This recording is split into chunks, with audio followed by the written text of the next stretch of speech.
And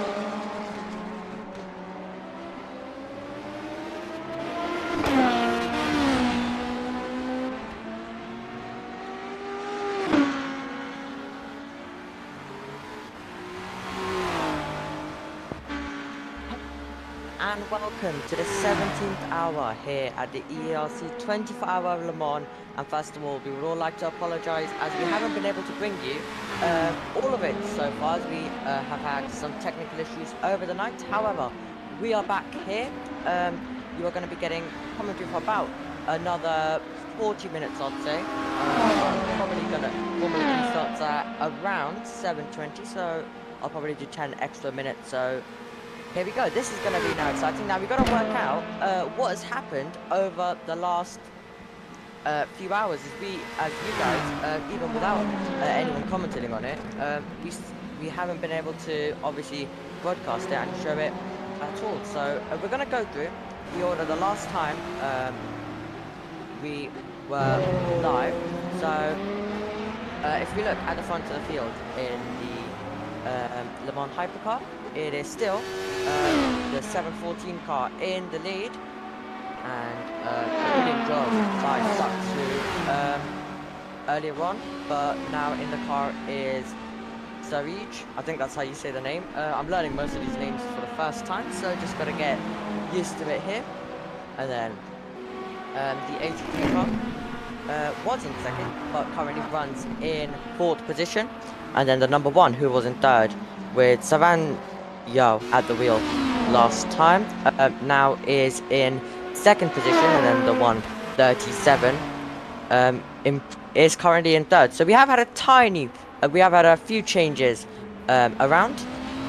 Currently in the Le Mans Hypercar, but in the LMP2, as we get the order back for you, it is still well, actually it isn't, sorry, I should say.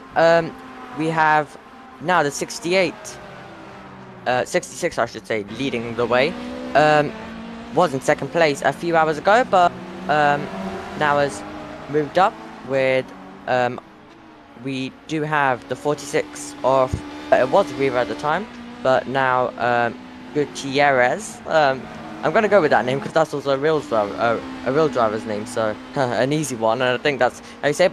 But they are currently in the pit lane, and then the 21, as we already mentioned, in third position, and then so that completes. And then we'll also quickly go through the GT3 if anything's changed there. We have the 162 leading. It was running in third, right? It was running in third right before we went off. However, we do now have the 162 leading. So that's a change we have had. So hopefully that brings you somewhat up to date with everything that has gone on. So as we currently are finally getting to see the pictures after a while, as well as we weren't able to show them live due to some issues. However, we are back now, hopefully all the way till the end of this race.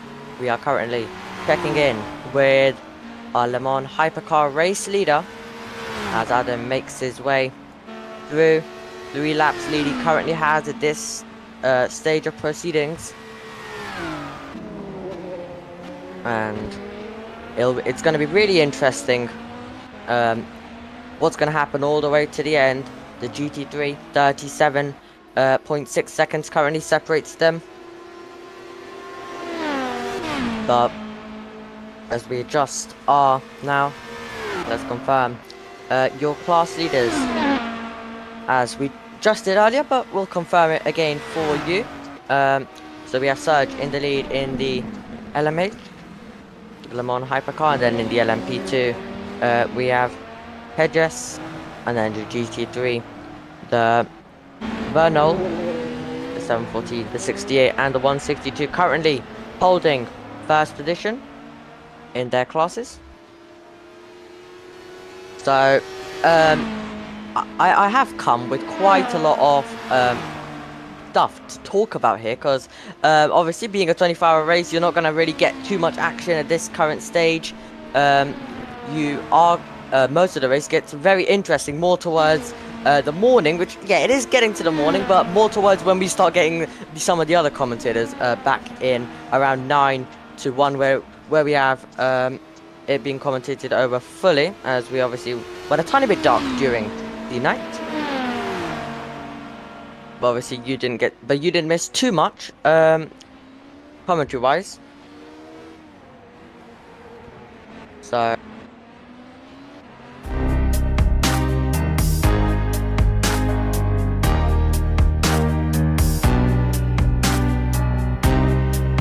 Formula 2, Formula 3, that's gonna be really exciting, and the Porsche Super Cup. I needed to mention that, or Josh would kill me later on, so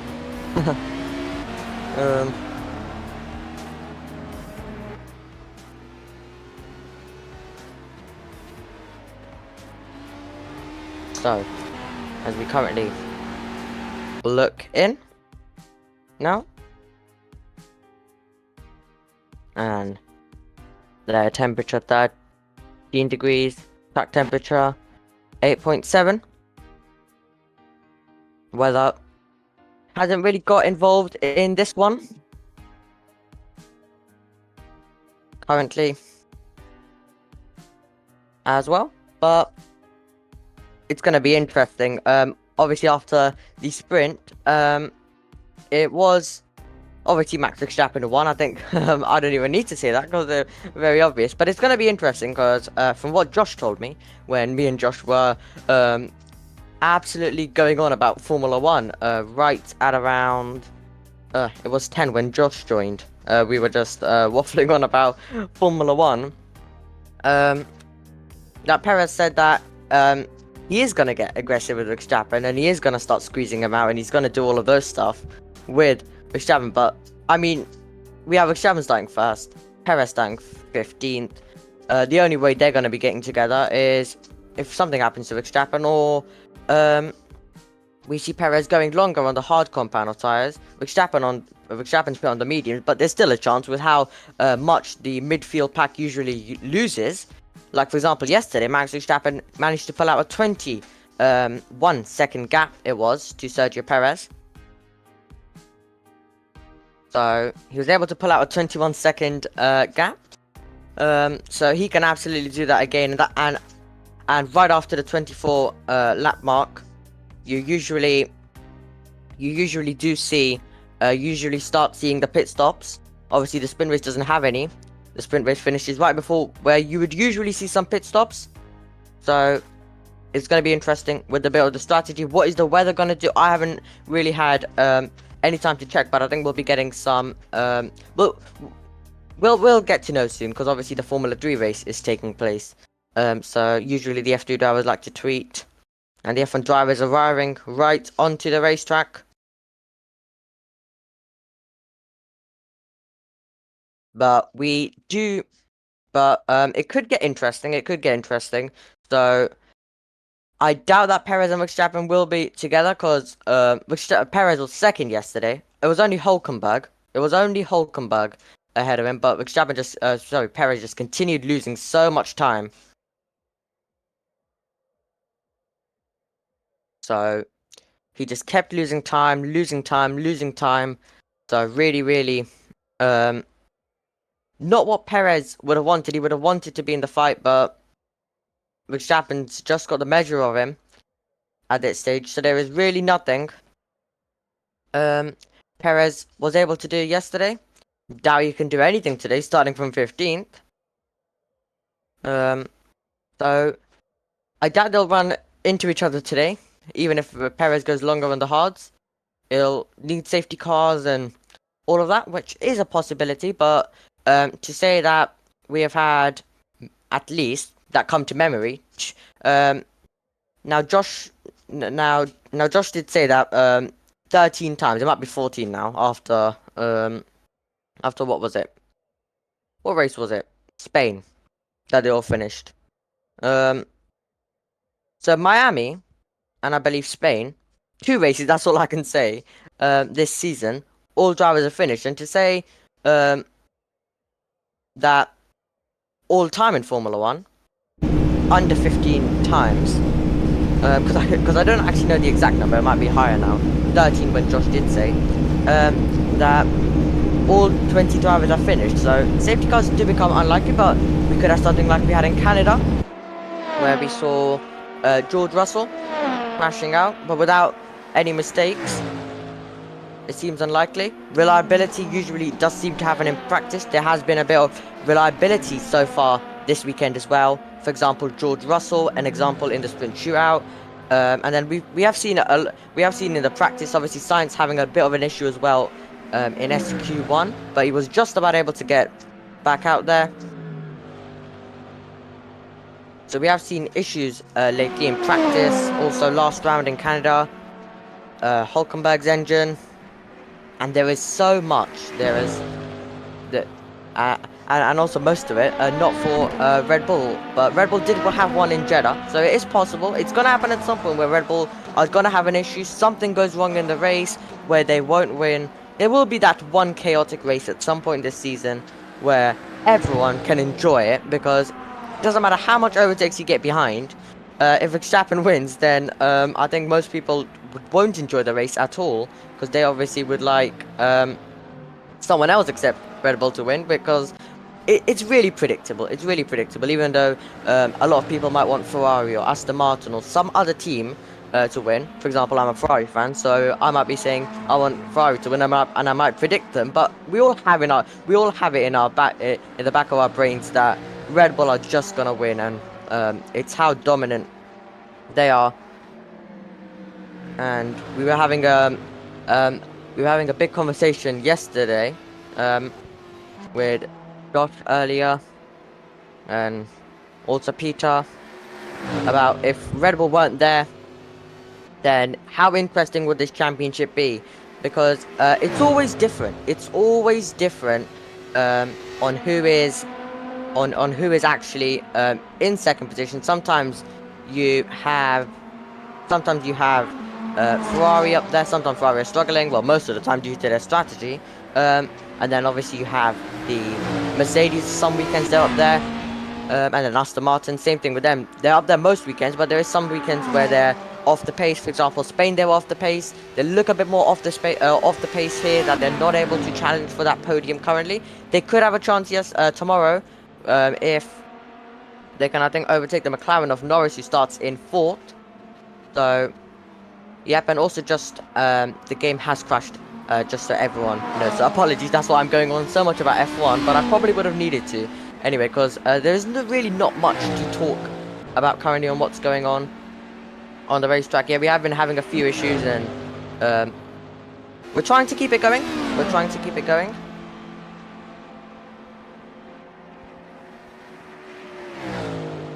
But hoping that it's a good race. But if you want to watch 3 series that will definitely deliver a good race, I suggest you have EERC on one screen, but also watch the Formula 3, Formula 2, and the Porsche Super Cup, because that's gonna be an absolute banger. And we already know, whether it's dry, whether it's wet, 3 DRS zones. Obviously the Porsche Super Cup doesn't have DRS, but doesn't need it, because they leave the corners at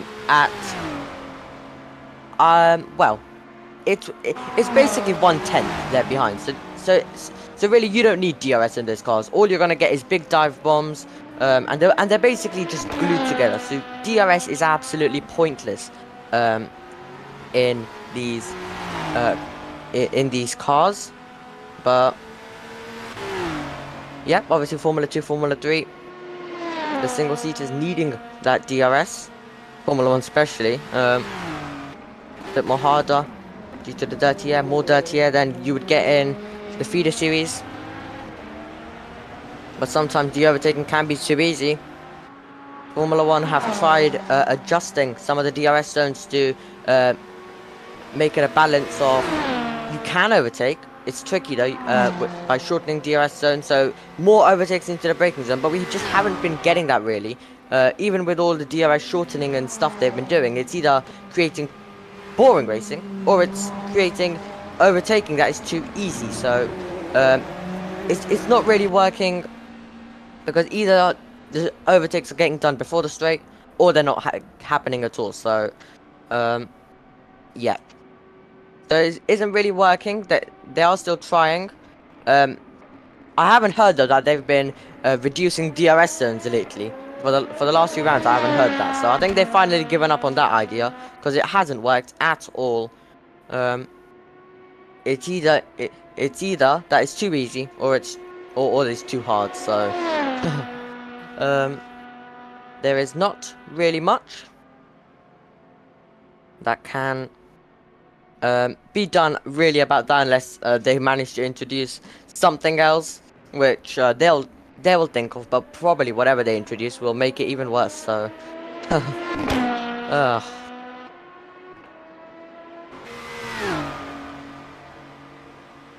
but hoping that it is a good race. I think, as Josh said, we all hope every single round, every single race. We are all hoping that it's a good race, but whenever we get to it, it does turn out a tiny bit meh.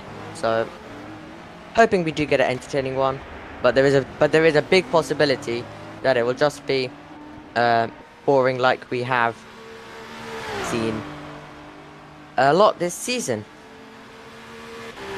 So you guys currently are able to see some of the pictures from the track.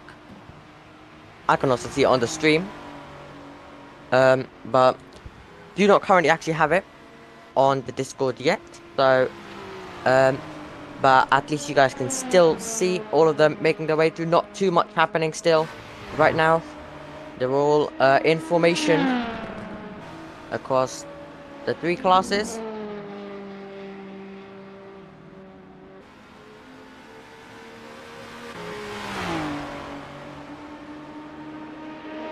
Also IndyCar taking place later on tonight as well. That's gonna be exciting. IndyCar has been exciting a lot this season. I haven't been able to actually to catch up with the qualifying. I think Josh told us it was on pole, but I think I forgot. Actually, I think I forgot his name. I know it starts with an R. That's all I know. That is all I know. That it starts with an R, so I'll quickly check. And I can maybe comment on that. Quickly checking.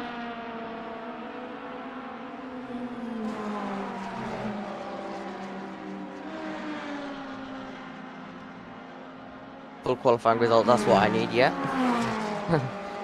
Josh did tell us, but... Oh, it wasn't. Oh, right, yeah, I now remember. So Josh said Rail surprised us all, like... Yeah, okay. Colton Herter, though, took pole position. So, yeah, we're going to be in for an interesting race. Where is Palau?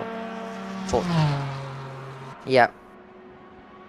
Palau has been, really, really good. Really, really good.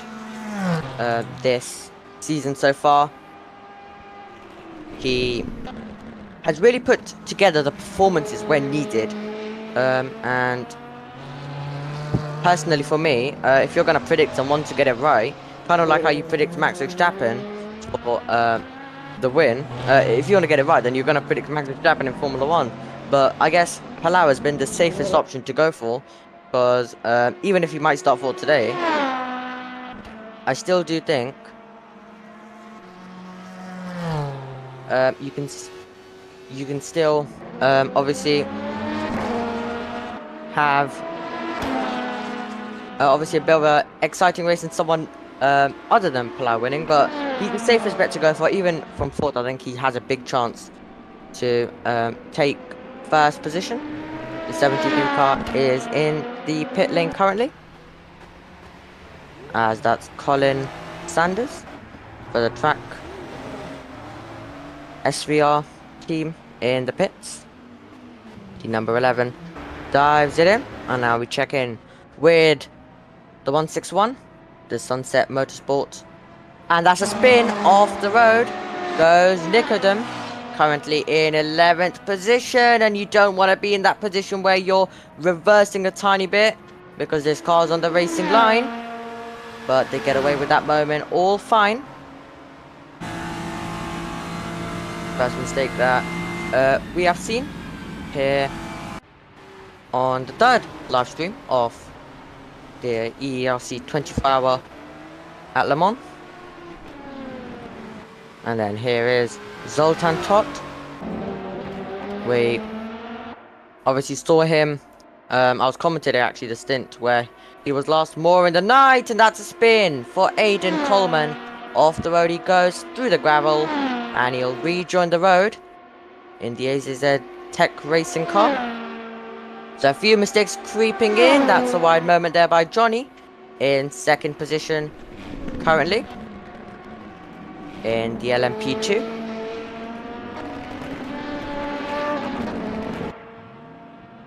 And there's a penalty being given to third place runner as well in the LMP2. Valencia's got a penalty. So obviously this stint taking place more into the morning. Drivers have been awake for a while.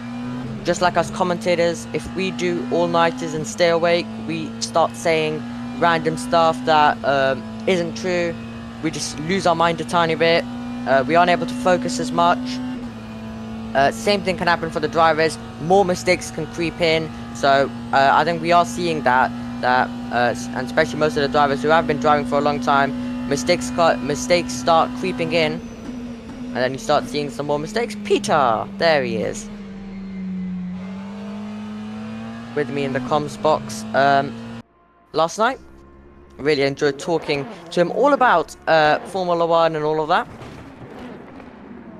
Actually really did enjoy talking with Josh, Peter, Alex. And this time I'm gonna be sensible and not go for Alex's last name, because I got that wrong last time, as Valencia, after being given the penalty, has had a moment. He'll rejoin, he'll wipe out some of the bollards as he does so, and then he'll get back on the throttle. And oh, Barrett Senna has had a moment, trying to come into the pits. Can be a challenge, as our commentator Peter proved yesterday. I'm gonna give that a mention. He proved it by cutting across the gravel. We were on board with him as he does so as he entered the pits, and his teammates started copying him later on when he was also in commentary with us. His teammates were also doing the same thing. And yeah, I thought I was forgetting one name, also Thomas. He was also part of all of the conversations yesterday. He wasn't actually even meant to be in, so big thank you to him. Or I probably would have had to go solo as well yesterday, because obviously Alex had to go and then Peter was driving, so he would have had to be a bit late. I've now got pictures, so I have basically been reacting very late. So you would see I have been reacting very late to some of the moments that the drivers have had. That is because I wasn't able to see the pictures on the Discord, so now you're gonna have so now you're actually gonna have me doing it on time, because obviously I'm taking it from the YouTube stream. When I see something happen on the YouTube stream, I react to it that way.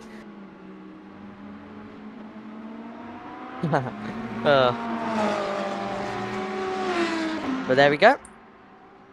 And I'll actually turn the I'll get the live chat up fully, and I'll turn the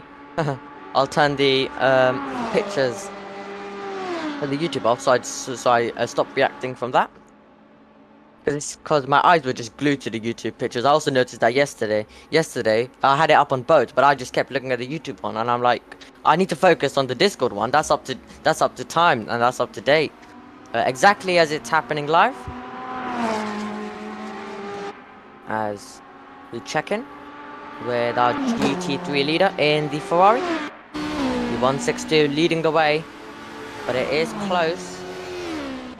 The closest of the three classes, so you could be getting some action there later on. Oh, and off the road goes Louis Hartley, and that is upside down, so he's had a moment, and he will get back in. There we go, he'll rejoin, but having an upside down moment and flipping the wrong way. We check in with Ryan Barrington, by the way. And I was getting confused also yesterday with commentators' names. For example, I did in Abu Dhabi, I did it with Ryan, who sadly isn't available this weekend. So I called Peter Ryan for some reason. Because I just had that in my mind for some reason. I don't know why, because I only did it once with Ryan. And that was back in Abu Dhabi. So that was... I can't even remember when it was. It was a few months. I would say it was about... It would have definitely been at least 2 months. But time has gone quick. It has gone quick.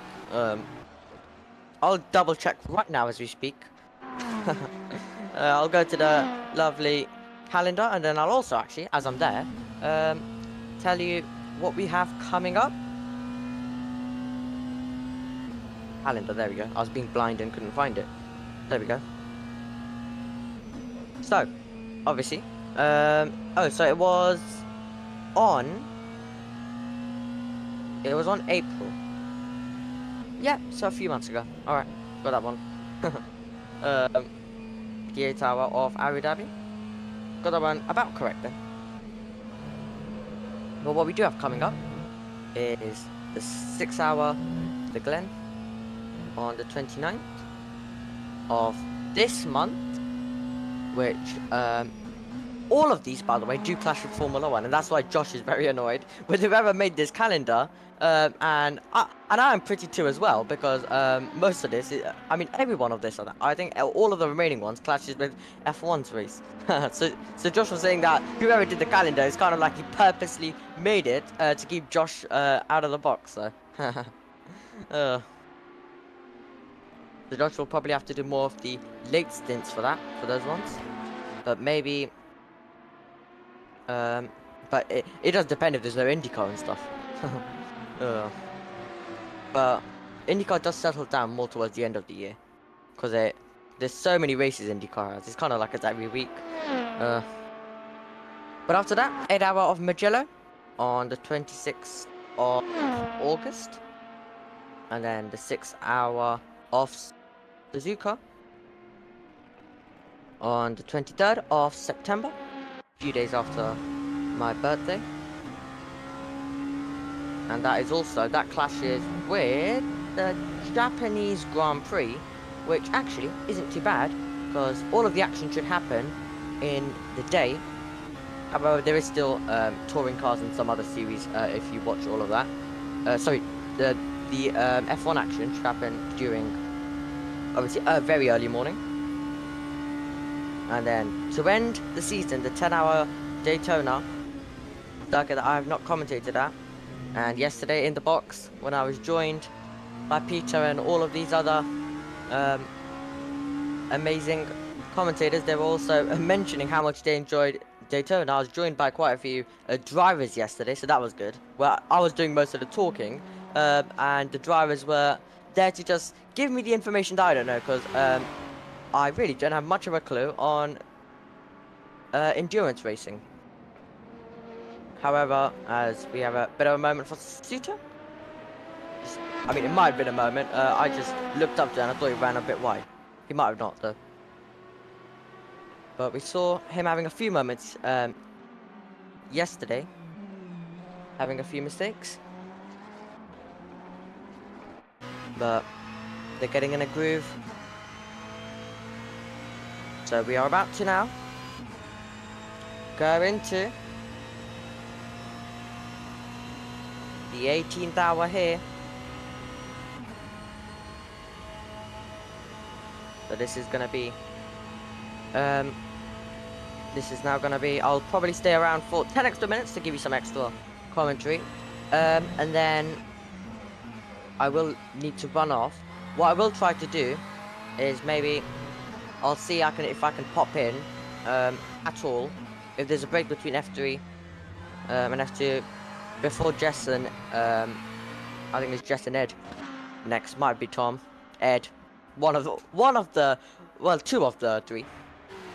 I'll see if I can give you an hour update, if I can get here and give you an hour update on what is happening. I would have done it for the night, but I probably wouldn't have been able to get back up to bed. I wouldn't be able to get back to bed, so I just set an alarm or 4:45. Got up. I got an extra hour to have a bit of to kind of relax. And my voice was very deep as well when obviously you wake up. So that was good. That I had a bit of time to undeepen it a tiny bit. Barrett Senna had a moment about 10 minutes ago now. As there we go. We are into hour 18, everyone. Into hour 18 we go. We are edging towards the end of, I'd say, I mean, obviously I'd probably say this is the most but for the drivers, one of the most enjoyable ones. However, it is the most important one. That's what I was trying to get out. Most important one is Joachim wrestling goes off the road, and if you were with us yesterday, you would have seen that happen quite a bit. So, a few mistakes, obviously, and really, it can happen to anyone in this kind of shift. Just losing a bit of concentration, losing a bit of focus, and then you start having those moments, you start having those mistakes, and then once you have one moment, you have many more, because the mistakes just creep in. You lose a bit of confidence, kind of ruins a bit of your groove there. So it is very hard for a driver to get it back. We've seen that all throughout, not just only in this race. As there goes Aiden Coleman off the road, and is he gonna keep it out of the wall? Just about. Going on the grass momentarily. But not just this race, we've seen it throughout all races. That when you just have one moment, it can affect you. You can keep having a few. It's hard to get back in a rhythm. Hard to get back up to speed. And get your focus back going.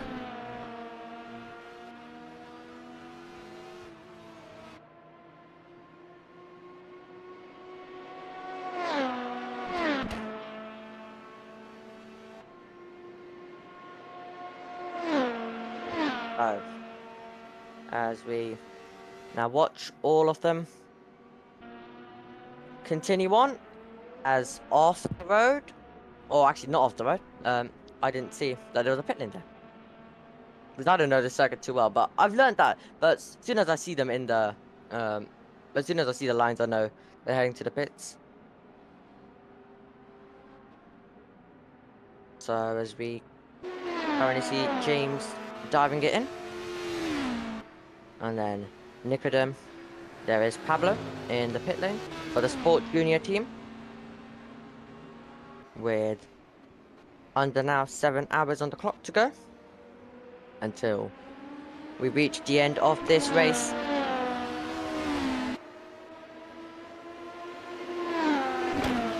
And this is usually the distances that we do see normally. And we're going to see for the majority of this season around the 8 hour. Obviously it's under now 7 hours, but about what you will see in most EERC races, the 8 hour, 10 hours, most of it around that mark. As there, Nicodem in 11th position. Make that 10th position as he improves past. So the Boxing Eels Racing gets the move done. And you can see on that straight, just pulling out of the slipstream. And one of the things I've noticed is, as soon as you see someone pulling out of the slipstream, if the car ahead has better speed, you can kind of find yourself in a situation where you just lose back out. You pull out of the slipstream, and then he just accelerates more ahead of you, and then you have to duck back in, and you kind of want it to go into the braking zone. You kind of want it to go into the braking zone. As we have yellow flags, still out in the third sector. That was momentarily though.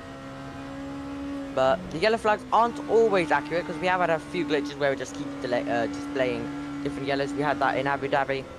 The only other race I have done. I'm kind of making up with this stint because I didn't even have to do this stint, but I'm kind of making up for not being there last time out.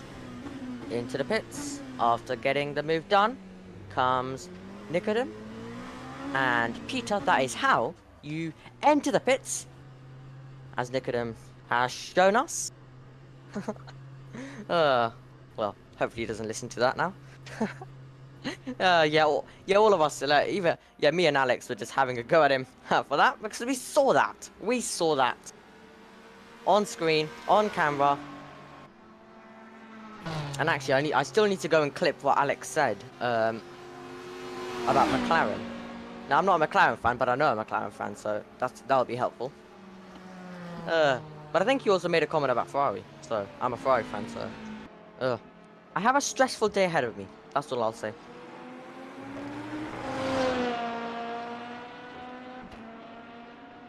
Oh yeah, also Thomas is going to be in the box. Yeah, Thomas is coming in. Yeah, I basically just got a bit confused on who it was. I forgot Thomas was also coming in.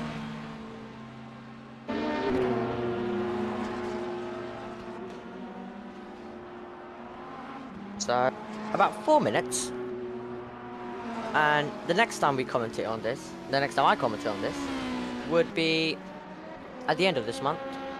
Obviously in the next race, but it's going to be another sprint weekend, so Josh is going to be absolutely raging. So that's all I know.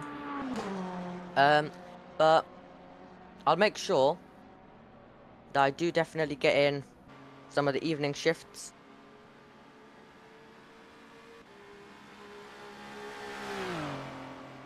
And I'll probably need to be one of the late shifts I'll need to do, because busy with the real life action early on.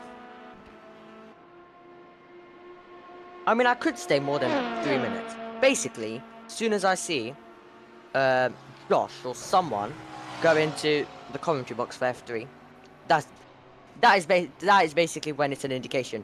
Run to the commentary box.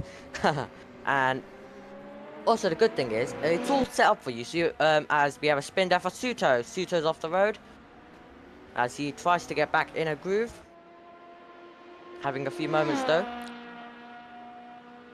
But in an endurance race, you can afford it a tiny bit more than a normal race, let's say like a F1 race, because obviously you have massive gaps, but you can't keep doing it. But the 714 has absolutely dominated the field in the Le Mans hypercar. Basically wiped the floor with the field. Dominant in qualifying, from what I heard, took pole by 2 seconds, and then rapid. No one has been able to get close to them all over the night. And if they can survive the next just under 7 hours, they'll be on for victory in the most important race of the season, Daytona. Another one that most people are looking forward to. Definitely Peter, Alex, Thomas, all of us were talking about it. How much they would have loved a 24-hour race at Daytona instead of Le Mans, as we had the car in the gravel again. So quite a few moments happening. So 2 laps currently, the gap, but pit stops and all of that changes it around. So still comfortable, absolutely comfortable. And then our GT3 race leader is in the pit, so the gap will close down a tiny bit in that. But I really enjoyed this weekend commentating on this, with obviously a lot of different commentators I had with me across the days. Well, I say days, but well, Josh is stuck with me all the time. He's stuck with me every week, so poor Josh. But across last night, really did enjoy that. And I've actually enjoyed it, and it's gone better than I thought it would. When I joined in Abu Dhabi, then I thought this was going to go horribly wrong. Someone who hasn't watched an endurance race before is just gonna come and commentate a virtual one. I thought that would go horribly. I thought that was gonna go horribly wrong. I didn't know there was 3 classes. I didn't know there was 3 races going on at once. 3 separate kind of classes that all are battling at once. So yeah, the 162 has been given a penalty. The 162 has been given a penalty from the race lead, so dropping down now to 6th place. And you just saw that come up right next to the time remaining as Aiden Coleman has another moment. And maybe it was a little touch against the wall. Nothing major though. You don't want to be on the racing line when the cars are flying at you. He's been able to continue. So continuing on there, into the pits comes Jonathan Jones. But yeah, back to what I was saying. I didn't even know there was 3 classes. I didn't know. I didn't understand. I didn't watch. So I didn't watch any endurance racing. So I was not supposed to know that. So I came into it with absolutely no knowledge. Absolutely no knowledge. So I think it's gone well to say I had no knowledge. But I have been lucky though that is Hugo Correa, I think. Getting these names right is really, really hard. But the Boyd Transport Racing team have a moment. They continue on, and exactly what I was saying earlier. We get more into the morning. Obviously, most of these drivers have been awake. As us commentators also start losing a tiny bit of concentration focus when we do all-nighters. Same thing can be said for the drivers. The mistakes start creeping in for all of them. They all have different kind of moments. They can lose focus. They can lose concentration. And we were speaking yesterday. I also threw this question to Tobias. I think that's how you say it. Who joined us yesterday. I threw that question to him of how is it in the car during those night shifts, and he said he preferred not to have a night shift for this one. Obviously, the night shift a big challenge for all of these drivers. Obviously, yeah, they can get rest, but some aren't able to sleep in the day, so you're kind of doing an all-nighter. You're losing concentration the longer you go into this race, so it is really hard for all of these drivers. And as I was mentioning earlier, very hard for all of the teams as well to find enough drivers and have last-minute replacements. There's been a lot of Wi-Fi and a lot of other issues, so it's really tricky though. Anyway, Josh has joined now the commentary box, so that is an indication for me to go. I've absolutely enjoyed commentating on this EERC race, my second one here, and I will definitely be coming back next time around. A bit upset though that I wasn't able to do too much due to the real life Formula 1, but yeah, so absolutely enjoyed it all. I want to thank the commentators also who joined me yesterday, and yeah, and I, however, as Nicodem finds the wall once again, rear wing going in, but all still looks to be fine. But yeah, big thank you to all of the other commentators. And as Peter said yesterday, I just keep talking because now I'm gonna go commentate 3 different series: Formula 3, Formula 2, and a Porsche Super Cup. So I'll let you now enjoy the sound of the track sound. So I'll let you enjoy that. And then from 9, you're gonna have Thomas and Jess jumping in, but maybe you might have it at 8. Jess is actually responding, so I can actually tell you that right now, in about a few seconds, that you might have commentary from 8. Depends, because Thomas is ready early. It just depends on what Jess is. You might have commentary early. We'll see.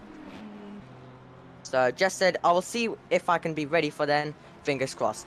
So yeah, you might have commentary at 8. However, I will now let you enjoy the sound of these cars all making their way through in an absolutely incredible race. So we have 6 hours and 46 minutes, and wait for it, 35 seconds to go. So I would like you to continue watching, continue popping in, even if you are going to go and watch some other stuff. Continue popping in here on the EERC channel, and I will see you guys hopefully at the end of the month for hopefully another exciting race. But this is going to be an amazing ending. The race usually spices up. Make sure you stay with us and don't leave us, because it's all going to kick off in the latter stages of this one. Bye for now. for me, but the stream is continuing. So see you all later. Bye bye.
Good morning, everybody. Hope you're all still alive and well. We are back for commentary half an hour early than expected, but both of us were available half an hour early, so you're able to get some more commentary, which is always nice. So we have got 5 hours and 29 minutes as we've already had a spin in the number 999 bangers and mash car of 8 Sky, which has spun there.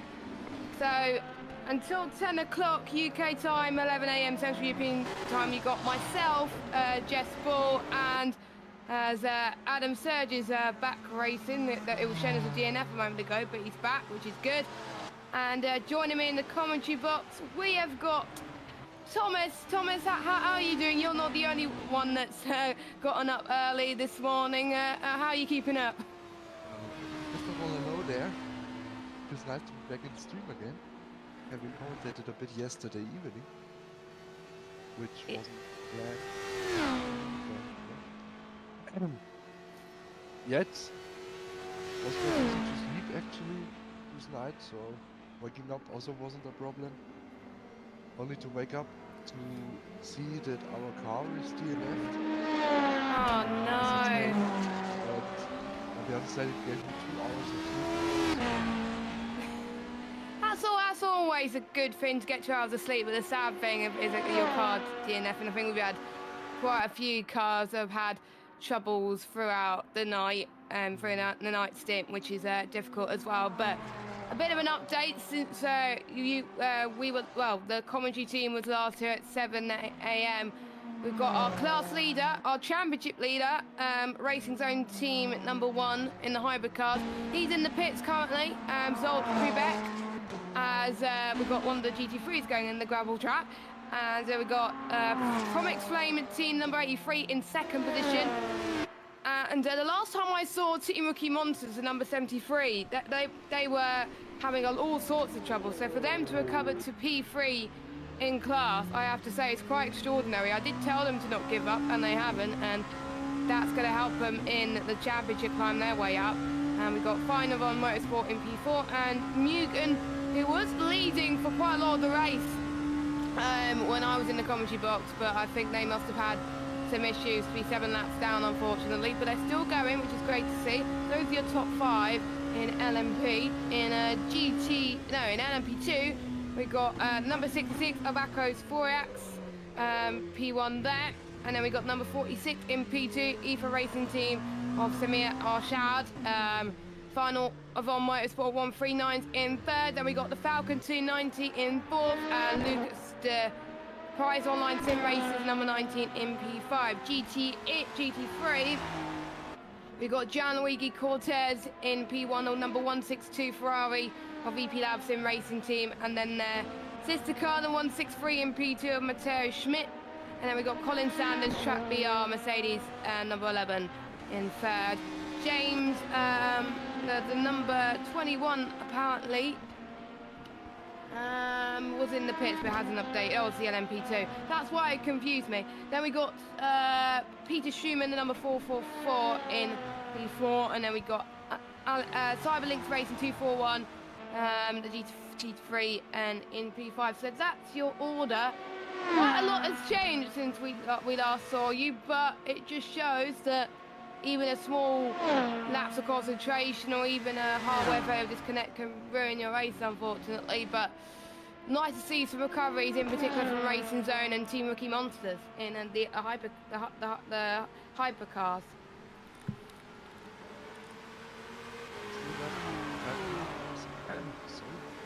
Which basically is a full race distance in the other races. So there's still plenty to go. The books are open. Anyone can win. Yes, we got Mert in the car for Sunset Motorsport, which was leading as well when I was in there. So I swear to God, every car that was leading when I was in the box for like the first 5 hours is not leading anymore. So it just shows anything can happen. But we got we have a spinner, Azatec Racing, the number 290 of Aidan Coleman has found the runoff area. Hopefully he can get back there soon. Hopefully he hasn't lost a bit of time. So where is he? The auto camera's gone to something different. Okay. Hopefully we'll find out soon anyway. But still got some battles to have a look at as well. So we'll keep an eye on that to see the gap. So we got Maria Valencia that we were just on board with, and most of them I think are quite a bit behind, but I think the closest battle we'll probably see is maybe the GT3s coming up soon. I think we've got Ooh. That's a huge crash. The Bangers and Mash car is not having a banging time right now of 8 Sky. Oh! Oh, careful! Oh my goodness. So basically we come in the commentary box and chaos has broken loose. Looks like suspension damage. Even have lost the wheel? Ah, no, he's going. He's going. He's going, but I wonder if his wheel's bent. I don't know. It's hard to tell if it's an auto cam, but yeah. I was going to get Mumble sorted out, but I haven't got Mumble sorted out, so I don't know if there's going to be a code 80 or not. He lost the wheel. Like He lost the wheel. rear. Surely there's Left going to be rear a is code gone. 80. Surely there's going to be a code 80. For sure. Obviously you'll be able to hear it on stream if it gets called, but we won't be able to hear it on our end. As I think Arshad is in the pits as well. As I just said, one small lapse of concentration could change everything. Or maybe the track temperature obviously is a lot cooler at this time of the morning at 9:38 Central European time, as Joseph Toff is in the pits for Hungarian hobby racers.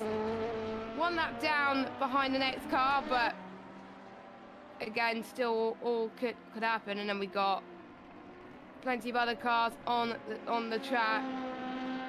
That is a shame for the Bangers and Mash car. They've had, when I've been in the box, they've had all sorts of trouble. I know. Had a spin again, stuck in the gravel trap. I'm surprised there's no code 80, to be honest.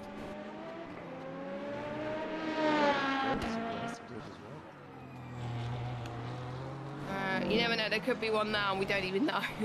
But we'll see. And Rib Drives in the chat saying Unreal Rejoin. Yeah, you need to look where you're going. You need to wait until cars pass you off the track before you rejoin. Okay, we come to because code 80 it might in ruin 10 someone else's seconds. race as well. So that could be annoying for them. They're going to be in the pits for quite a long time now. 2, 1. And that will Code allow. 80. So Code where 80. are they? So they're the last in the hypercars anyway. Oh, and he spun again. Now we seem to be under code 80. Oh, they're under code 80. Okay, that's good. That's good. Oh, he's hit the wall again. So I think it's not going to be that long before maybe I think for the leading LMP2 can catch up to them because they were a lap down anyway. Yes, we're under code 80. And I think that was Tobias's car. I'm not entirely sure, or it might have ruined their race in general with that code 80.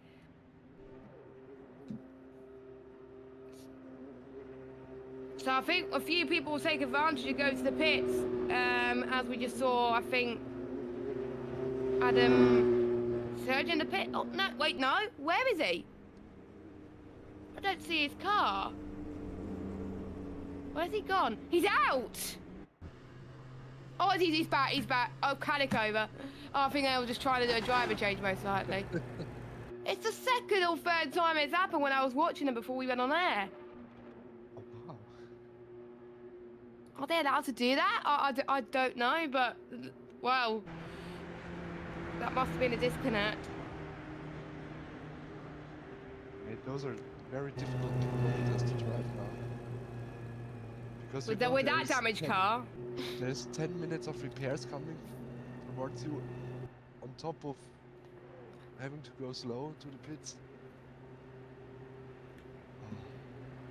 I think I won't be surprised if they retire the car. I think they may switch drivers and then see what happens, and then if they can't drive it, then they're going to probably have to call it quits, which is a bit of a shame because they've done quite a lot of the race already. Well, during the evening and the night there were many cars losing a wheel, and in this game you can repair it, and the car drives perfectly fine again. Okay, that's good. So it's not like iRacing where if you hit the wall and damage your wheel, then that's pretty much it. Luckily not. I think that's one thing about R Factor 2, I guess. So I think the code 80 is going to be there, I think, until we see Sky in the pits. He's massive laps down on the leader anyway. We got 69 in the pits as well. Not everyone's in the pits, by the way. It's just a glitch with the overlay at the moment. So it will need refreshing. I might ask someone if they could do that in a minute. On the Discord. I'm just trying to see. Did Nick Westy? Oh no, not again. Sky spun again. Fair play to him for still going. Nick Westy has just pitted, I believe. Oh. Oh, thank you, Chris, or whoever just refreshed that. They can read our minds. Very interesting to see the tire choices of the cars.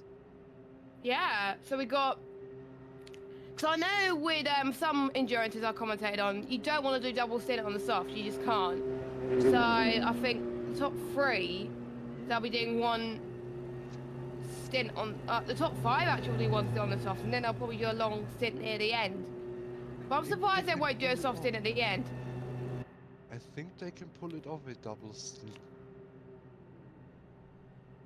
Yeah, which is I could have done when I was driving. all right. Tom couldn't. So, guess it's just up to the It's up to the style. driver's style, yeah, because there's some drivers that can pull it perfectly well. Colin Sanders is in. And we've got the number 444 that is in as well. That is... If I get my timings, the final on Motorsport. There we go. He's 22nd overall. Our class leader is in. I thought he was in a moment ago. Ooh, there was a car standing. There was Adam Surge again. What is it doing? I think they've been disconnecting quite a bit, actually. Let me check race director stuff. Nothing there. But they will get a penalty if they keep disconnecting and reconnecting. So technically, they get disqualified and then undisqualified. So they will be, I think, a couple more laps down.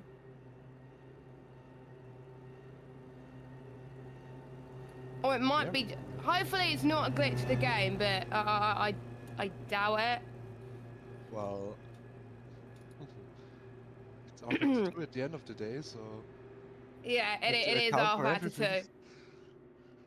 Yep. Oh, it says DNF for Surge. But it did say that before we joined the box, and then he re-entered. So, yeah, I think since when William Snowden from Boyd Transport Racing has lost it under code 80. Oh, is it that? that was not as nasty than what we saw during the race. At the start, by the way, I think it was like 50 minutes in, there's someone that flipped their car. But I saw that.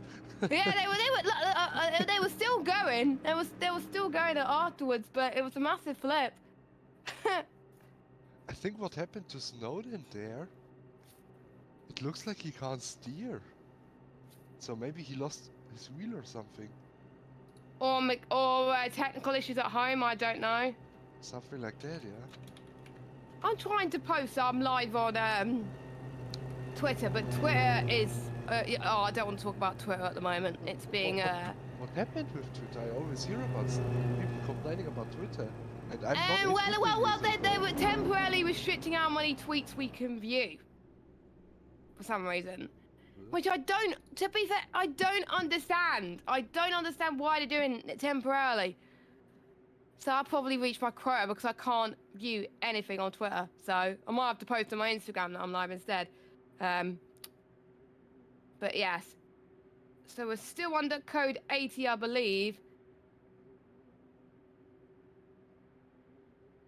And I think there's a few cars coming out of the pit. So yeah, I'm almost certain that the Mugen car will be out. I think. I think they're still in, trying to get in. I'm just trying to see if any other their drivers are there. Yeah, according to race direction, I've had word that they've retired. They can't join back. Yeah, it says because someone was asking a question in that chat. So they said they've been having some issues after disconnect with the game not adding laps. They tried adding a lap to see if it reset the lap counter. It didn't, so they retired. So the race leader, or who was the race leader, like for a lot of the race, is now not the race leader and he's retired. So Muga's in racing one of the favourites that could spoil the party for the championship. What a shame. So we're now down to 1, 2, 3, 4, 5, 6 hypercars. We lost a few throughout the race, so it's a shame we're going to lose a third from this race. Is Sky in the pits? Oh no, he's still out apparently. Oh no, I don't know. Oh yeah, I think he's still out. Okay. It's Surge's in the pits again. So I wonder if he's still gonna go. Oh, that's confusing. So the race director said he was out, and now he's not. Well, fair play to the team if they want to still go.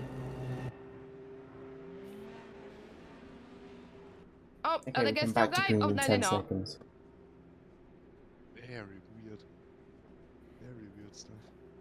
And Yeah. 5, 4, 3, Yeah, 2, I think they're 1. DNF'd. Green flag. And Chris was actually putting in the chat, how do people crash at 66 kilometers an hour? Chris, I don't know. And saying that, someone else has just crashed in the gravel. wow. Come and say it's curse for me. Yeah, I don't know how to do that, but to be honest, I can't complain because I can't drive these cars. So a lot of these drivers obviously will do better than me. That's why I'm in the comments box. So Aiden Coleman is in the pits in the last of the. Actually, no, is it an MP2? Oh, it's confusing, but they're in the pits anyway. There's not much going on at the moment anyway, so that's good to see if people are going in the pits, as I believe. We are green again. Yeah, we're green. Yeah, we are green, as I was about to say. Traffic will come into factor once again with the track cooling down. And with Mugen's Sim Racing's DNF, that will promote Neurotic Sim Racing up into 5th place.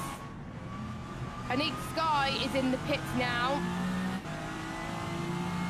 I will need to double check to see if they are going to be carrying on in the race or they're going to be retiring. Hopefully someone who's in that car could confirm if they're doing that at the moment.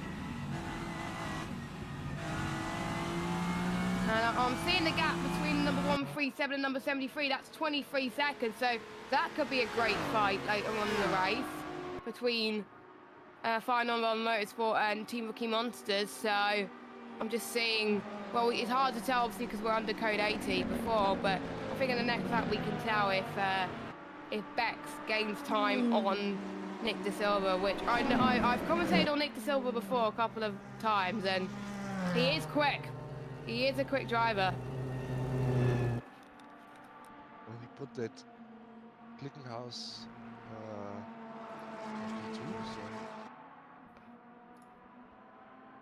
with a very good qualifying effort. So he's very quick.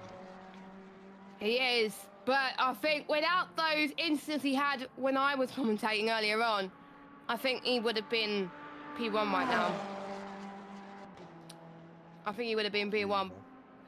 But he's still 25 seconds to number 83 of Talev, Pomix Flame Team, so he can still get top 2, but they're still on the lead lap actually, because Sultan Hyde's in the car now, so technically the top 4 could still win this race.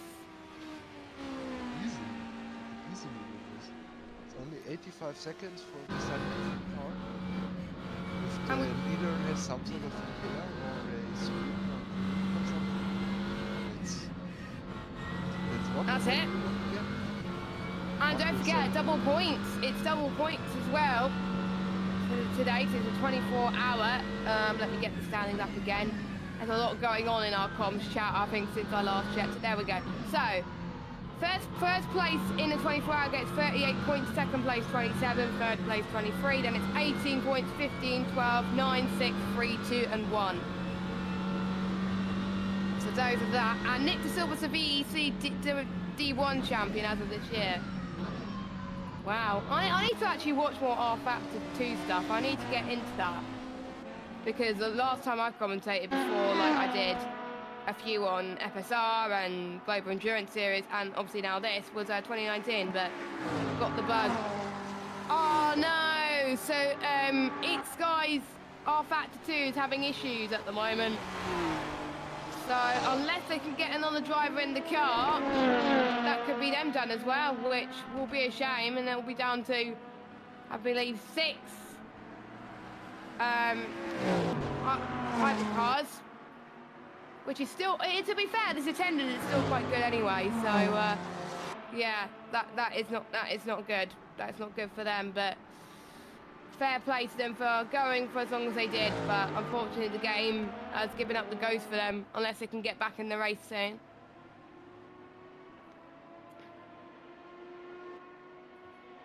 Wow, they're in the championship. I can't see him in the top 5, but if certain other teams did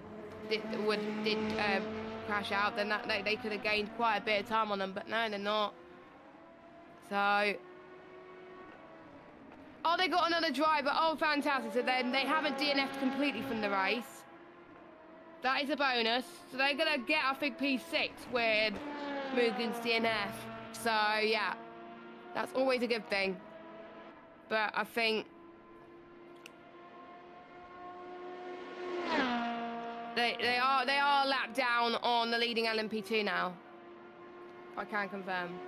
The main objective for everyone here should be to Survive. finish the race. As we've seen, the 714 car, it led for 1,050 laps and not even getting points for that. I know. I'm just looking at the amount of laps that people have done as well, just to see when they retired. And one of the EP Lab within racing teams done 216 laps. We didn't have a retirement until, I think, because it was not like in real life. In real life, we had retirements, I think, straight away. But it took a bit longer for the DNFs to happen, but it's just a precedent that they are trying to find ways to just obviously keep going and survive. And I think I was saying it in comms, I think, yesterday, that if they're not in a position to catch up to a position, their main goal is just to finish anyway. As online sim races, it's in the pits. As we approach the 5 hours to go mark in 6 minutes' time.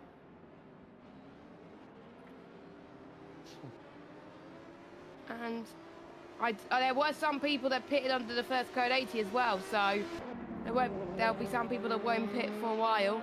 Good strategy, we saw that in real life. I'm trying to remember which teams have actually done that, as they all head towards Arnage at the moment.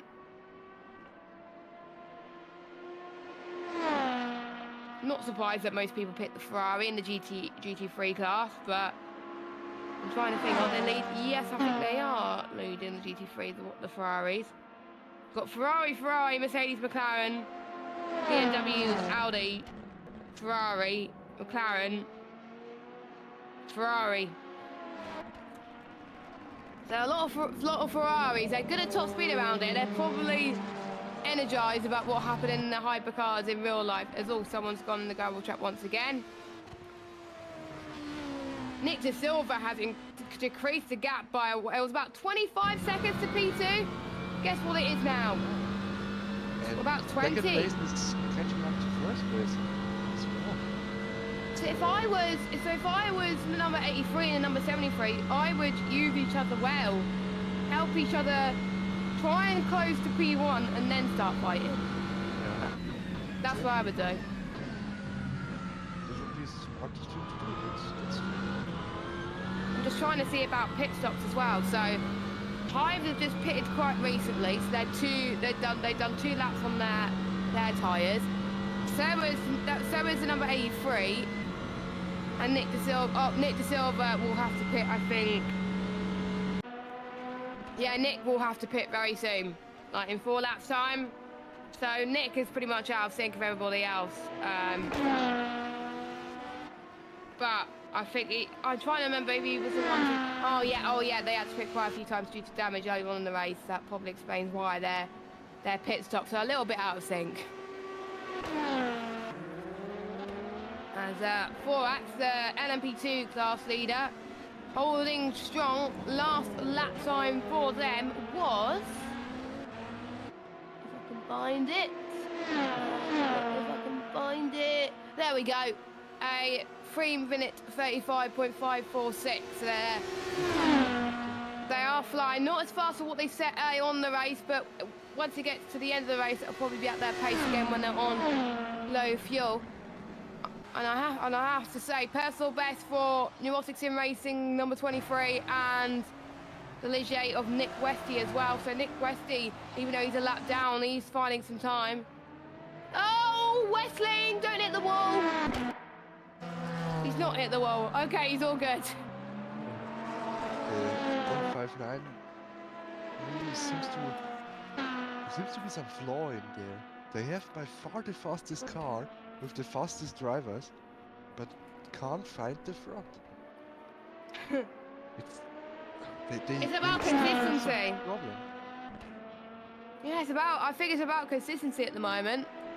And they don't have consistency. I'm just gonna edit the comm sheet to say that we were on from like 8:30 so people don't get confused about the timings, because I know some people will, but like, are we meant to be on now? I'm like, no, you're not.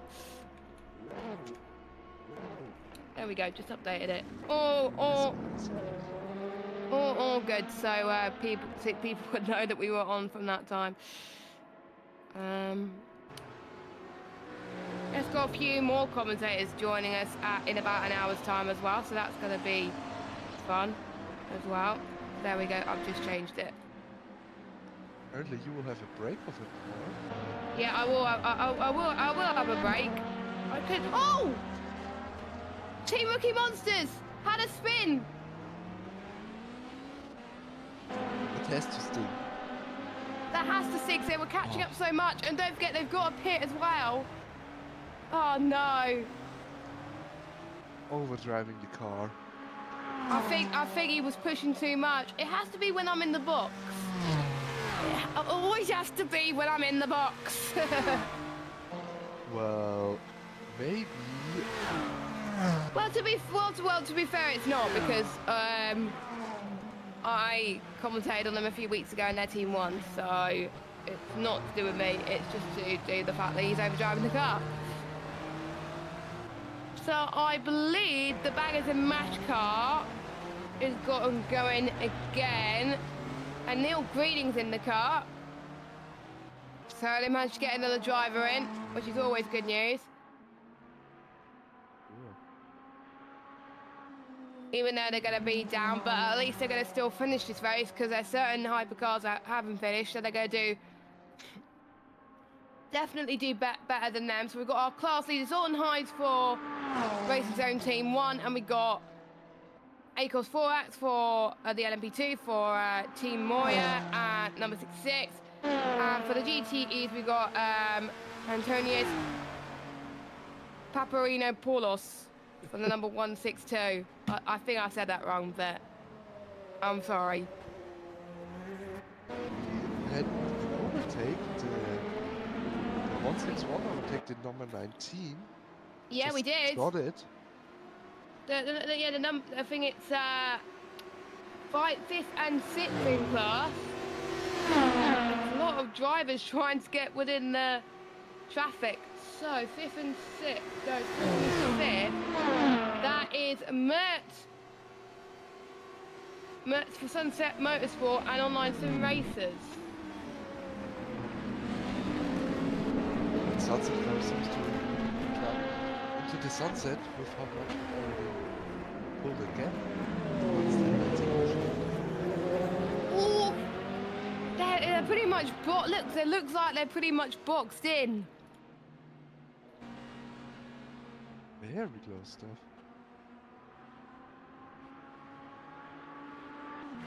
170 seconds towards the car in front of Wesley. Oh, we do have someone.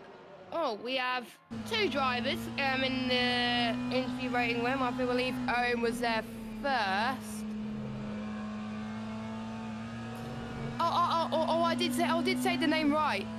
Oh, I said the name right. Okay, I think. If I said the name right, I'm proud of myself, because usually I get those names wrong. And I have to get someone to be like, can you help me with this? So we will drag. It won't let me drag. It won't let me drag. I don't have the power to drag people in. I don't think you do either. Yeah, we are trying to drag people in, but it just won't. We're trying to drag Owen in, but we don't have the permissions on this. God! Oh! Is that our class leader that just went into full throttle racing team? It looked like it. No, it's not our class leader. It's pneumatics in racing. Is it Aruba in the pits?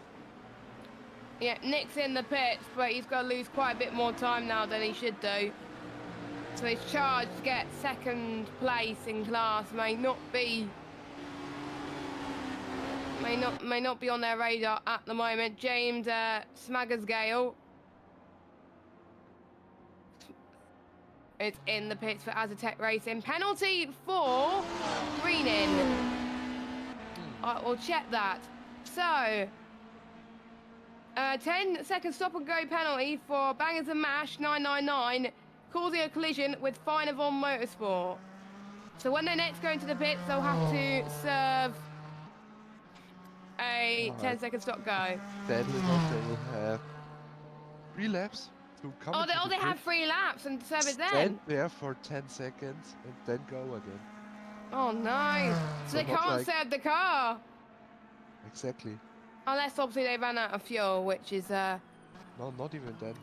oh no! If you switch the penalty on in the game, so that it It, in the pit it menu, overrides it. Overrides the pit stop, so that's exactly, annoying. It won't do anything on the car, so it's a bit stupid from the game itself. There's nothing you can do. No. I prefer it a different way as well, so that you can maybe at least put like 10 liters of fuel in case you need it.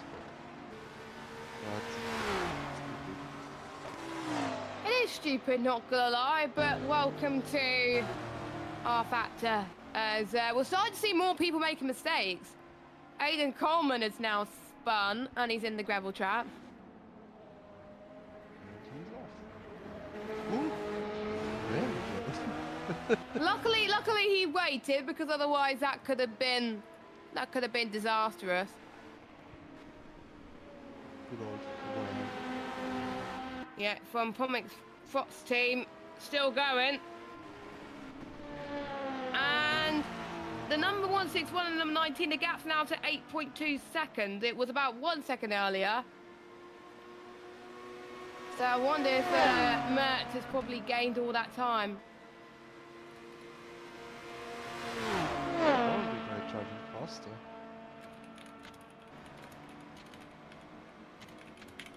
So I'm just typing to tell Tobias that we can't drag him in. Oh, Marcus McDowell Esports has gone off, and someone in the chat has just raised a valid point, which I was going to bring up later on, but I didn't think I'll bring it up now. Fatigue is starting to set in, maybe for some drivers that may not be doing the stints they want to do, Oh, for sure. or maybe they've drawn the short straw and been given this stint to do, and they've been out for a while. Because I know when endurance races for me, if I like go to bed at like 2 in the morning, I just can't go to sleep. So it makes sense if I stay in. We want Owen first, and then should we get both of them in at the same time? We'll get Tobias in first, which he's in, which is good. Thanks, Chris, for sorting that out. Hello, can Morning. you hear us? Yes, I can. So there was a few moments that probably costed your race as well. How does that feel for you at the moment with 4 hours 54 to go? Well, it's still a long race, so I'm not too worried right now. I'm getting in the car soon anyway, so it means I can push freely. I got I'm doing at the end of a triple stint and then doing a full one afterwards. So I've got a good amount of time still in the car, and I can actually just push really and have fun. I still think P2 is doable. I've been much quicker than the car ahead. I'm a good 3-4 seconds. The lead will be tough because they're about 2 laps ahead of us now. So it'll be tough to get 2-3 laps ahead of us because of the incident with the hypercar. So that'll be tough to catch, but I think it's doable.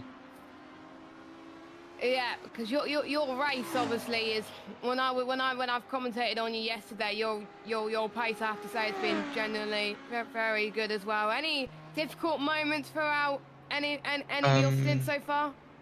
Yeah, I think at the end of my first stint, I brushed an LMP2 car and got like 240 seconds of damage somehow. and that really cost us at the beginning of the race. And we've really been just fighting to get back up there. It's been an interesting few hours after. Yeah, had a few close moments from some cars as well, which probably benefited you. Yeah, obviously. Bit, Obviously, when the Sunset Motorsport car unfortunately went out, that really didn't help us.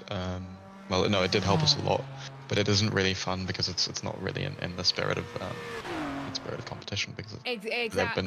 They were leading for quite a bit. They were leading for quite a bit. Then when I woke up, I saw that they were like 5th or something. I was like, what on earth happened there? So thank you for updating that. No, I think they had a disconnect and then they just lost a lot of times because they needed help. Ah, right. That is a shame. That is a shame. But going into obviously the last 5 hours of the race, your goals obviously mainly P2. No, it's the win. It's the win. So you wanna. I'm gonna try my best to get as close as possible. It's as unlikely it is. It's you never know what can happen. I mean, they can have an incident, they can have an accident. We saw that with Sunset Motorsport earlier on. So if it could happen to the. Well, they could also have an accident. I mean, I don't think it'll be a disconnect somehow. For some reason, I just don't feel like it's gonna happen. You never know. I hope nobody disconnects. Well, no, I think there's definitely gonna be one or two more disconnects. Yeah, I think we've had. I think the 714 is DNF'd after a few disconnects trying to get their laps back and they couldn't. So. Yeah.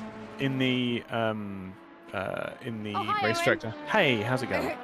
In the race director communications chat, they actually said that the car, when they rejoined, it was spawning in the middle of the racetrack at the start-finish straight. I was wondering why that was happening instead of them spawning in the pits. Yeah, so R factor 2 moment basically. It was another R factor 2. Well, my whole stint was an R factor 2 moment. I've had a weird bug the past couple of times that I've been the second driver in, where the car doesn't seem to take the brake. The brake pressure settings. So, in the hypercar, for us at least, anywhere above minimum brake pressure has at least one of our drivers struggling with lockups. So, for us to be able, bearing in mind all our drivers have a variety of like potentiometer brakes to full-on hydraulic load cells. So the difference is quite vast. But I jumped. When I've been jumping into the car, it's been resetting the brake pressure to full. So the actual incident was caused by me overtaking a previous car or one of the GT3s, slightly missing the brake point. But obviously you go to full brake pressure when you do that. Oh, good grief, Westy having fun. And then obviously that locked up all 4 wheels through the Forest S's and just went backwards into walls. I was a passenger from there. But I was explaining to Tobias just now, I was using a maximum of about 40-50% brake at any time. Anywhere above that, and it was locking up. But apparently there's nothing I can do about that. So next stint, I just need to be extra careful and not overtake cars coming down towards braking points. So when is your next stint? I know Tobias is racing. Are you racing at all for the rest? Yeah. Greening's in the car now. For some reason, the server's taking my Steam name as opposed to my R Factor 2 name, for whatever reason.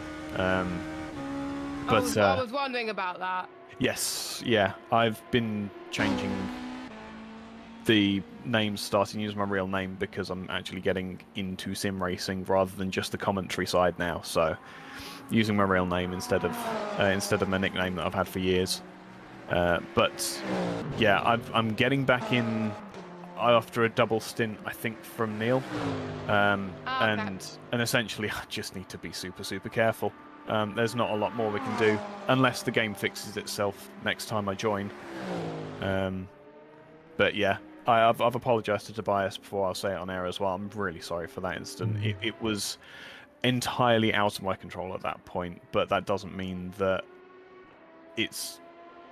I'm not responsible. And obviously the penalty was appropriate as well. So probably not the best outcome, but at least we're still going. It looks as though by the end of the race, at least we'll get past the 714 with that permanent retirement. Nice camaraderie between both of you there. I like it. I don't see many people do that when I race in that.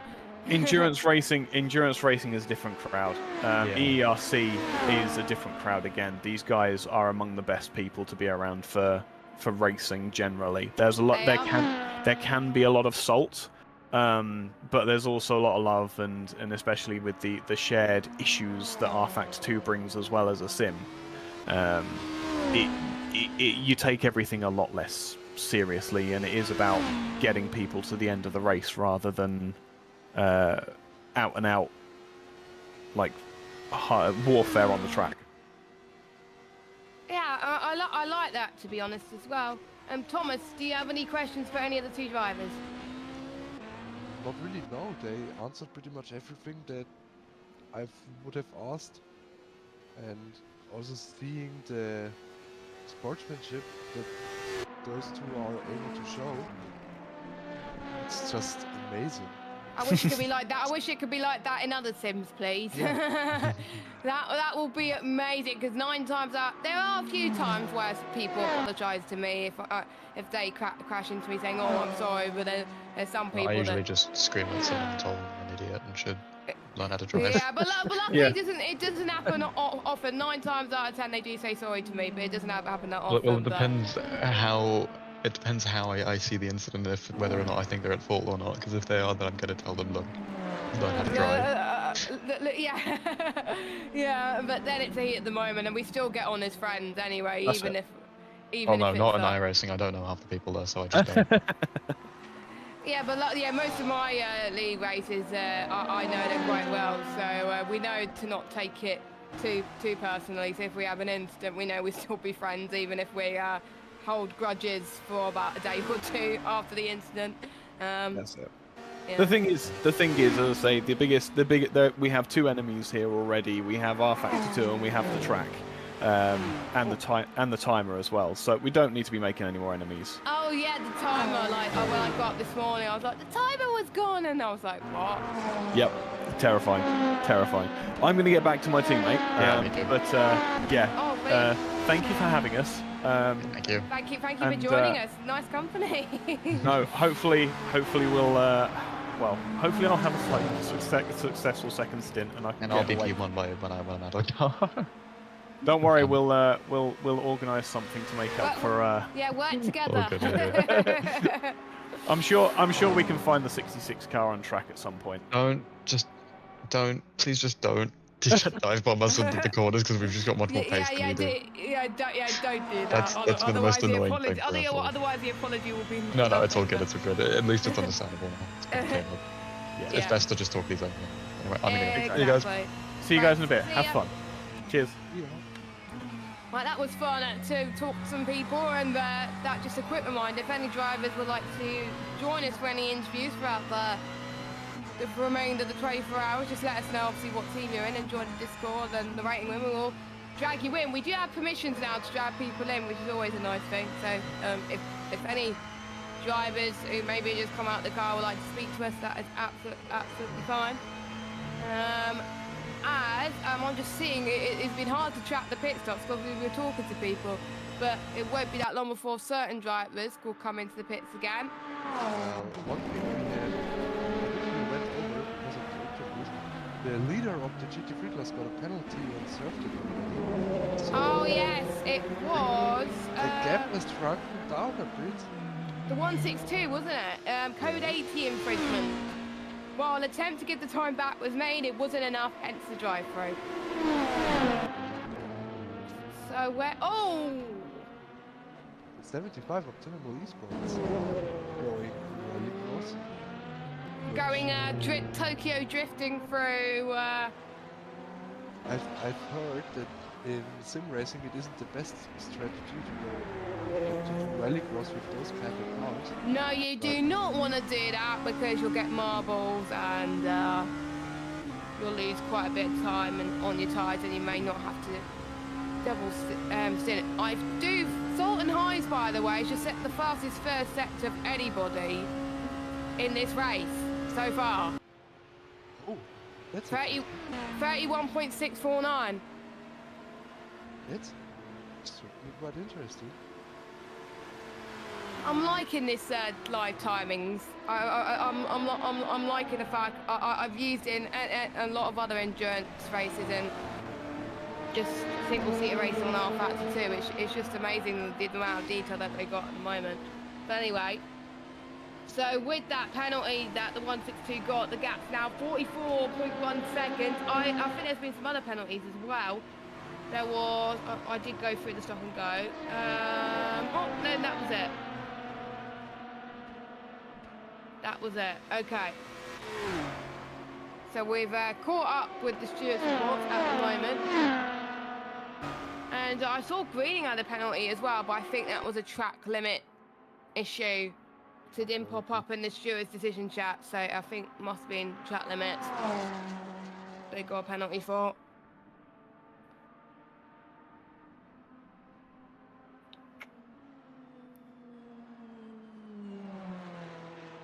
The closest battle on track, I think, it's hard to tell with obviously the 161 and the 40. Yeah, I don't know. Oh, it's 169 seconds. The closest battle has got to be for the lead of the GT3 class, with obviously that drive-through penalty. Matteo Schmidt, I believe, on the soft type. Well, I'm trying to think. Is purple the softs on race view? I can't even remember. I'll need to have a look at that. I can tell you in a second. Because my guys have done somewhere. Wait a second.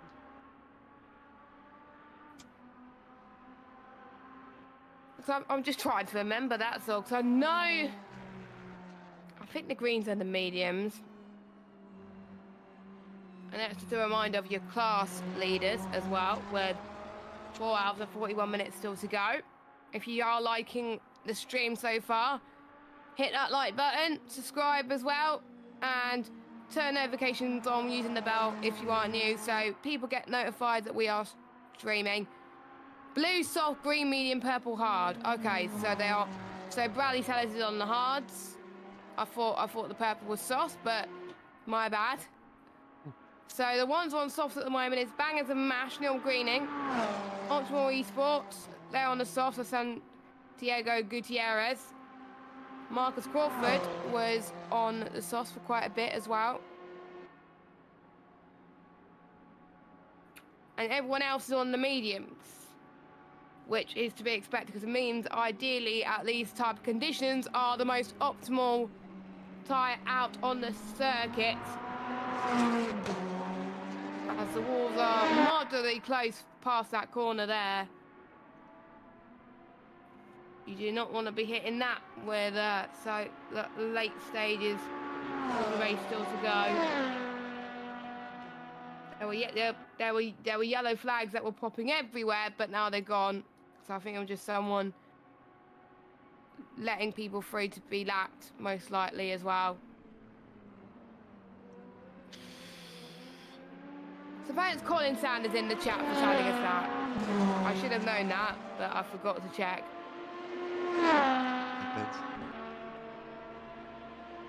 More pit stops. Number 2 is in. And he goes out of the pit lane. 139 is in as well. Number 48 is in. Number 47 is in. So as I was saying, we were all seeing potential pit stops come in as well.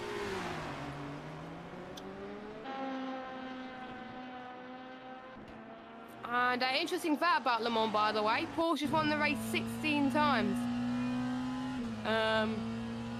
Toyota's won a few times as well. Ferrari now has 7, because obviously they're winning 2023. Audi's managed 5 in a row, 2004 to 2008, and then 2010 2014. German manufacturers have been the most successful, notching up 32 race wins. And Marcus Crawford for XRL Esports has gone into the wall. Oh, Oh! that is an example of an unsafe rejoin there. Just look in your mirrors and make sure that you don't collect someone, because there's going to be issues.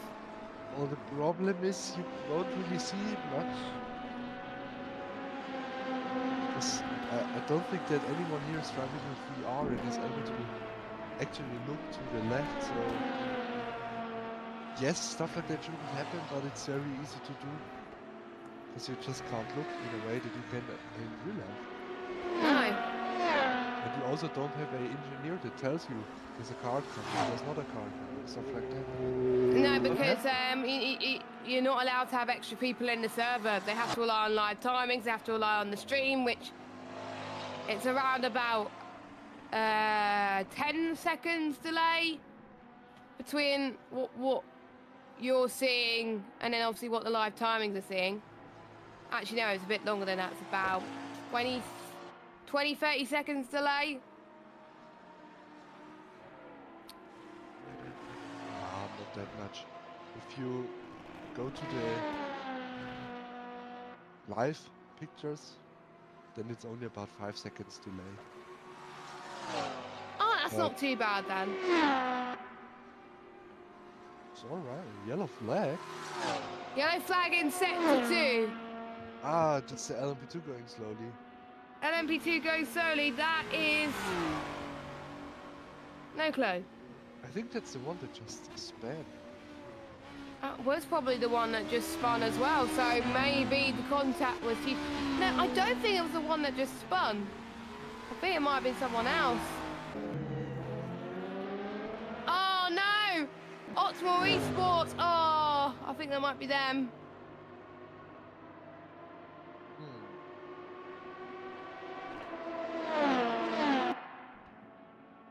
That's Very huge. good. Very good. If you put the stream at 2 times speed, it gets a delay. I did not know that. I'm going to do that now. Actually, no, I'll wait until... I'll wait. I did not know that, no. I'll wait until I have my break and try that.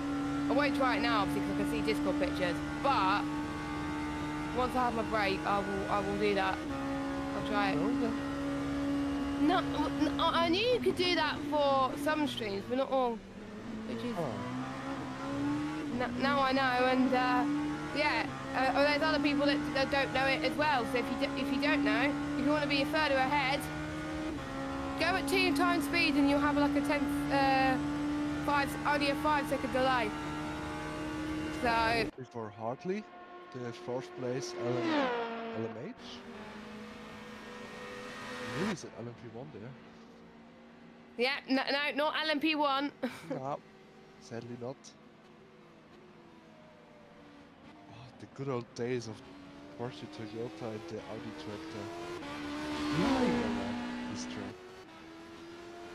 That was amazing. It is really good. I think Hartley just got a track limit penalty a moment ago as well. So the XRL 148 car, the one that we saw spinning with that rejoin in that very safe manner, apparently lost force feedback and has heavy damage. So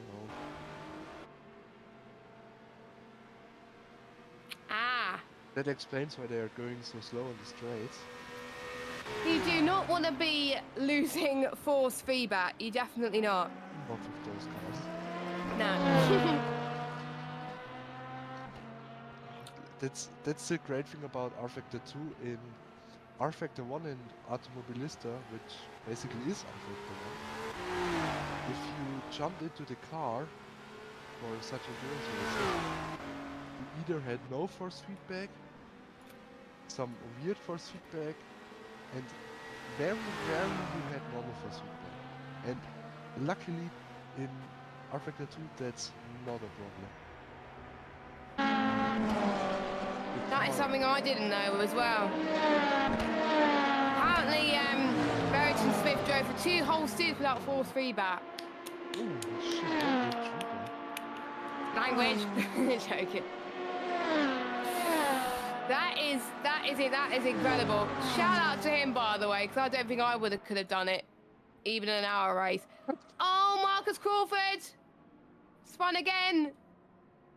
Oh, Can he get the car rolling? I think so, but he's gonna go into the gravel trap. I think that's the only way that he can hit the wall. Not hit the wall, sorry. nice to see his on board. To see if the, like how bent the steering is. How. Yeah, how because easy Marcus, it where is is he? actually.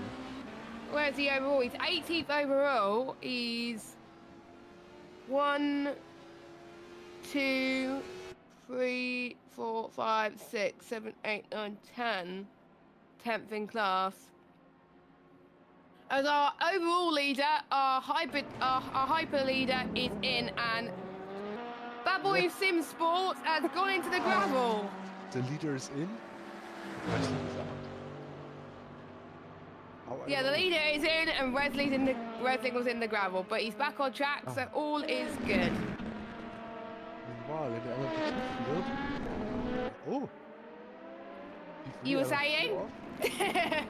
You were saying? Um, the 161 is catching up to the 19 again. Somehow I ended up behind it. Wow. They are catching up again. Might be a fight in the waiting. Which is, I think, the only fight happening on the track. Yeah, I think we got to this stage of the race where it gets quite quiet out on circuit. But then it heats up towards the end of the race. Gap now, it'll be hard to tell the gap to leader at the moment. So we saw Hives come in a moment ago for Racing Zone Team 1. And then we got Pomix Flame Team number 83 is in. And I think they'll go on to the medium tyres, which they are.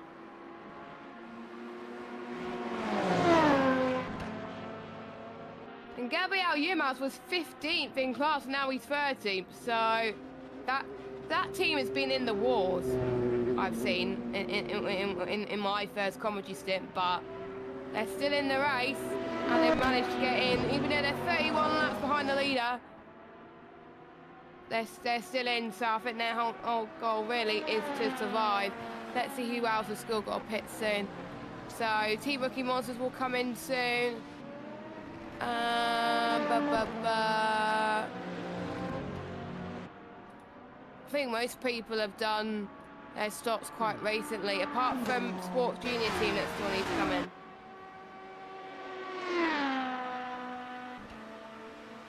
That was a very weird position to hit the car. I think I just say that. That's Looked very AutoCam weird. for you.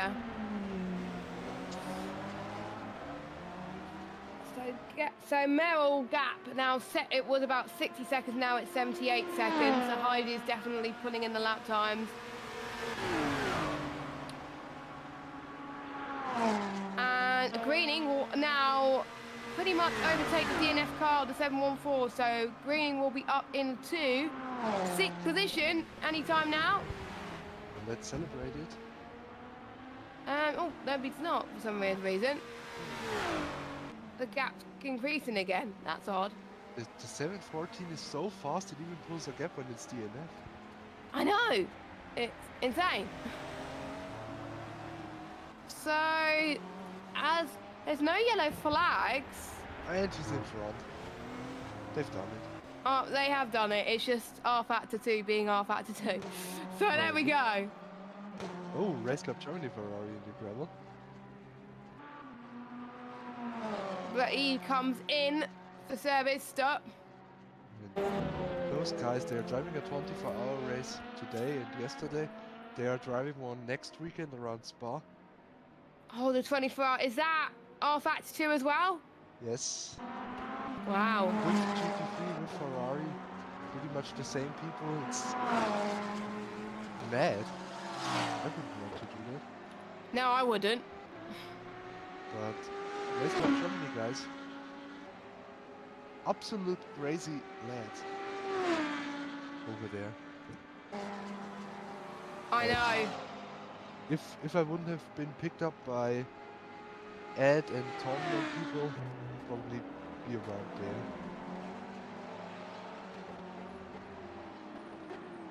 But Ed and Tom have picked me for some reason. Because you're good. Now, look at my stiff yesterday, and I think I found the wall at least 3 times. Oh, it wasn't very glorious. I think a lot of, to be fair, it wasn't just you that hit the wall. There's quite a lot of other people that hit the wall. So it can happen to the best of people. Yeah, just To be fair, everyone I think in the hypercars have had some sort of issue in this race. I don't think any hypercar has gone away unscathed, I think, in this race. I think no car has. Like the 666 car that is leading LMP2 currently, when I was commentating last evening, it was spinning out at Indianapolis like every 3 laps. Oh yeah, that was him. And now they are leading with a lap of advantage, so... So much can happen. It might have all happened in the ninth stint for all we know. It's amazing. It is amazing stuff. And we have hit viewer records on the EERC channel with the first stream, which I have to say is Ooh. crazy. It's So- because you are commentating so well. There are better commentators than me. I can tell you that now. Oh, certainly better than me, I guess. That's something. you are good. You are really good. So it is. I was looking forward to working with you today. And here we are. As Nick. 700 people watched the stream. No, that was views. That might not be unique views, but still we count it as views, so... Thank you very much, guys. It's been a pleasure to be presenting all that to you. And to get that feedback back from all of you. On how the event could be improved for next year, for season 5. You know, and you need to think about it. It's just a few amateurs, a few pros in here that are really quick. People like me that are basically the Ben Keating of driving, just driving around. Nah. And all of a sudden, there are so many people being interested in that. I think endurance racing is just fun to watch, even if it's just commentators talking about moustaches, as I found out. And someone saying that I have ginger hair, but I don't have ginger hair. I have brown hair. Need to investigate that as soon as possible. Yeah, I don't have ginger hair. I've had brown hair for the whole of my life. But anyway.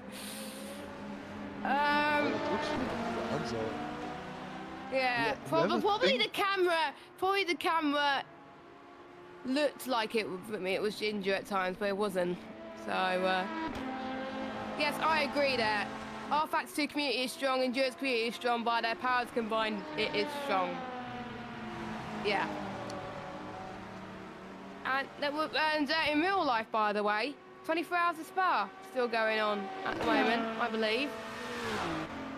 Oh yes, you're right. You're completely right.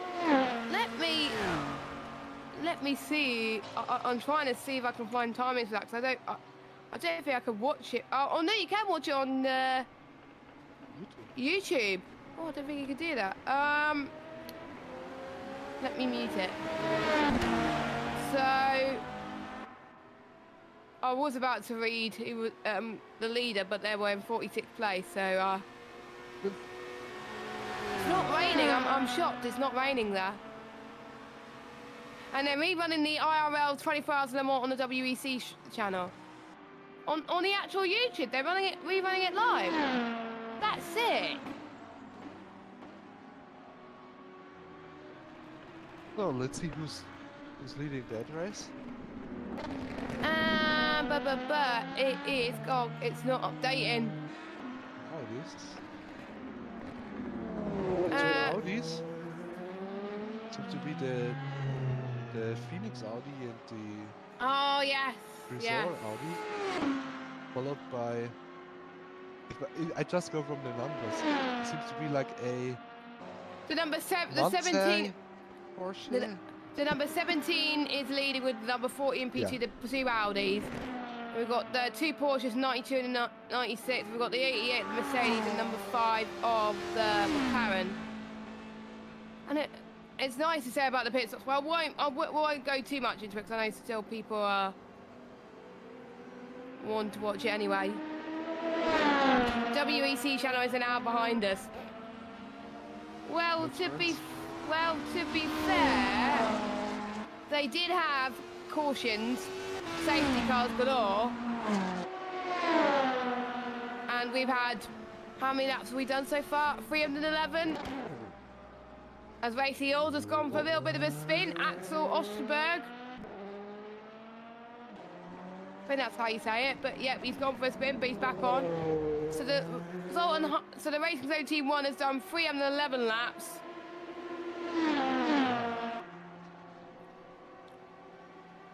Bradley Sellers, by the way, is on hards. I think they might be able to eclipse the distance record, the real one. Of course they will, because there was so many cautions and slow zones and safety cars in the real life one. 397 laps is the record.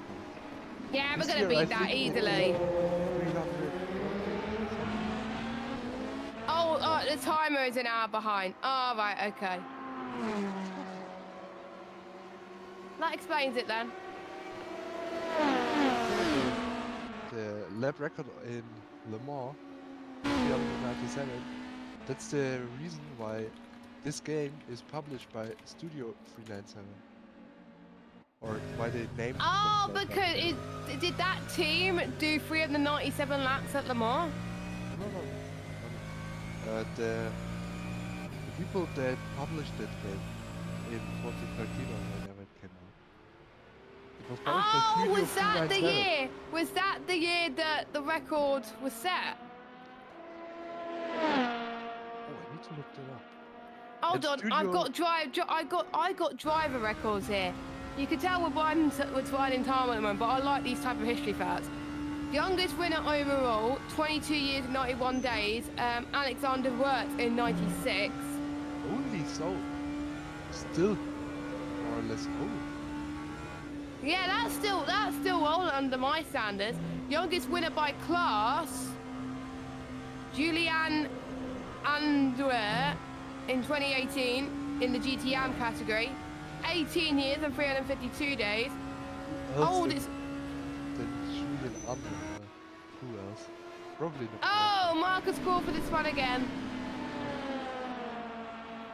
Careful. Wait a minute. Now you can join. No, not yet. I'm just trying to see. Oldest driver to start the race, 75 years. What a matter. Oh, Dominic Bastian. Oh, you're on you're on Wikipedia as well. Youngest driver to finish a race, Matt McMurray, 16 years, 203 days. Crazy people. Matt McMurray, I love that name. With It's 16 years, I didn't even know how to drive a car. Yeah, me neither. I didn't even start learning to drive until I was 21, and then I gave up because I was too lot of anxiety. Most laps completed: 397, 1971, and 2010. Interesting that it happened twice. And the one that did in 2010 was the Audi R15 TDI, well R15 Plus TDI. Tractor. And that was because they had the highest average race speed by a winner, 225.228 kilometers an hour. Oh, Marcus Crawford has had a moment. Yeah, he's just standing there, He stopped. taking in the scenery, enjoying the cars driving by. So there is You know, going to it's be a yellow in sector 2. So they will be told that there is a slow car there, unless he can get his car back. I think that was in the first chicane. That was, I think.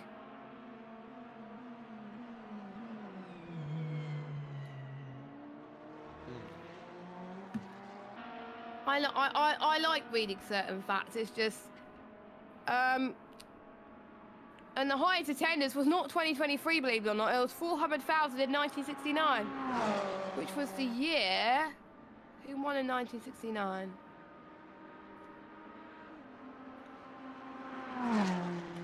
I will have a look. Oh! Optimal Esports has gone into the wall. Ford. Yeah, obviously Ford. The Ford Jackie GT40. Jackie X won in 1969, and is the second Okay, we come to code 18, 10 driver seconds. overall to have the most wins. So he's won 6 wins. Tom Christensen 5, won 9 wins 4, in Le Mans as well. 3, 2, 1. Louis Code Hartley. 80. Oh, well, under code 80. I could tell we're under code 80 because the cars are slowing down.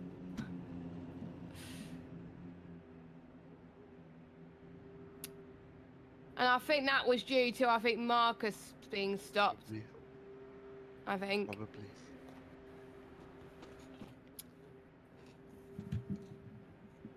Oh, I hate running around in code 80 conditions like that. It's just boring. You're here to drive, you're here to push the car, then all of a sudden you get taken completely out of your rhythm with those code 80s. Yeah, it doesn't help you at all because you have to go at a pit speed that you do not want to go in, and if you will get severely penalised if you go slightly over. Oh. It's just not nice. Luckily It's all not. the stuff has a pit limiter and stuff. There are still race cars around the world that don't. I think the highest example is actually NASCAR. Like, the 3 national divisions don't have any pit limiter. How do they not? They have to go, basically, just look at this speedometer and don't go over the speed. Ah. To be honest, if it was me, I would probably speed all the time because I can't keep to a certain speed without going to a pit limiter. It's just easier, especially when you're used to it. You just press the button and then you go your pit speed. But I think when you learn it and when you get used to it, then It's okay. drive it basically by feeling at some point, then you just do that. Muscle memory as well. Yeah.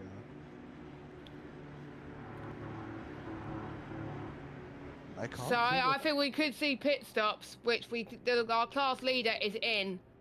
Our number 48 in the LMP2 is in. Oh no, that is LMP2. Will it's- Schmidt come in? That is my question. It's always easy to come in during those situations. You can just top the car off with fuel.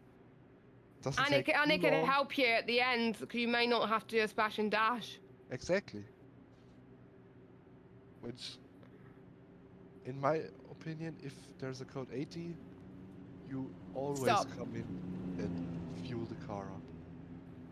Because I know of people that don't like to do that. They'd rather stick with the plan of like the stint sheets. I personally like to just go in, fuel the car up. Then I'm good to go for another full stint. It's good to be flexible sometimes as well because you may be in the car for a long time Exactly. than usual. And if you are flexible, then you do have the capacity to drive about half an hour longer. Then go for it. That's one thing in Hockenheim, the last race, where me, Tom Dillon, and Alex, we somehow were able to calculate it all perfectly with code 80s and stuff. We would have done one less pit stop than the car in front, and therefore would have maybe finished P2, at least would have given them a good run for the money. But I don't know if you've seen it or not. With the red flag we had at the end of the race. And Yeah, the, I was told about that. and the, luckily, cancellation. of the race then. When did that, like, halfway into the, was it halfway into the race that it happened? It happened during, I think the 7th hour has already started, so basically an hour of running remaining. And Ah, so it done then- most of the race then, so it could be worse. yeah. And then there was a poll on the Discord asking about who wants to restart it and who not. And I And think a lot of people would wanted to stop it. it was basically the people that had a good position voted no.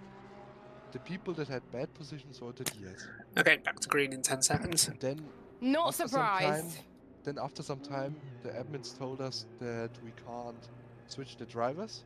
5, And 4, then 3, you also saw it 2, again. 1. The Green people that flag. have a good driver in there voted yes. The people that have a bad driver in there, then you were able to see that quite a lot. And Mm. I think it was like 3 or 4 votes in favor of not restarting. Aha, so then that's why there was a red flag and... Well, we as Reading Game Studio obviously voted for no because we were running P3 at the time. And if we would have restarted, no one of us would have been quick enough to keep the P3. So So- decent points as well as Sellers from Team Rookie Monsters, I believe, is in.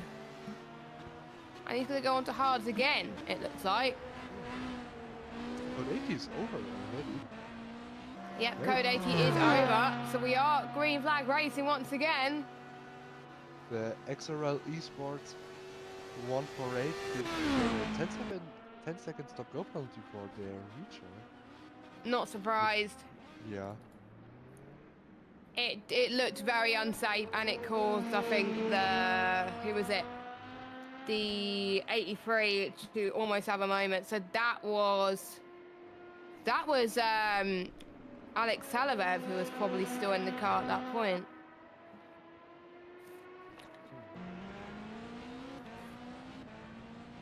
That's probably most likely.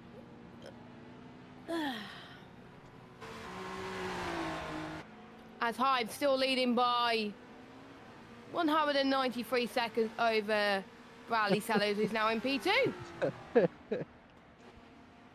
Wow. But still on the lead lap. We were just talking about an hour ago about the Rookie Monsters Cup still being able to win and catching up to the leader, and now Then I swear they were like third or fourth or something a moment ago. man, it's amazing how quickly all of that can turn around. And it's like, I think it's due to the pit stops as well. Some people may have not have pitted and they may have probably regretted it and all that stuff. Well, still got 4 hours to go. It's Yeah, quite a we long do. distance. That's at least for the LMP2 it would be 7 to 8 more pit stops. For the GT3 they can go around 1 hour and 15, so it's 3 more pit stops. The hypercars, I don't know how long they're able to. Maybe one or It was hard to tell because some of them pitted a lot earlier at the start of the race due to the Code 80. Oh, we should maybe refresh the overlay again.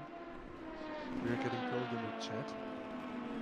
The 19 has been in the pits for 20 minutes. No, he hasn't. So let me put that in our chat as well.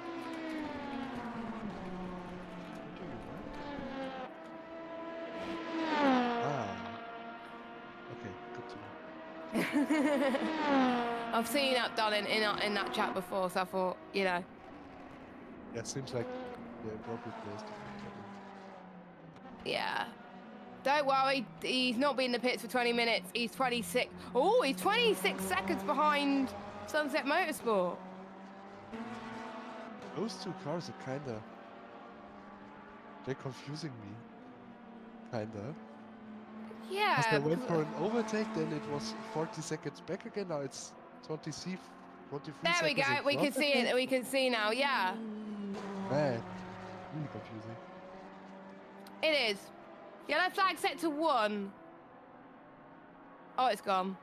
No, probably just some spinner. Yeah, I only ever point out yellow flags if it's longer than like 10 seconds. 'Cause if it's there for like 2 seconds, then it's just no point. It's just either someone left going each other through or whatever. If someone is also pitting very near to the pit exit, the game also throws a yellow flag. Oh yeah, it does, doesn't it? In Abu Dhabi there was that problem, in Hockenheim there was that problem. In Hockenheim Pretty there was pretty constant. much in every track there is a problem with that type of Alpha stuff. Factor 2, so Yeah, R factor 2. rather be concerned when there is not a problem. Yeah. So the top 4 on the lead lap for the hypercars. The top 3 on the lead lap in the GT3s. And only the leader is on the lead lap in LMP2. But we got the 40, the Westie, 46, 30, 48 trying to catch up and unlap themselves pretty soon as well. So that could get interesting when the pit stops start to come as well. And let us know where you're watching from. Let us know who you're rooting for as well, what team. And again, good to see people trying to make sure they get to the end of this race. Well, Oh, so the 148 lost. It was a 148 who spun earlier on, lost force feedback, heavy damage on more time.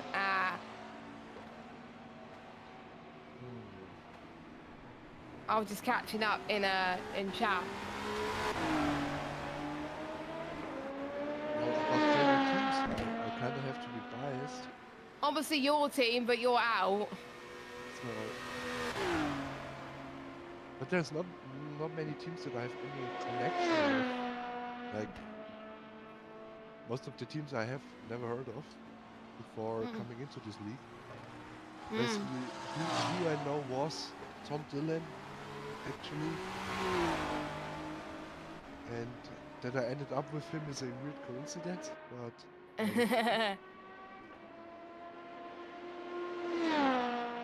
Yeah. Like, there's some people that you kind of wish you want to work with, and then you end up working with them, and it's kind of like a surreal moment. I've had that a few times.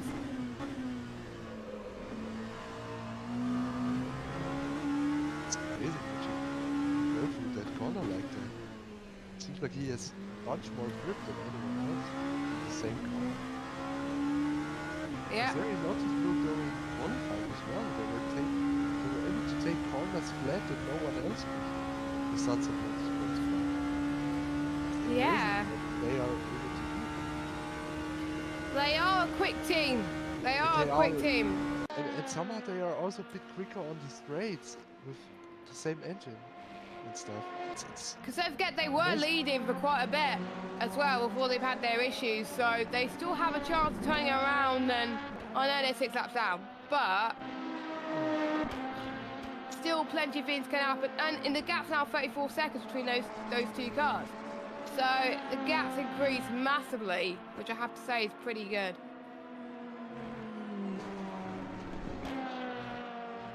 which takes kind of the last bit of fighting out of it. Yep, it does. Yeah. We have the 83 facing Hartley in the 137. It's only 10 seconds between them. The gap has been very long in the last couple of match. And they can't go back. There's not too much happening. Nope. Which I think the teams, the drivers are quite happy. In this stage you don't want to have the biggest fighting happening Yeah. when during the start of the race. Everyone is just tired.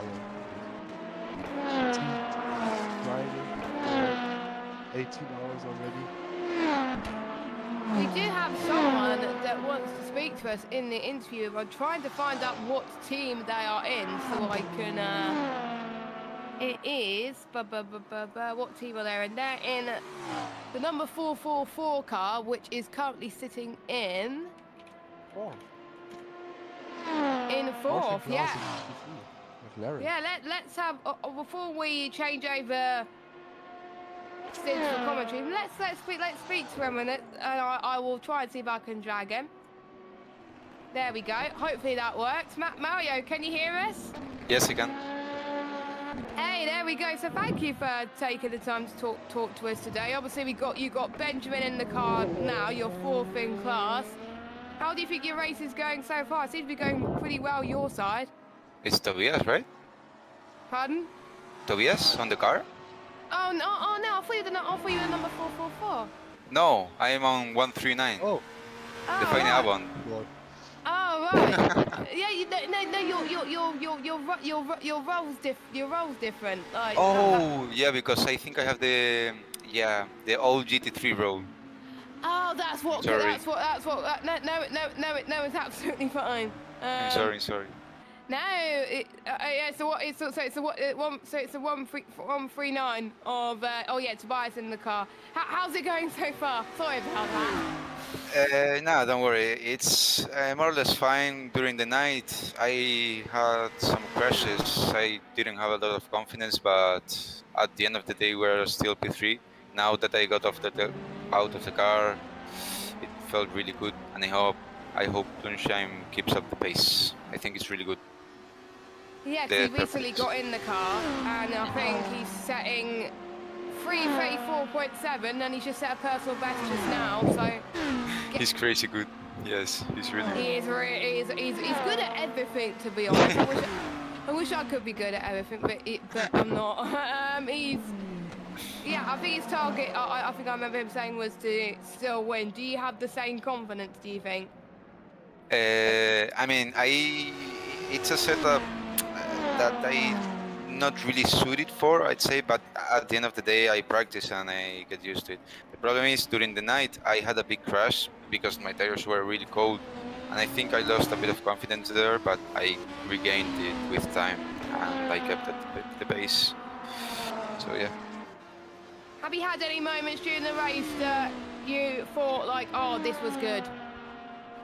Oh, well, now that I left the car, I think the car was really good. The grip is awesome, the degradation is not really high, so it's ideal. And I was setting like almost personal best, so really good. But thing is that the LMH guy rejoining, he crashed into me and I had like 5 minutes of damage. Ah, that was what I was wondering, why you were losing a bit of time there, and Yeah. I think you got a penalty for that unsafe rejoin. Yeah, I think he got like 10 seconds stop and go. Yeah, we did. Yeah, I've seen it in the. It was banging to mash. Yeah, I see it. That was about an hour ago. Yes, more or less, because I had to stop. The whole car was broken, like the whole suspension was broken, so I had to stop. I put new tires, I believe, something like that, and now Bloomsham is on the car. Yeah. Yeah. Still, you caught up a lap, so you are only a lap down as well, which is great. So you obviously had some difficult moments during the race. Obviously, you just touched on that, so we don't need to touch on that again as well. So, what? Obviously, your goal is to win this race. What other expectations do you have in terms of like consistency? What lap times are you aiming for your team? I was aiming for. Inside of the car, maybe I'm not the fastest. Tobias is really fast. Abascal is also really fast. Maybe I'm more in pace with Adam, so I'm aiming for a 35, a 3:35. Probably Bloomsham is more gonna be doing 34s and 33s, but for me a 35 or low 36 is pretty good because it's still faster than the guys around me, so that's what I want.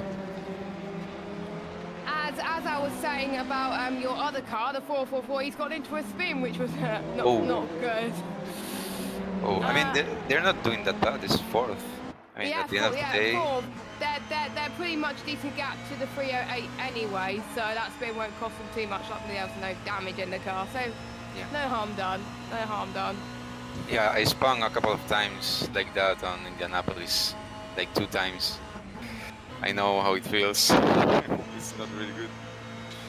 No. Thomas, do you have any questions?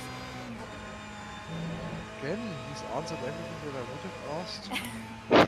He's given me a lot of insight into their driving with the LMP2, with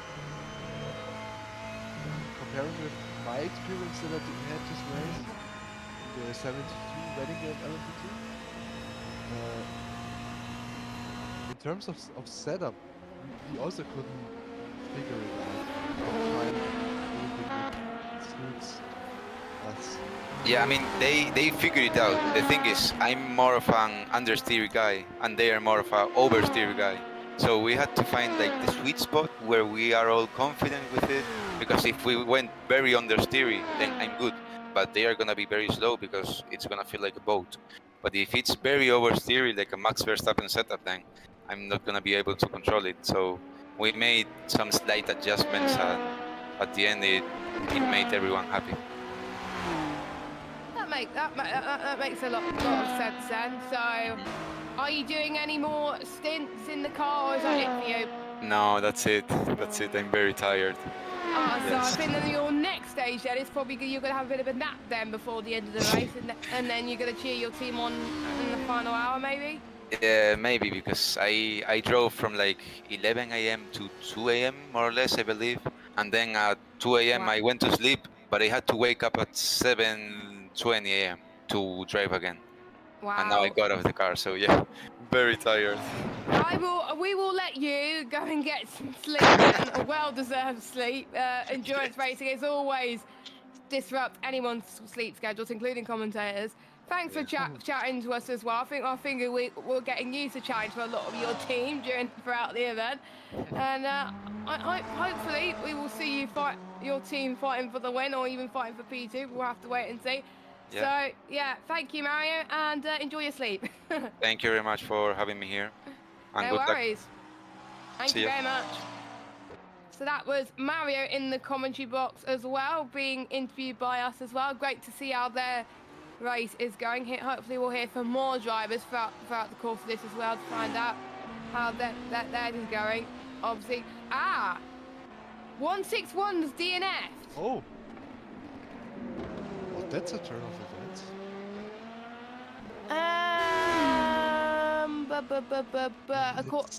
Let's see Let's if see it's who a that DNF is. or is it if it's just It's a DNF. Oh no.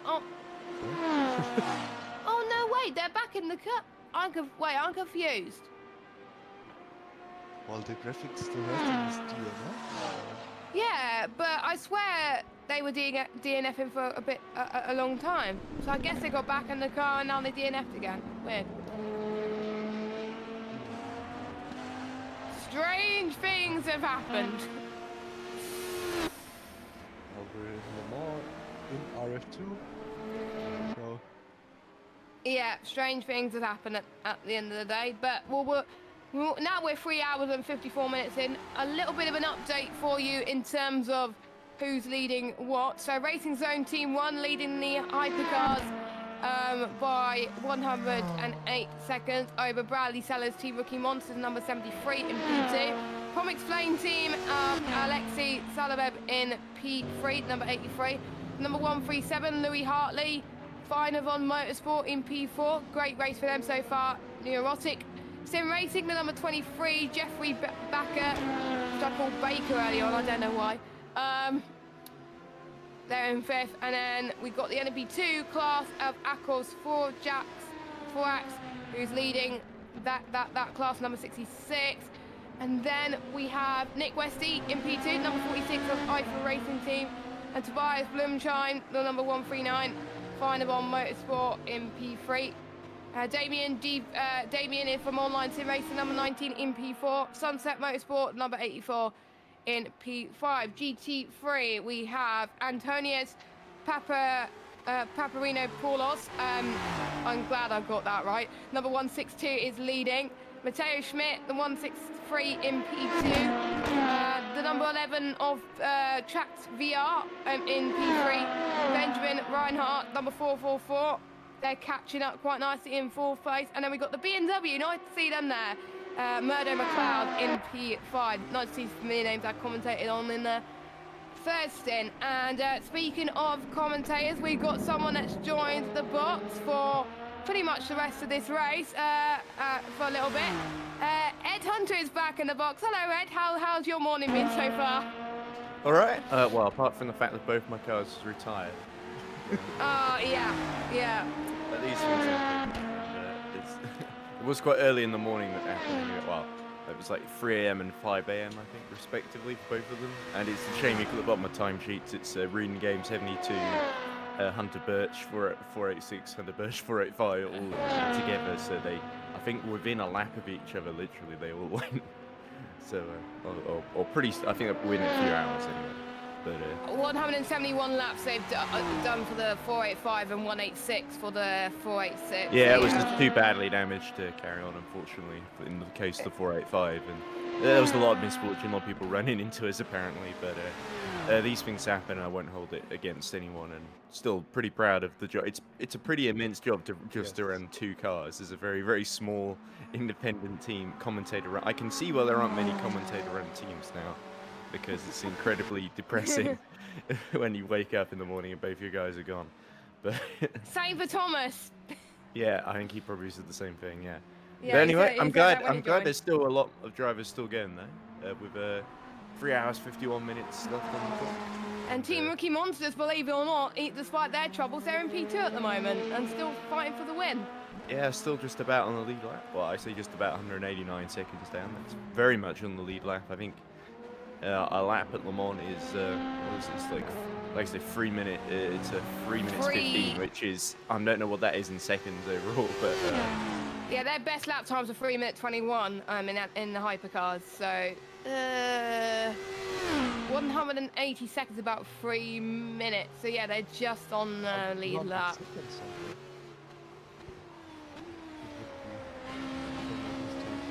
Oh, hold on, I will work it out through Google. 201 seconds. Ah, there we go. So they're nearly not on the lead lap anymore.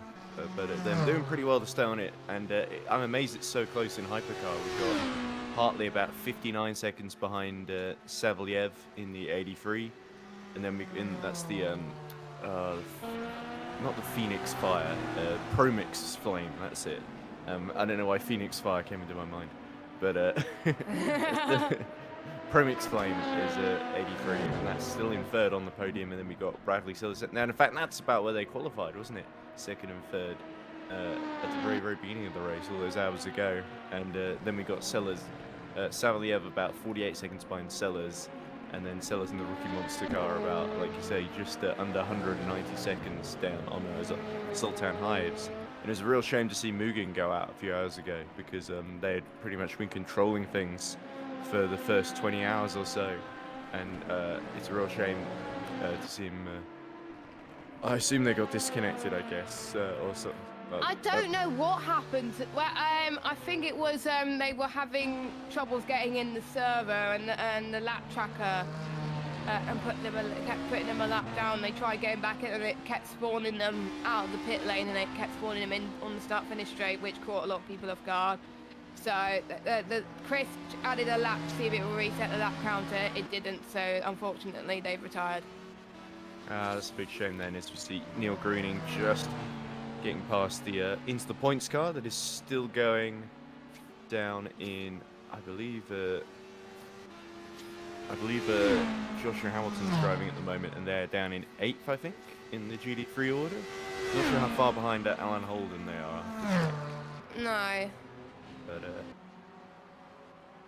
should be a. I'm trying to see where the fight size is. See Benjamin Reinhardt make another pit stop, but he is about a lap ahead of McLeod in the Boyd Transport 308, and about a lap behind Bakinavi in the number 11 Trax VR car. It's annoying. Apparently Race View only works on my laptop now. It doesn't work on my phone anymore. I just did get blank it script. not work? I haven't tried it on my phone. Yeah, well, I had it on my phone earlier, and unfortunately, whenever I try and use it, I just get a blank screen. Here we go. So I'll just get it up on my laptop because it's the only way to get it to work, apparently. Right, we got behind Alan Holden, we've got Roy Ton, who's 2 laps down in the Ligier. Zoltan Kovacs in the McLaren is another 47 seconds down. Then we've got Brennan, but yeah, Joshua Hamilton's actually down there, not in 8th or 9th, but actually down in 10th, I think. Yeah. And 2 laps down on Race Club Germany. So, I mean, there's still points for Into the Points, but not much more than that, unfortunately. It looks like it'll be on offer, unless some tragedy happens up ahead, which you wouldn't really wish on anyone, especially after the day we've had. But you know what that kind of pain feels like. But I think it will feel worse, to be honest, Ed, if any of those cars that are still in this race retire with only a few laps to go. Yeah, I think we've still got 32 cars going though, so we've only really had 8 retirements, which I think is still a pretty good strike rate, all things considering. Oh, and 3 of those have been us. Yeah. Yeah, no, let's not talk about that.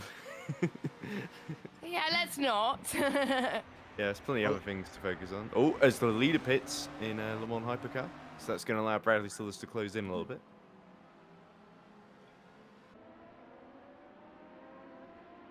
Yeah. There he is. And pretty much, I was speaking to Thomas earlier. I think every car has had their fair share of troubles today. I don't think anyone has got away scot-free during this race. Probably not. I still think we didn't get a whole big rub of the green though. All things considered, I feel like. No. I think like for it to happen to all 3 cars is particularly bad. But anyway, I guess that's Le Mans sometimes, and certainly it's like I said, it's still great to see so many other cars still running because it means we've got something to commentate over. But anyway, it'll be interesting to see what the gap is. I think Hives is definitely comfortably ahead of Bradley Sellers, but it will be interesting to see if it puts any pressure on him when he comes out, seeing the Rookie Monsters car within about 50-60 seconds or so, because that means we're going to have similar gaps. Like 60, 45 second gaps between all of the top 4 in Le Mans Hypercar, which after nearly 21 hours is that's pretty wild to think about. That they're all still so tightly packed together, and even in GT3 the gaps aren't too big with the top 3. With the 162, 2 EP cars, yeah. The 162 did have a penalty earlier on for speeding under code 80. Ah, interesting. So how long ago was that? That was that was around about 9 o'clock-ish. 9 o'clock, okay. So, Yeah, and it says one attempt to get the time back was made. It wasn't enough heads to drive through. So they did try and compensate and slow down again afterwards, and it didn't quite. It didn't meet the standards, whereas the one that just came through between the 163 and the 11, it was NFA because they were very briefly above it, but they slowed down sufficiently and they gained enough time back. So there you go. You can see the gap on screen now. 87 seconds between Bradley Sellers and Zolt Prebeck there. I think the number 1 Racing Zone team did a driver change as well. Prebeck's gotten back on board. Yeah. He did actually start the race as well, so he's clearly had some sleep like the rest of us have had, and then got back in. I think Prebeck was in for a bit before when I joined earlier. I did join half an hour earlier because me and Thomas were like, you know what, we've got nothing else to do. Why not join half an hour early? Up and sleep, I guess. Yeah, I was very tired last night, but I got up at 7 this morning. Oh, I don't blame you. Well, I can't be that tired then. But I was watching the F3, so. Oh, that's true. That was. It was on quite early, isn't it? Yeah, I was on quite early, and I watched it a bit with my dad, and my cat wanted a bit of my milk, and it got like when I was trying to eat, the cat just kept trying to get my attention. It was just like annoying. But anyway, The leader that was my morning. Yeah, 4 Gax then. Already serviced, and that's good for Maria. I'm pretty sure, as Team Iris, they didn't win EERC Le Mans before in previous Whisper years. test. I'd have to look it up, but I don't think they've actually won a 24-hour race with us before. So it's great to see that team, and 4Gax especially, who was usually part of like the 66 would essentially be the B team of Iris, and now then Maria, it seems to be the A team, in especially in LMP2 anyway. Yeah. So great to see that 4Gax and company have really put together such an immaculate race, and ever since the 161 had a big issue that lost it a few laps, they've really struggled to get. Where is the 161 anyway? Oh, don't tell me that. Oh, they are out of the race. Saracino left the race some time ago, unfortunately. It was a while back. I think they were. I think it was. During the It night, was after yeah. it was after your cars, but it was a lap 216. Well, they'd done 216 laps before they retired. Yeah, so that is a big shame for them. But Yeah. 4Gax now, who's exited the pit lane with still 170 seconds to Nick Westy in the EFA Racing team, and it's great to see EFA Racing still going because I don't think they've finished the 24-hour race in EERC before. No. So I can't remember that. I think their best finish I can think of is maybe third or something like that. I think they got a third place earlier this season, maybe. So great to see them running in the top 2.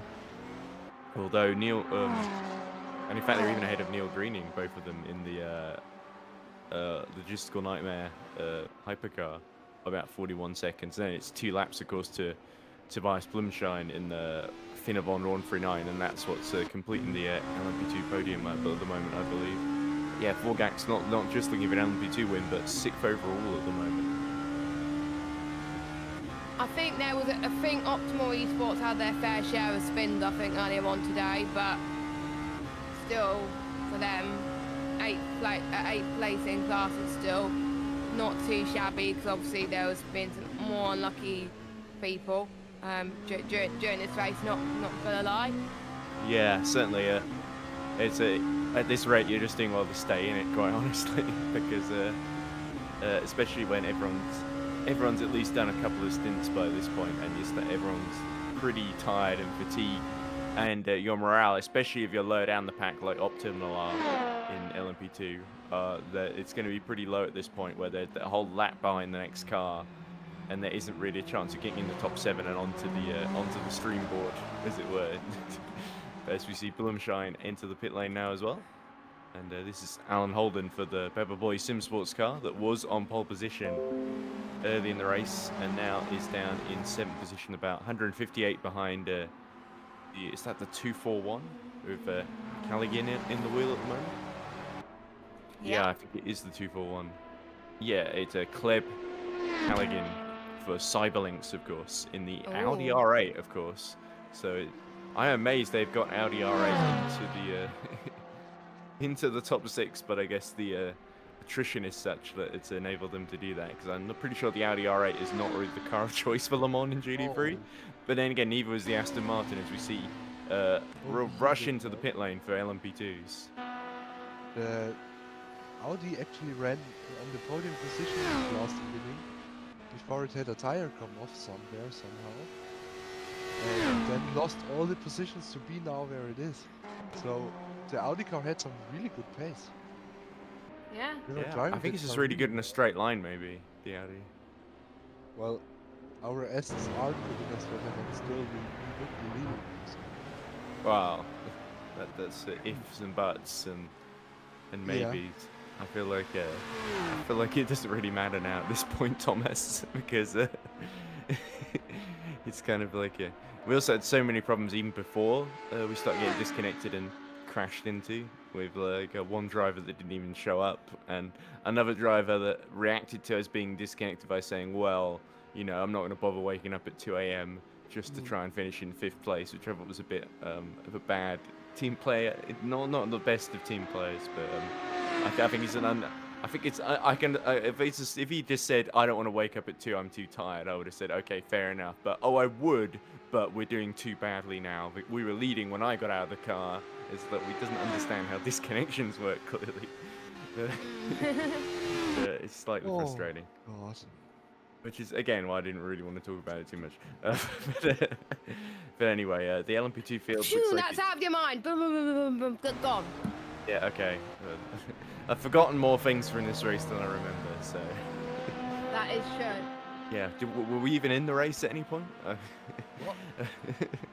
Anyway, yeah, Nick Westy getting out of the pits in second position, so it looks like the LMP2 field is the most spaced out, everyone about at least a lap apart from one another. So it could still close up if there's problems for anyone, as we see a load of GD3s on the line as the Rookie Monsters hypercar negotiates them all. Race Club Germany continuing on in 9th position in the 78, holding off the into the points car. 3 hours, 30 minutes left to go on the clock, and I have to say, I think we've done, even though we broke for the night, I think we've done pretty well to cover as much of the race as we have. I think the only hours we didn't do were like the ones that, so we stopped, I think they stopped at 1. There wasn't any commentary until I think 6. Oh, cool. So we missed both our cars retiring, which was a good thing. Yeah, it was around about, I think, 4:15. Because I think they had problems with the drivers or something, so they couldn't get the stream going to about 6:30. So, and it's obviously there was commentary from 6:30 to 7:30, and then we carried on from like 8:30. So. Whoa! And that's Jeffrey Backer getting it wrong at Tetra Ridge, and that's the sort of thing where you just run out wide, either pushing too hard or fatiguing at this point in the race. And yeah, just the rear went, and luckily he didn't go into the wall because he just didn't quite. He was able to get on the brakes in time. But Heroic Sim Racing still going in 5th, but 15 laps down on the next car, so it really is a survival mode for Jeffrey Backer at this point, with Neil Grooning in the LNR 999 about 4 laps down on them, and not really too much of a threat at the moment, although needs to make sure it doesn't do that too many times, because that 4-lap gap could evaporate before too long. As here is 3rd place Savaliev coming in, probably for a driver change at this phase in the race. I just realised something. I was meant to have a break 25 minutes ago. Oh, that's true. Yeah, I was supposed to. I think I showed up about 7 minutes late. I'm sorry, Jess. No. I think we got carried away because we were interviewing Mario, which was quite nice. We lost track of time. So. Mario Valencia. Yes. Ah, cool. There we go. Yeah. Remembering all the drivers and first names. So I'm probably going to end up having a shorter break, unless I might carry on until maybe Josh gets here about 11:30ish after Porsche, and then it depends if he wants to carry on. But I don't know. Yeah, we'll see. If I have to do the last bit of the race on my own, I don't mind too much. Oh, I've still got Thomas. I may as well. Thomas, it's not like you've got a car to get back into. So. Not anymore, no. Yeah, yeah, exactly. Yeah, I think. I'll probably might do. Like, I might probably have a break for an hour and then come back at like lunchtime or something. We'll see. But I just don't want to leave anyone on their own, so. Yeah, it's all good. Currently, we could be both very help each other emotionally and loss of it. that is a good point. So yeah, I'll take a break. Our emotions, Thomas. Yeah, I'll take a break at 11 then, and then for an hour, and then come back at 12. So then we'll do then the final 2 hours will be less stressful for me. There we go. Sorted. Well, at least I know you've had breakfast, Jess, so you don't have to worry about that. Yeah, I had breakfast. I think it was about 7:30 this morning. Yeah, while watching F3, I guess. Yeah, I was having breakfast while I was watching F3. Yeah. Haven't watched F2 yet, but I'll watch that later on. Plenty of time to catch up, that's for sure. Exactly, yeah. But anyway, there is Paparinopoulos continuing on his way. The championship leaders, 162, looking to extend that advantage with their teammates, the 163, holding on to second, about 34 seconds down.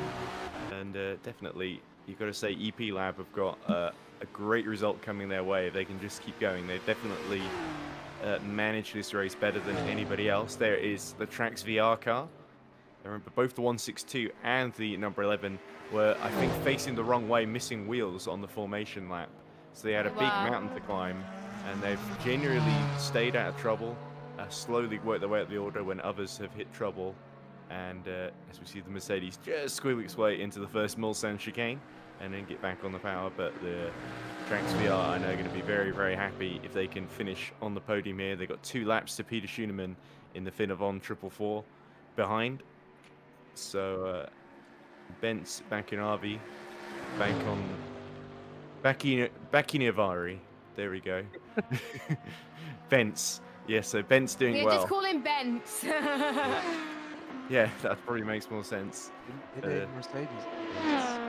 Mercedes-Benz, yes. Yeah. Oh, Yeah, great. yeah.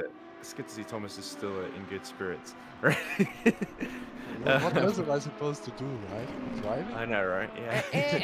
Exactly. You're gonna drive me insane. I'll tell you what is an interesting fight. Louis Hartley is closed after Savalev's pit stop. He's within 83 seconds. 4 seconds of the 83 car in 83 seconds. Wow, so close. That's just the number 83 as well. I've done that before as well. It's really annoying in this race. Only 714 seconds behind. Oh wait, that's just the number. But anyway, I think it might be worth checking out that fight just to see how close Louis Hartley can get. In fact, the gap is below 4 seconds now.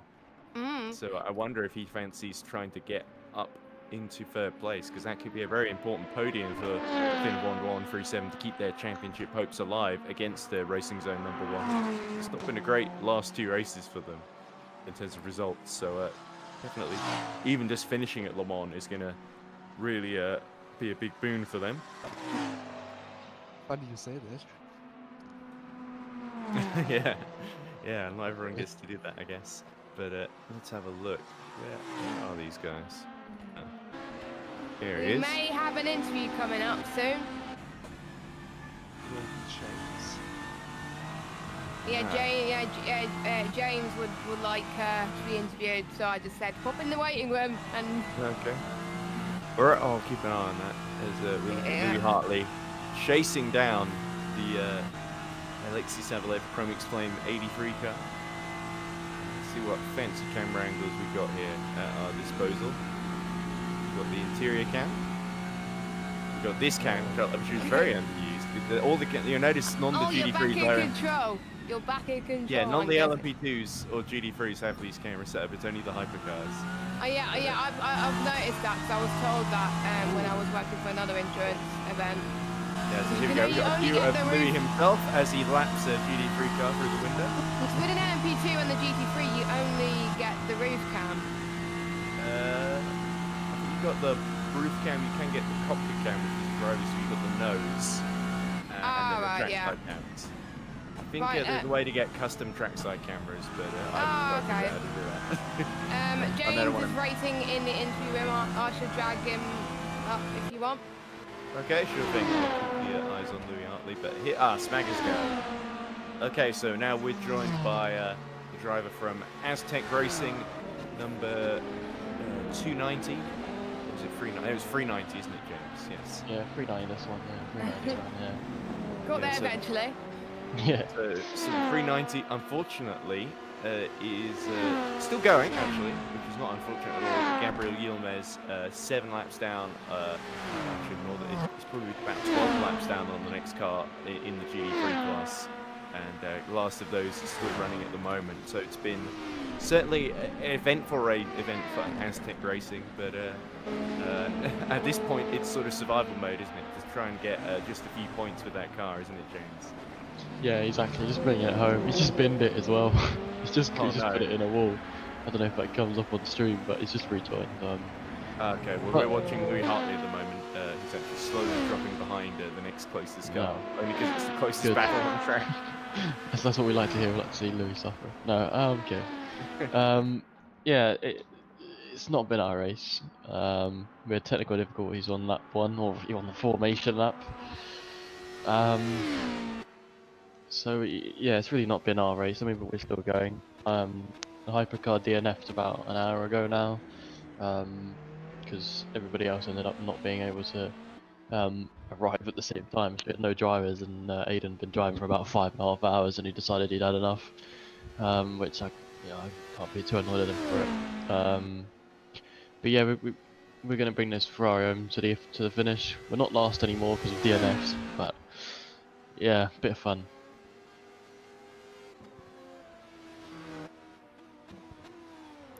And certainly your stints, I saw you struggling a little bit when you were out there, but generally it generally looked fun to drive though, for the most part, despite a few spins and incidents here and there. It definitely seems like a car that's handling well, and it's currently leading the class, of course, in the hands of the EP Lab team. But although we've seen a few surprise packages, like the Aston Martin, like the Audi R8 of all things, doing well here, the Ferrari is still massively the car everyone wants to be in GT3. Yeah, it's a good car. I mean, it's seeming a bit of a handful. I think the package we've bought with us here is a bit of a handful. I mean, it's manageable, and it can be fast. It's just not necessarily the ideal race setup. It's a bit too slidey, but yeah, a bit of fun when you come through corners and it goes a bit sideways. But yeah, it's not necessarily ideal. I heard a lot of people actually, in my team at least, Bruce, that were hoping, they were saying, oh, the Ferraris, looks like the engine temperatures get up quite high if you do quali laps every lap. So Dave, I think a lot of them were hoping the Ferraris would all just blow up, and that hasn't even remotely become near possibility because everyone's been so cautious with the engines. So I don't think I don't think there's any worry that any of the cars ahead are going to blow up. Are you hoping that happens though, James? Well, I mean, if all 13 cars ahead I mean, can we even overtake everyone? We did the maths a while back about whether we'd overtake a hypercar. We can't. We're not going to catch our own hypercar, but yeah, we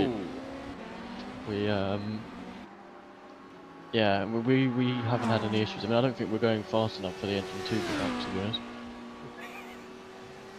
I think we'll be alright. Yeah, that's a concern alleviated then. I was just surprised watching the Race Club Germany car just have a massive tank slapper coming out of Mulsanne corner that he just about saved without hitting the wall. As you see McLeod being serviced in the pits in the BMW. But yeah, certainly.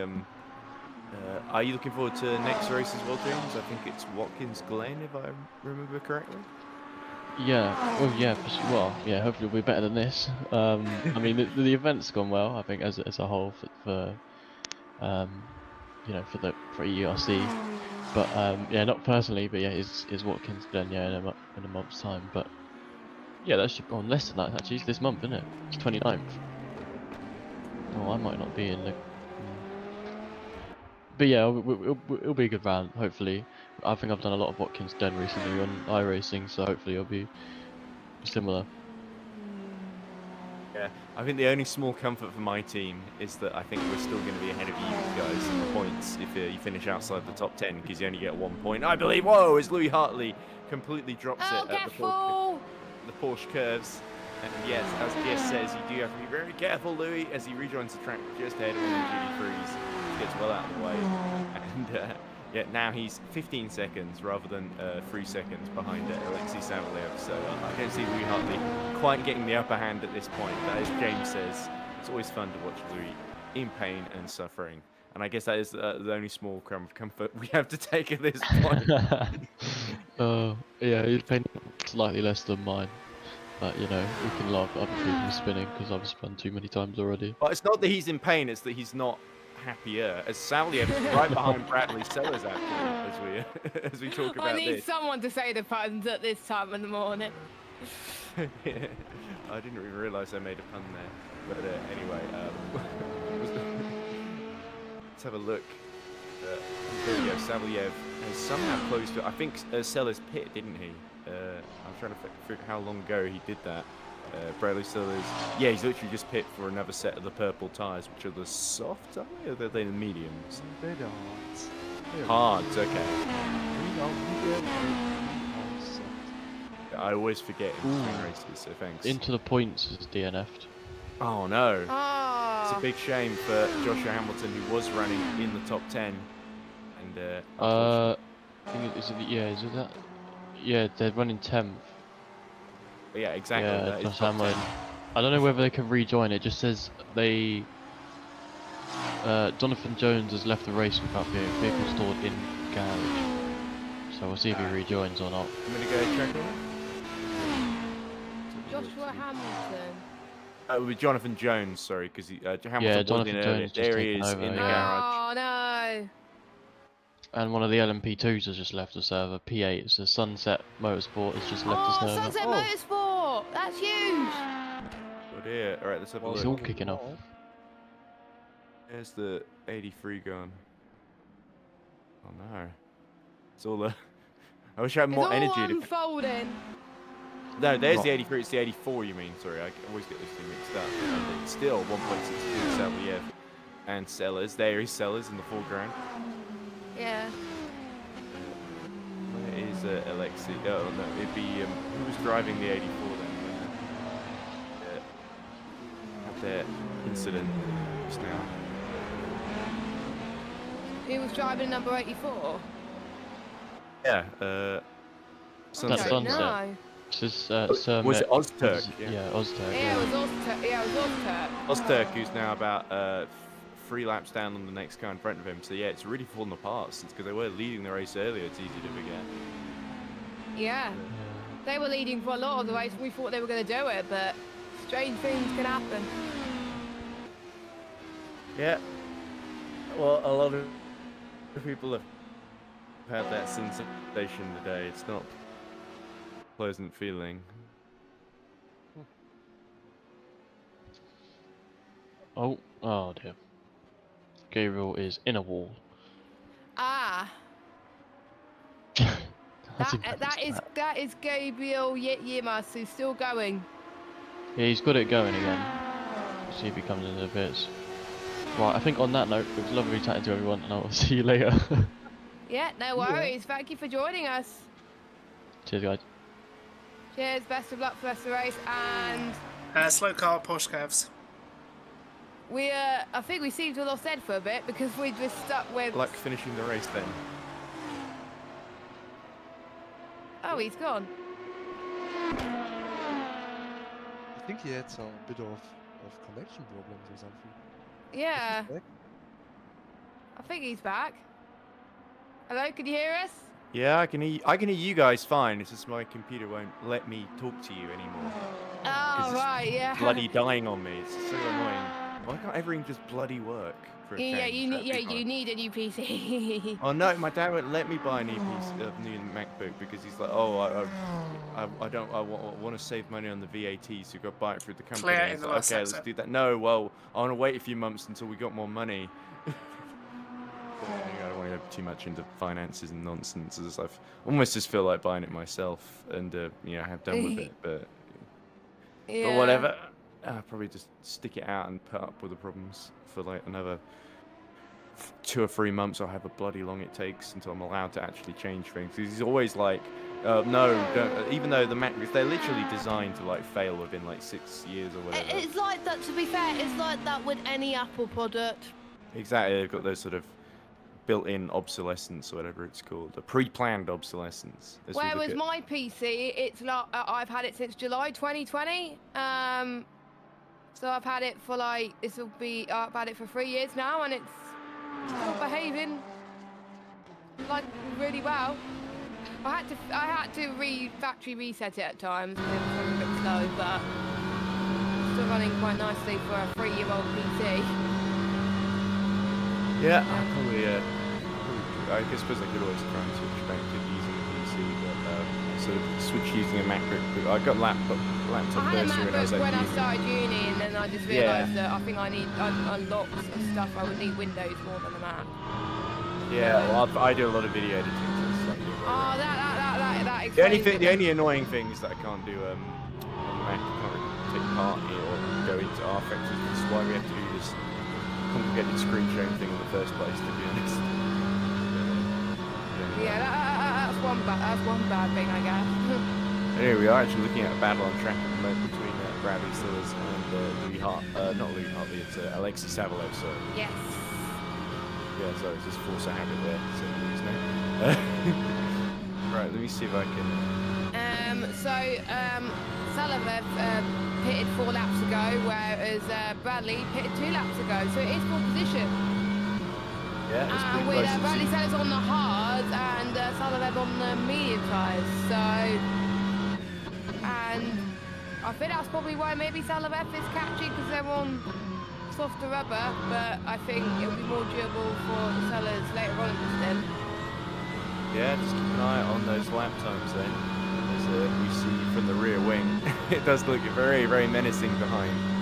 So certainly a big threat from behind for Bradley Sellers to see off here. Jeffrey Becker was in the pits, but now he's out of it. Anyone else in? Yes, Damien is in for online sim races, and I think apart from that, that's 6. Obviously, we've had the XRL Esports. I think that's had a few moments as well. Can't tell if they DNF'd or not. And he's out. At least still got one car still running. Good look. He's quite way down. Yeah, I think Crawford. Is that out? Yeah, I think Crawford may have left the race some time ago. Ah, okay, yeah. Oh yeah, it was a while back. Okay. So they've done like 270 laps. So I'm trying to remember, but yeah, James Howe was in the other car and retired earlier in 21. So he's quite a way down. Even the G3 field. So I'm pretty sure both XRLs are done for the day. Sadly. that is a shame. It is, but I'm sure they'll be back next time. Paul can explain. But they've had their moments here and there in this race, so I don't think they'll be, completely disarmed. But it's certainly, when you got 2 cars, you hope at least one of them would make it to the end. But can't always play out that way, sadly.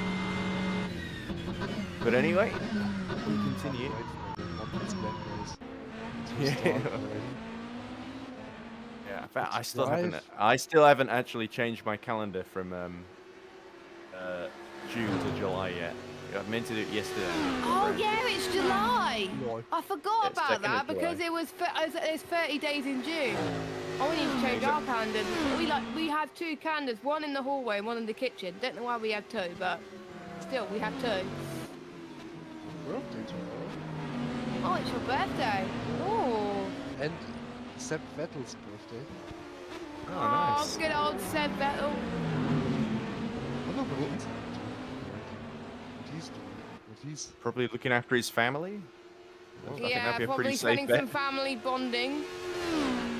It's always nice. Speaking of bonding, I hope we get to see some sparring between these two in the near future. So they still circulate a second apart. Savalyev and Sellers, the 2 S's. I hope they aren't like bonding. 'Cause, like, Okay, they're probably not too friendly, but yeah. I meant types overtaking each other without touching seems to be a thing that just doesn't happen. they don't even overtake the other Colossus without touching. But although to be fair, it's not always the prototype's fault. But No. sometimes it is though. This race around this track, it's very manageable. It's not a big problem. You mostly catch them on the straight. And if you have to wait for a corner, then you have to wait for a corner. Not like in Hockenheim, though. I became powerful. Yeah, exactly. But also, you see in the background there, the Racing Zone #1 car is about to put a lap on both of them, actually, before too long. So that really shows you that Sellers' pace, and if we look at it, it's not been particular. Well, it's been alright. He was about 2 tenths slower last lap around. He's been consistently lapping in the, let's see, 324s, 323s, 326s, those sorts of lap times. And whereas Savlyev's been consistently in the 23s and 24s and just slowly getting quicker. Whereas Sellers has just been consistently in the 24s and occasionally 26s and 25s.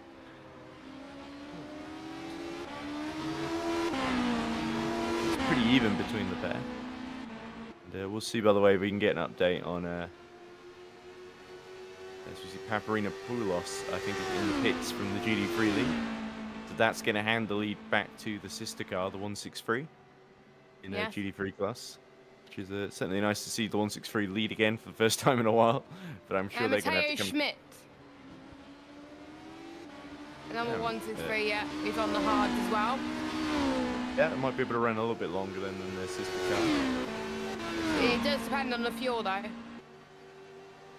Does, yeah. The fuel, we know how long the GD3s can go without pitting compared to their prototype cousins, essentially.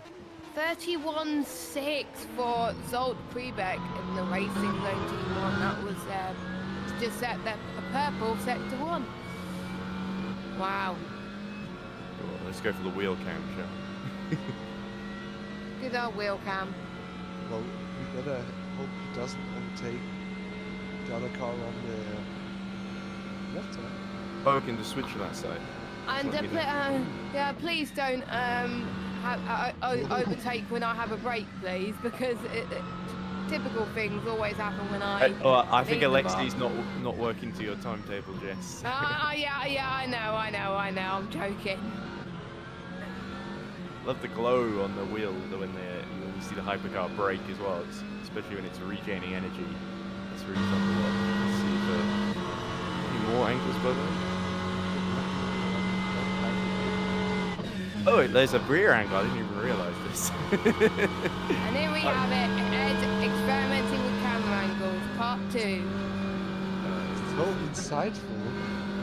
You're right, and you're right. It's a Glickenhaus isn't even a motor pit. It doesn't even really have a hybrid system. And actually, we do see the 163 is pitting immediately after its sister car, so it's not even going to. Not even going to assume the lead, not even for a second, apart from maybe technically in the pit lane because they're slightly further forward in the box. But potentially. Anyway, I don't know why. I never saw on this camera. Oh my god. Yeah. Okay. This is probably the puke-inducing angle. So let's go back to. Yeah, let's go to a more decent angle. There we go. Okay. Back to the safety of the. Of the top cap. He continues to chase 1.7 now, fortunately, so it looks like Savaliev is starting to fall behind Sellers a little bit, so perhaps the hards are starting to come into their own. Or Savaliev made a little mistake while we were messing around with their angles, but he certainly doesn't look as close as he did a few laps ago. Akinivari, by the way, having seen the leaders pit in front of him, is now only 22 seconds down on them, so battle for second. Oh no, he's coming into the pits now as well, so I have to eat those words as Louis Hartley also comes in. So 3 hours 10 minutes to go. The only close battle on track really is going to be your second and third place runners in hypercar, and that's of course Rookie Monsters 73 and Alexis Savaliev in the Chromix Flame 83, of course. So Rookie Monsters, despite their name being the more experienced squad in this field here. And it looks like Savaliev gaining a little bit on the straights with the slipstream. So the Glickenhaus pretty nippy in a straight line, as we've seen so far in this race. But when we get to the corners, the hards on Sellers definitely seem to be able to hang on a little bit better. But we'll see if that remains the case for the next couple of laps in this stint. Because Savaliev, the window is starting to close for a move, isn't it? He's seeing the opportunity start to slip away. 3 more hours to go, so.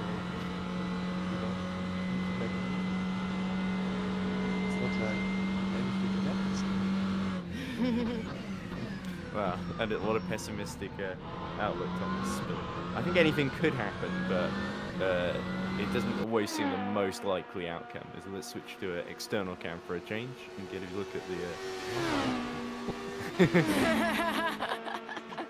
I like how you said that. You're like. It's the quiet awe of somebody being able to control the cameras for a change. You know, I didn't know that a camera like this even existed. I thought the real cameras are the only thing we have. Oh, I love the wheel cameras though. That's not good. In fact, I discovered a new camera in the last few minutes. So without me, I mean, I feel a bit like an explorer here, but I'm sure most people any R Factor 2 people. Glickenhaus seems to have 2 extra cameras on the rear wheels facing backwards. compared to the Moyoda. Although I could switch to Bradley and see if he's got them as well on his one. Do it. Okay, right. Yes. Right, okay. And now it would probably take a while now for him to do that. So. No, okay, what was it? Was it 10? Yeah, here we go. He's got them too. Woo, lovely. I don't know why we're so fascinated. And it's by also it, a but we clicking are. house, so it's actually, I was wrong and I forgot that Rookie Monsters are also in the clicking house. Well, then let's watch the leader a bit. I guess. Alright, Is the so that's leader a cooking house? I don't think that a clicking house can. No, it's definitely Quebec in the racing zone #1, so Potential. It's a lot of. That's the same camera. yeah, Toyota, sorry, yeah, the racing zone. Yeah, it does have this same camera, yeah, and you can't see them in a rearview mirror because they are nearly 200 seconds out. It means they're actually in front of them rather than behind on the actual racetrack itself. There we go. My new favorite camera angle, ladies and gents. Watching a tire spin. Basically. See the track as well. I find that interesting too. A lot of traffic. Yeah, especially VGA, this late on. Orica. Man, did some real action going on. So we like to see that Bradley Sullis is now only about 9 tenths ahead. So he's been held up ever so slightly in the traffic, but in the first sector then. And that could really give the opportunity to Savaliev to strike here. Not immediately, in the next couple of laps maybe. 9 tenths now. I hope we get to see this at some point, but they've got to make the move soon because it's going to be about 20 minutes before they will both come in as well, and maybe the pit stops could change quite things massively. And So we would have an interview. Scooter? Joseph Frederick Suter. yes, Okay, shall I drag him in then? might as well. So we're joined now by Joseph Frederick Suto, driver of the... Oh, he doesn't drive for Fancy Esports anymore. He doesn't drive for... he's driven for so many different teams. I'm actually embarrassed to say, is it one of the GD3 Mugen. squads? Yes, Mugen. Mugen, Oh, of course, Mugen. Yeah. In the... I forgot. So we saw a few hours ago, sadly. I'm not driving for no. I'm not driving for Mugen. I was driving for Mugen. Now I'm driving for 23 Neurotic. Neurotic, Oh, of course. Neurotic. Oh, the one that Jeffrey Backer is in at the Yes, moment, who's yes. P5. Yes. So that's actually, it's been a really interesting race. Of course, 15 laps down, sadly. We did see Jeffrey have a little spin at Tetra Rouge, half spin, not too long ago. But certainly, you guys still running in the hypercar class, running fairly well. We've had a few ups and downs in the race in terms of being a little bit near the podium and then dropping back now to 5th. But certainly, Neurotic, few incidents, few bits of trouble. That's why you're 15 laps down. But certainly, you've got to feel fairly satisfied with where you're running at the moment and the pace you were showing earlier, Joseph. Well, yeah, the pace is definitely there. We early in the race, like 18 hours to go, we had a blue screen from Steven, at the driver, and we dropped from P5 to P27. We lost like 10 laps there because this is Steven's first race in our factor. So yeah, he was just struggling to get back to the 7, and we had issues and all that, so we lost 10 laps there, and then we had to just go into the never give up mode and just to get the car back. So from that moment on, from 18 hours to go, we just basically what we were doing is just chasing duties and then chasing LMPs and then chasing our own selves to get back. And now we are back to top 5, which is quite satisfying, to be honest. And we still hope we can get up few positions. We know the chances are quite low because obviously the guys ahead are doing very well, and Yeah, we're a bit tired because it's a 3-man squad. I haven't slept anything basically. Jeffrey slept 6 hours. Steven had the most sleep, and he's gonna finish the race. So yeah, it's the spirit of Le Mans is definitely getting on us. That's for sure. A 3-man squad. I think we hired about 7 drivers, and I'm pretty sure one of them didn't show up. So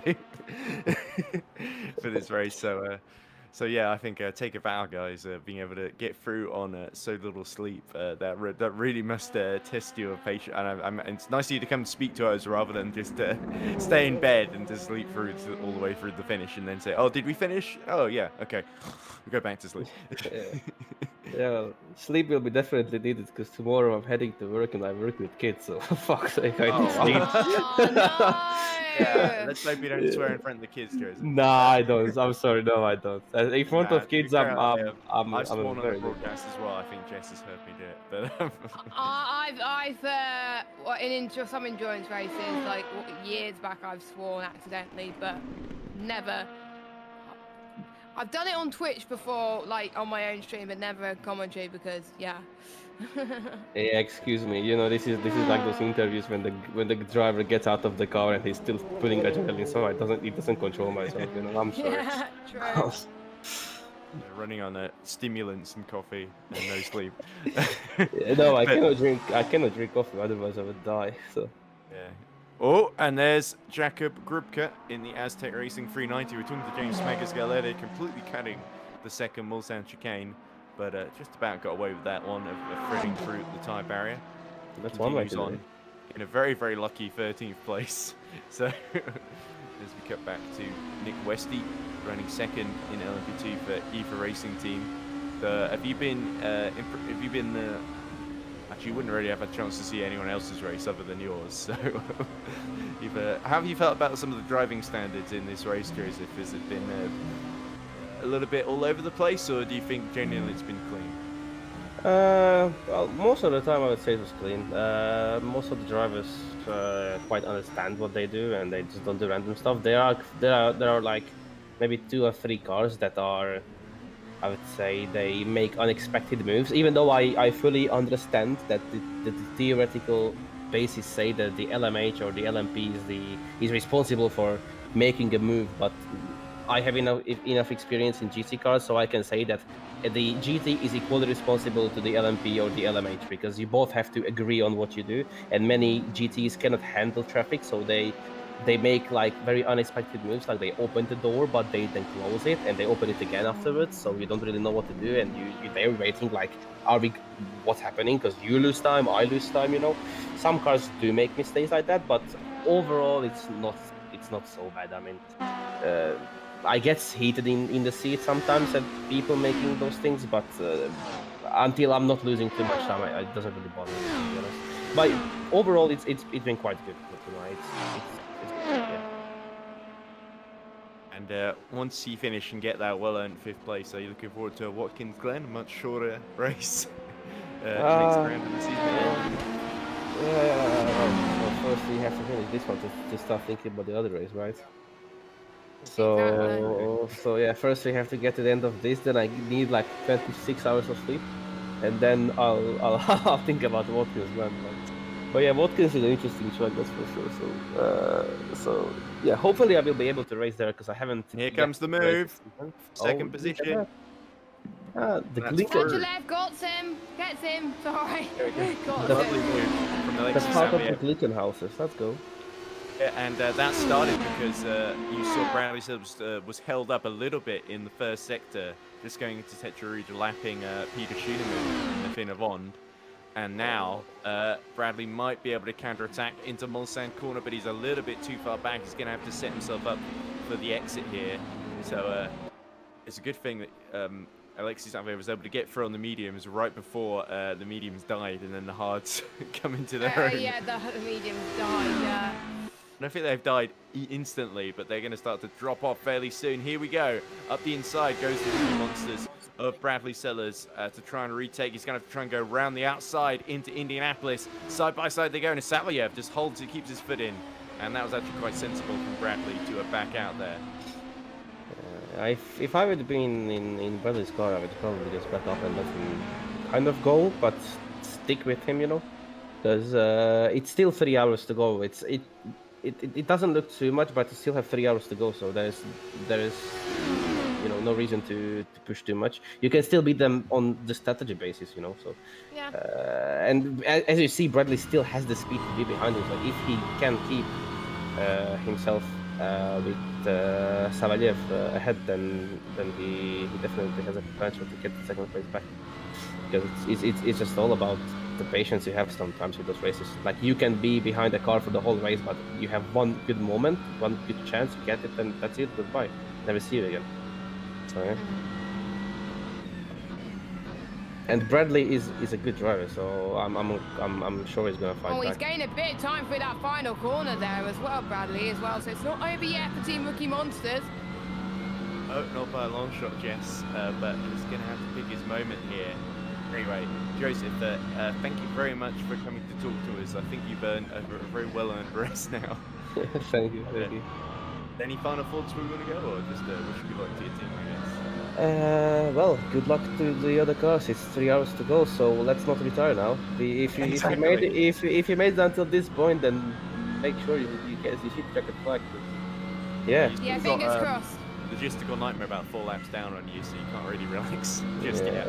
But best of luck to you and Jeffrey and all the rest of the drivers at Neurotic Sim Racing. Thanks, mate, and good job on the commentating, guys. Keep it up. Thanks for the stream. Yeah. Bye bye.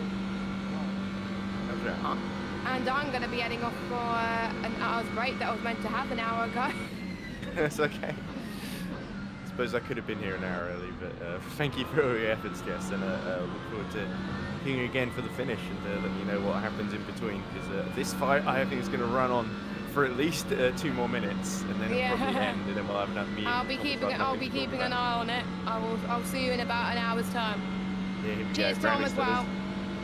Continuing to get in the slipstream here, and might even be able to make a move then as they go into the first chicane. Second chicane, sorry. It's been a very difficult move to pull off. Also being there. Yeah, there we go. That was the Race Club Germany number 78. That was just exactly the wrong moment there. But Bradley Sullers yet to give up. And I think the thing is, if he keeps in the slipstream, he can avoid having to lose loads and loads of time. Had a little think about going up the inside into Mulsanne corner, but Savalyev just defending his line very clearly, very well, and it's some very, very good clean racing between these two at the moment. But now some more traffic comes to spoil the party, and they have to thread their way between two GTs either side of this long straight towards Indianapolis. And there we go, the full throttle number 69 gets out of the way. Now they've got to lap the EERC racing car that all just backs out at the last minute. And Savalyev and Sellers have a clear road there, so we're just about surviving on this lap. But when you're very, very close together, the last thing you want is 3 lapped cars on the same straight.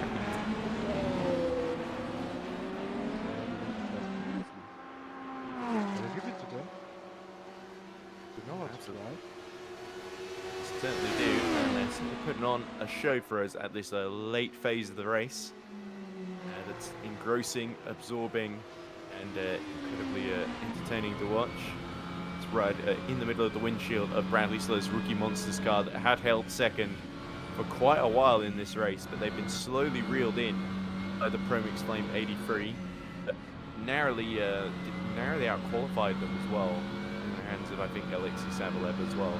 So it really shows you the pace that Savalyev has, that Bradley Sullers has done his level best to keep with. And they're pretty evenly matched with the tyre discrepancy. And into the pits comes Savalyev. You saw there, he just lapped the GD car on the inside and then immediately cut across to the outside to enter the pit lane. So Bradley Sullers will retake second position then. Very risky move. I don't think Raspador will like that too much. No, it certainly looked a little bit dodgy from where Bradley Sullers was sitting, didn't it? But that is going to temporarily split up the fight. I did say it'd be about 2 minutes, and that proved to be the case, didn't it? So there we go. Your leaders, Pribeck, Forgax, and Fuentes. So And I think it's Forgax that's got the biggest lead over Nick Westy in the EFA racing car, isn't it? As there is Savaliev putting on a new set of boots. Possibly they could even be doing a driver change at Promix Flame to get to the end now, couldn't they? I don't think you would want a driver to drive 3 hours now. That's I don't true. think.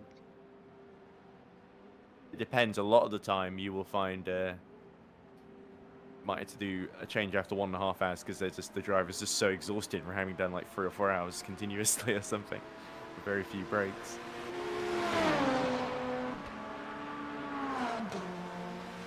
And especially Savaliev's just got out of that battle as well, as you see Facundo Guinness for the Sport Junior team that I thought dropped out of the race really early on, but the pink car has kept going and is doing incredibly well, up in 6th position, 2 laps ahead of Leandro Finelli in the Optimal Esports car. Man, if only you would be driving still. Wow, you know, whenever you're driving, Thomas, I swear, you're like, oh, I really want to commentate. Please give me something to commentate on. And then whenever you're commentating, it's like, man, I wish I was driving rather than just No, rambling. I don't want to be driving now. I want to see the car driving. Because Oh, right. You want other people to do the driving for you. Exactly. Wow. Don't work smarter, not harder, right? And I'll probably always prefer the commentating over the driving. But it's great to hear your commitment is admirable as we see Blumenschlein just being held up by the into the points BMW that tanks the wall. Is that Jonathan Jones there? Was just struggling to get out of Tobias's way. Was Jonathan Jones, sadly. But yeah, Tobias I don't think will be too impressed. But to be fair, that's a really horrible place to be lapped, and Jonathan Jones did his best. Like even went straight into the wall there to try and get out of the way, because I think even he knows. The only thing is the Tobias shouldn't have even tried to go down the inside of him there. It just doesn't work. Well, you can tell Blumenschein is trying to push to catch up to Nick Westy, who's a lap ahead of him. So you can tell with just under 3 hours left in the race, Tobias is sort of getting desperate, trying to fight for second place here. I think it'd probably be better off settling for the podium. But it's not the way a racing driver tends to think, even in an endurance race of this kind of distance. You tend to think, I can get that lap back, I can win this race. But I think it's a bit of a fool-on hope for Finnevon 139. Third is probably the best they can do. They've got a 7-lap gap to Carbonari, I guess. So I suppose there's no big consequence. If they push too hard and lose another lap repairing damage, then it's sort of a, oh, okay then, sort of situation. So I think Tobias is in a kind of where he thinks the risk is worth it, even with these lap cars. The only problem is if he gets a penalty, as Grubka has completely spun it coming out of the final corner at the Ford chicane and hit the wall. Nearly went into the pit lane as well. It's a big no-no from that late kind of angle. So Adam Shipstone has written in the YouTube chat that there were 2 laps down to the whole field of hypercars at some point during this race. Which car did Shipstone drive for? The 73. Oh, the Rookie Monsters. Yeah, wow. It's a good point. Rookie Monsters had a really difficult start to this race, didn't they? Where they got in a big collision. I think they qualified third, made a horrible start, got in a big collision, got a penalty for it. In fact, been recovering ever since. Like I said, they were definitely a couple of laps down at one point. And it's great to see them fight back and really show their qualities. I really think they've gone from Rookie Monsters to what's the step up from rookie, would you say? Sophomore? Given it's their second season? Sophomore monsters? Yeah. Mediocre monsters? No. Mediocre doesn't sound good. No. Medium experience monsters. There we go, Yes. rather than rookie monsters. Yeah, there we go. That sounds MEM. good. Yeah, that'd be a good team name. But rookie monsters, I guess. It's not factually true, but it has a nice ring to it, and maybe it's the way the drivers to still feel young. Say, oh, we're rookies. It's sort of Fernando Alonso level rookie. It's like they're all like 40 plus years old at one point, and they're still calling themselves rookie monsters. That would be quite funny. But, by the way, the 163 of Sarakas only 28 seconds behind their teammate now, so they've closed the gap from like 34 seconds to 28. So that is very encouraging. I think Juan Fuentes is slightly struggling for pace at the moment, but it'll be interesting to see if there's an inter-team battle, because the 162 in the championship lead, they're going to want to take maximum score. They could impose some team orders here to keep the 163 behind them. I think we should first concentrate on even getting towards the back of the field thinking about team orders. It's still half a minute of gap. Gotta close it first on a track where you mainly go in a straight road. Yeah, that is very true. Not have much corners to catch up. So. But nothing hasn't been done, I guess. Yeah, could always be a turn on its head if somebody has got, heaven forbid, a late disconnection, or gets crashed into by someone who has repair damage, crashes on their own, spins. No sign of rain, so as we said earlier, it's going to stay about 30-31 degrees track temperature. Weather bright and sunny, with the sun having come up. Well, it looks a little cloudy on stream, doesn't it? But that's not what the timing screen says. As Frank Bonhard dutifully gets out of the way of one of the LMP2s. I'm not sure who that is. I think it might be the 48 there, just coming through there of Novha.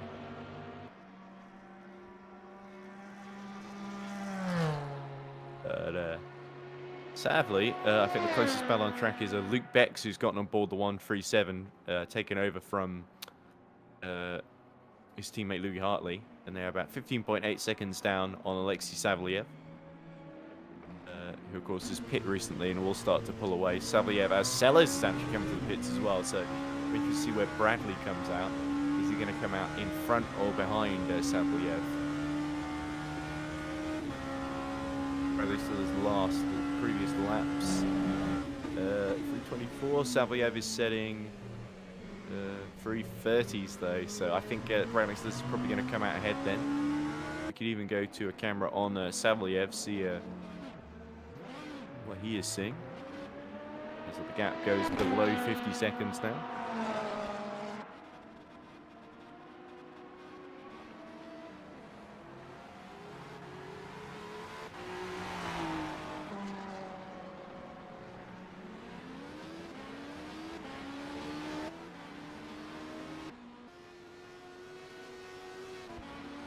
And there we go, there's Bradley Stillers exiting the pits, and he's going to be a long way away, so it was a much shorter stop then for Rookie Monsters. As you can see, Thomas. Probably some sort of tire kill not happening on the Rookie Monsters car. Yeah? Or, I don't know what they could have done. 30 seconds seems like... They're staying on the hard tires as well. They did 11 laps on the last two stints, and then before that they did 14, then 12 and 12. So it could be that they're double or even triple stinting these tires to try and save time. And that may be how they caught up to Savelyev and Prem Explain in the first place. Because Prem Explain now, as you saw on stream, about 38 seconds down. It's also a very interesting dynamic. Towards the end of the race, seeing which tires it's a 30-second gap that you can You can save so much time by just not hanging around so much in the pits. Which is often the case at Le Mans as well, but usually it's in the form of you want to avoid having to spend time in the pits repairing damage, or sometimes it's triple stinting on the tyres and such, but you need quite a durable compound for these endurance races. In any case, as Schunemann and Leandro Finelli come in for servicing their new tyres.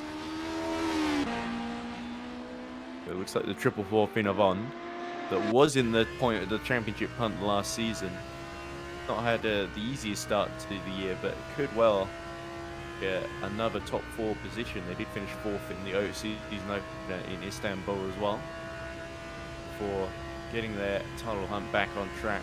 But the 162 is going to make a huge leap forward. Will the Trax VR in the form of Frank Ball running third at the moment. So it's going to be, I think, those two fighting, and maybe the 444 is a sort of outside chance. Don't quite see us being in contention now. Come on, it's going to be.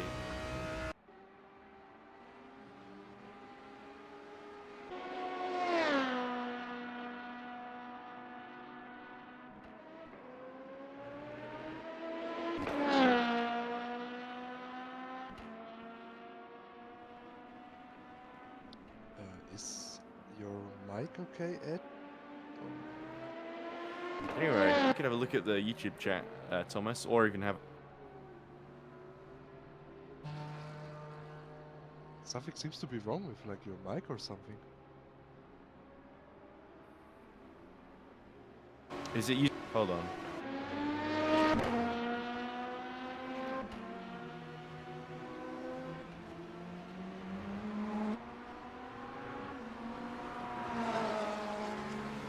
Well, in the YouTube chat there's also not a lot going on. I thought I was using the Yeti stereo mic. Okay, let me.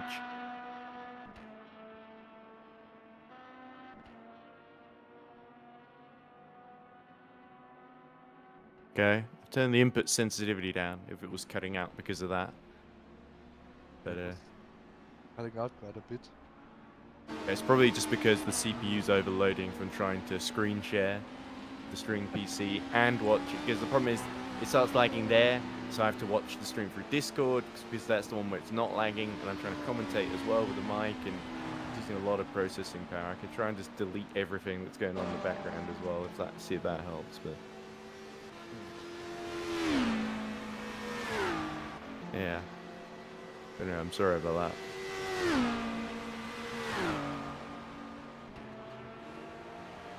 It's a shame because I wanted to use something else. What was it, Moonlight?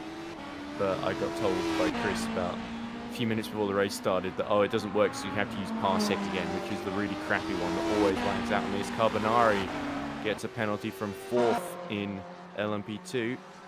That's the number 19 squad in trouble then. Seems to be a track limits penalty. Online sim races, yeah. They are a lap ahead of Promix Frost though. So probably won't lose too much.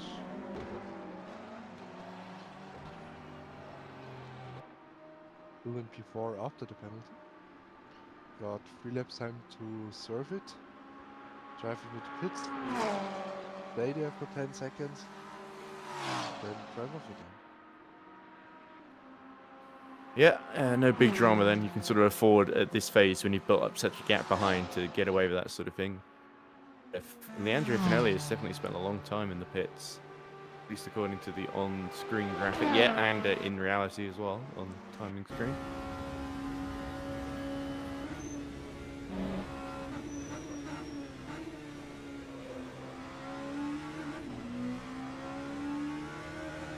Yeah, it's certainly good that we're not seeing so many retirements, and even the people at the very, very back, like Aztec Racing in the 390, have decided to Ingley carry on and trying to at least get a point for getting to the end of the race. They seem to have something majorly wrong to set up or something. Yeah, that was what James was saying, isn't it? Car's not the best. Oh, and again, the into the points is being lapped with Porsche cars, but Nick Westy is much more, takes much more of his time than Tobias Blumschein. And let's hope that doesn't cost Nick Westy later on. But Blumschein definitely pushing to try and keep them in sight. So Blumschein has been pretty sure, yeah, in the 333s, with occasional 335. Whereas Nick Westy has been setting 337s, and so that shows you how much Blumschein has been pushing to get that lap back. Oh. The electricity Oh dear. Spot again. James. It's a bit of a careless error there from Owen Parker James in the Ford chicane. Looked like he did it all on his own, sadly. Very easy to spin the car there. Yeah, they are actually. Are way too quick for that chicane. They are actually fighting with Westy in that EFA Racing 46 for position. They're now 15 seconds behind. They were only 8 seconds behind before that spin. so in the overall order, but of course they're not really fighting them for class positions. But that really shows you how well Forgax and Westy have done in this race so far, and how much Owen Parker James has struggled compared to the rest of the hypercar field. Well, kind of realistic looking at Bicolor's hypercar. But they did it on pure pace, and these people do it with their bright luck and stuff.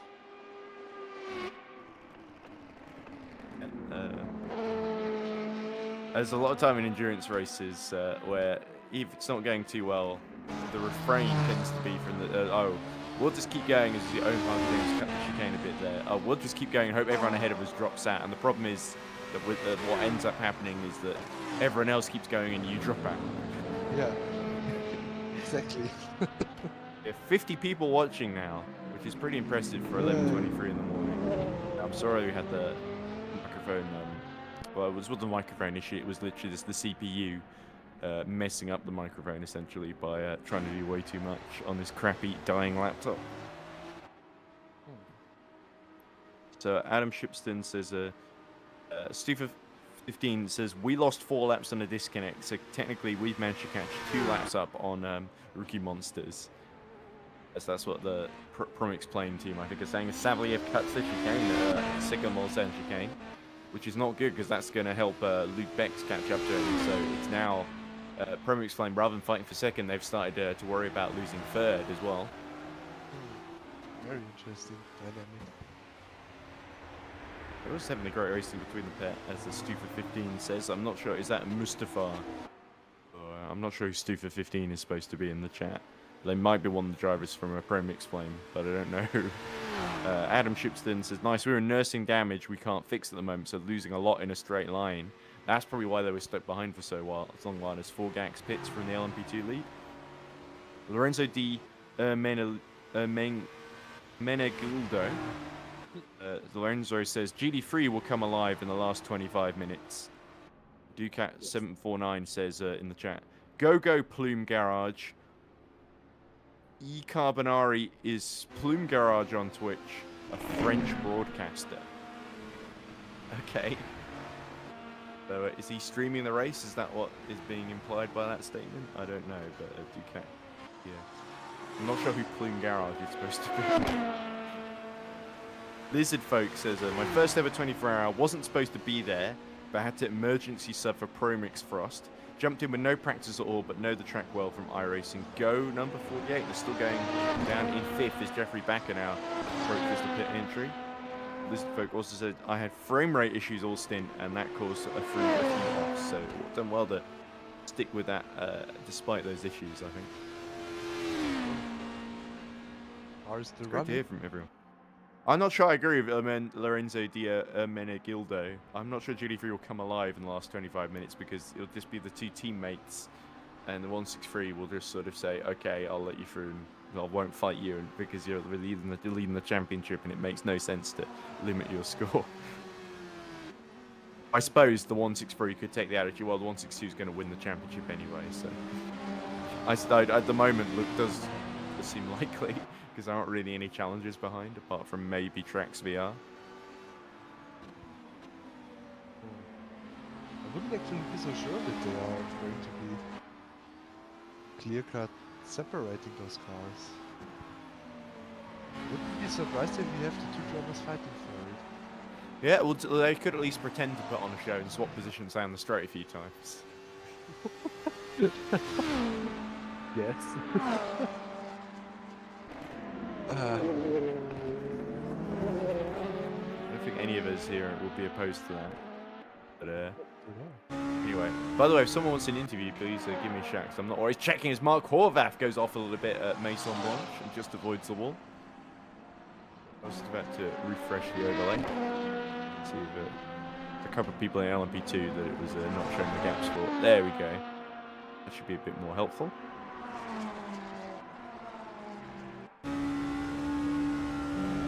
Gap between Bex and Savaliev, 13.6 seconds. So I don't think the 137 has given up on that podium in Hypercar.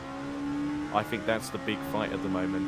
And And the only other maybe interesting thing is how EP Lab are going to handle their two cars if they get too much closer together. Sarakas gets within 26 seconds now, closest he's been in a while.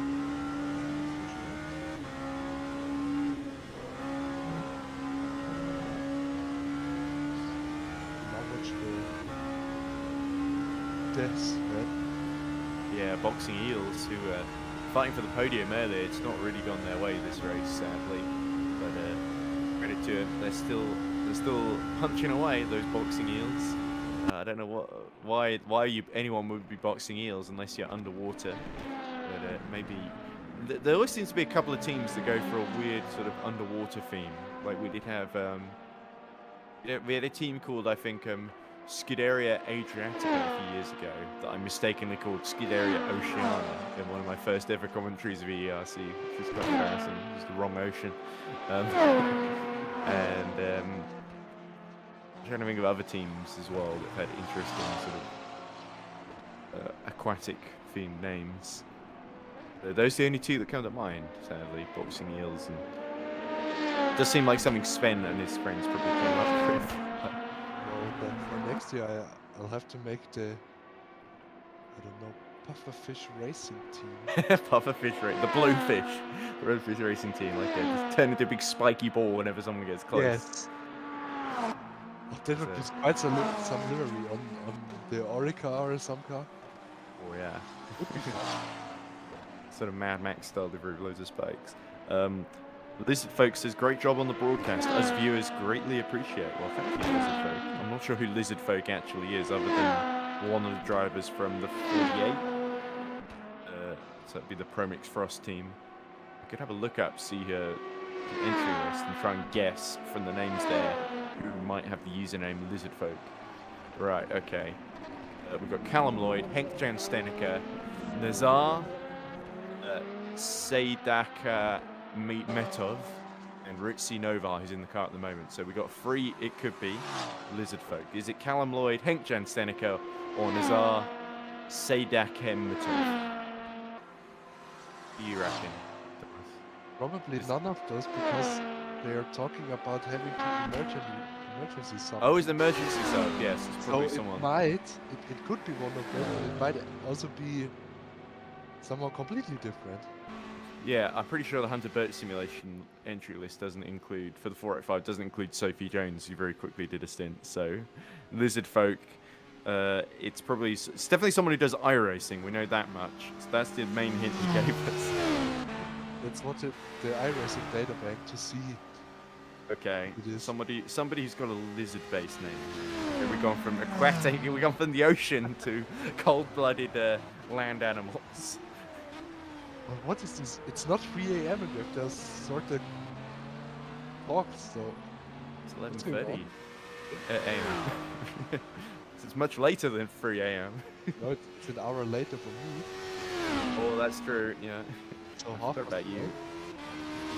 You and your crazy alternate time zone to me. As you see, Owen Parker James going quite slowly, having cut the chicane, I think, again. It's a logistical nightmare, really starting to struggle out there. Fuentes is also starting to struggle. 24 seconds now. He's losing a little bit of time to his teammate. Beck's still 15 seconds now behind Salvayev. So Salvayev is starting to fight back a bit, actually. Let's have a look at that LMP2 fight in a little bit more detail on the timing screen. So we have got... But some information for you.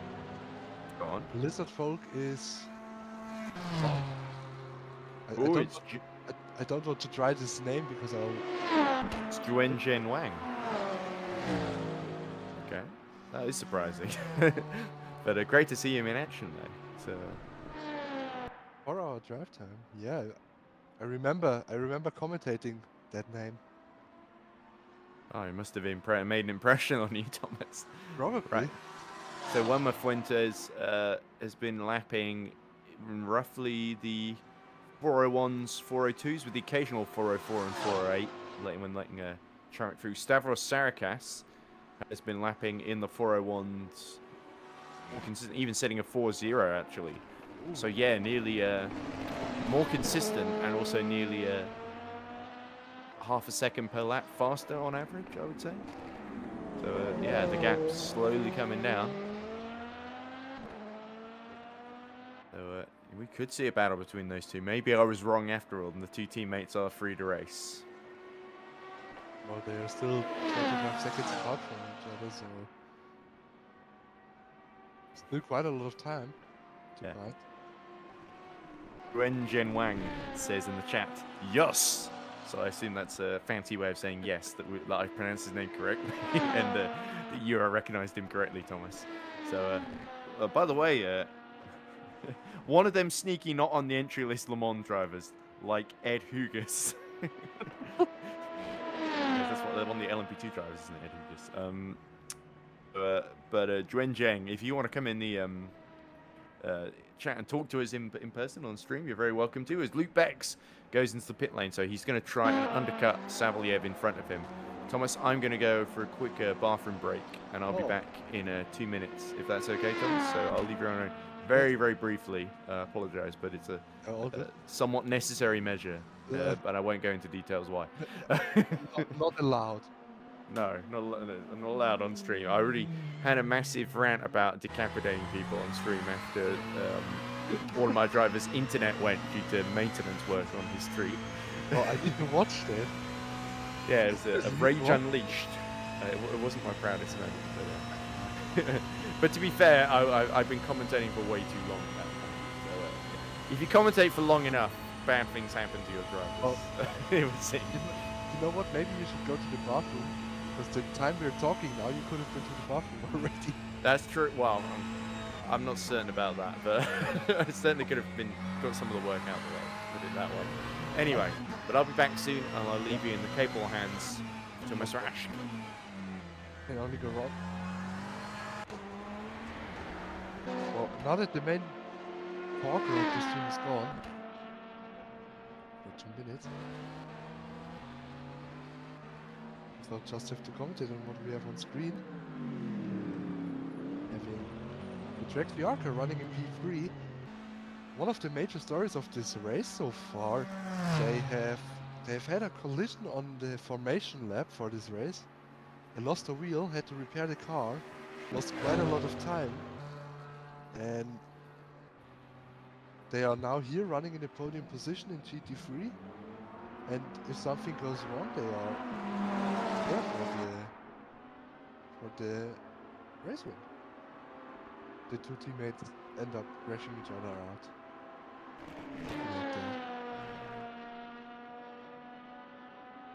Leonardo Vinelli in the number 2 Optimal Esports car, running P7 for laps down to P6. Just running until the finish. That will be their main objective now.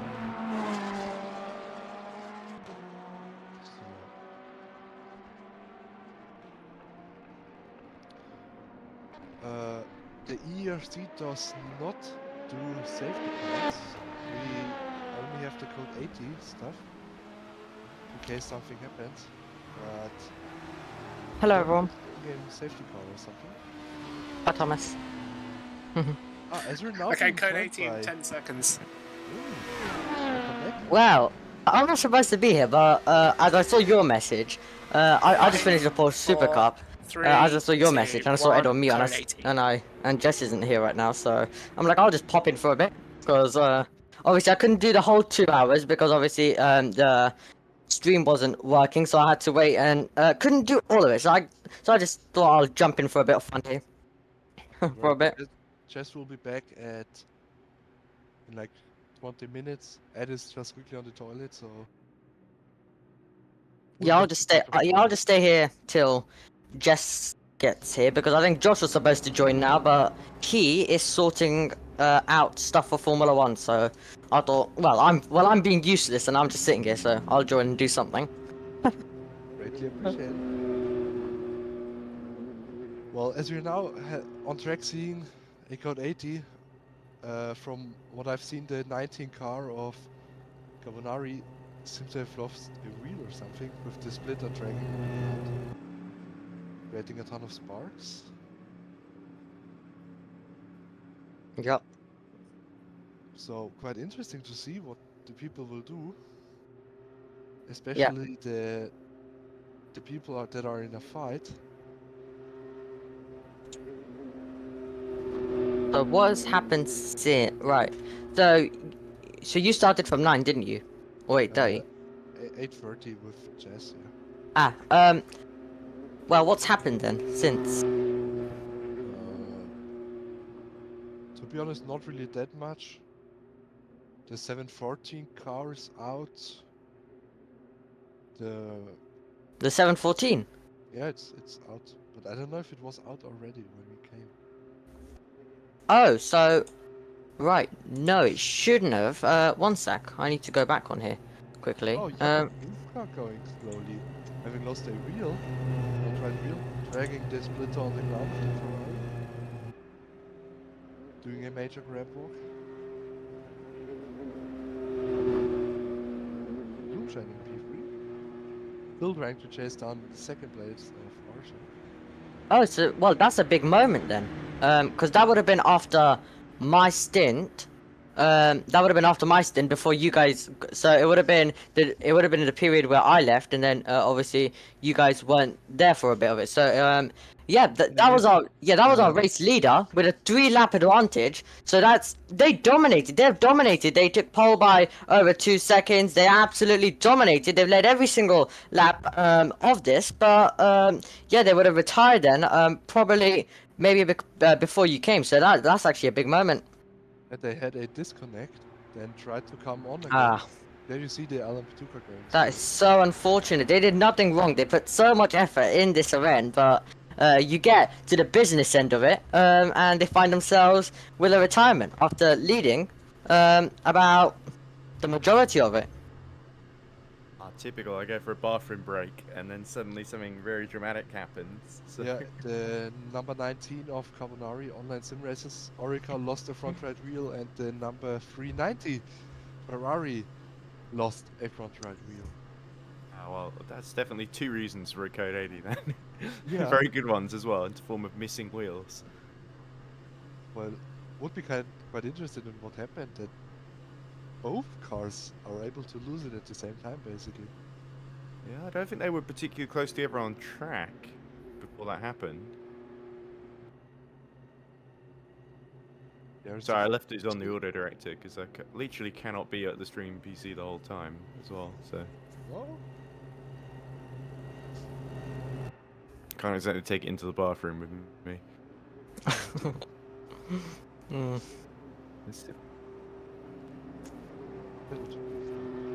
There's also Owen Parker James seems to be in the pits in 7 minutes. I can find that. Major repairing. Okay. Norbert Brecker having DNF'd 200 laps ago.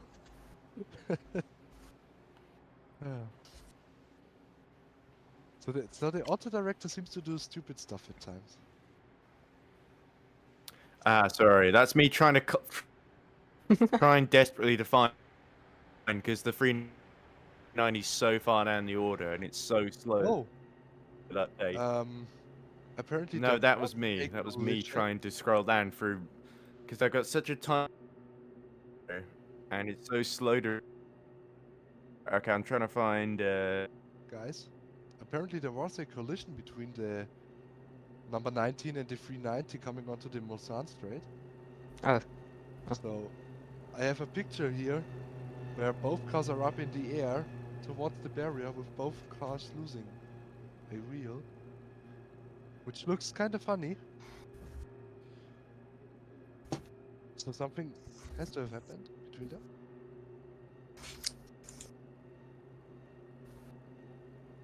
Probably crashed the whole thing.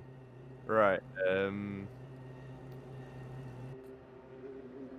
mean, I could try, but I don't want to be responsible for messing up things. I tend to be told not to do it, so I've got a list of events in the RF2 TV client, so I could try and have a look at those, see if it gives any interesting details.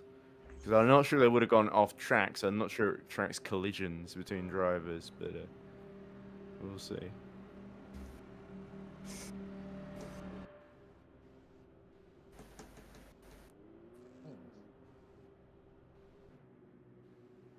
So is that taking the risk?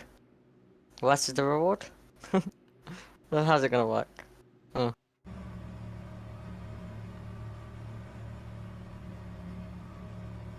Leaders in the pits of the GT3 cars. Quite interesting what they'll do. Ed, how long is his stint in the GT3 cars? Do you know that? I have no idea. It's like a billion laps. Right, okay, let's see.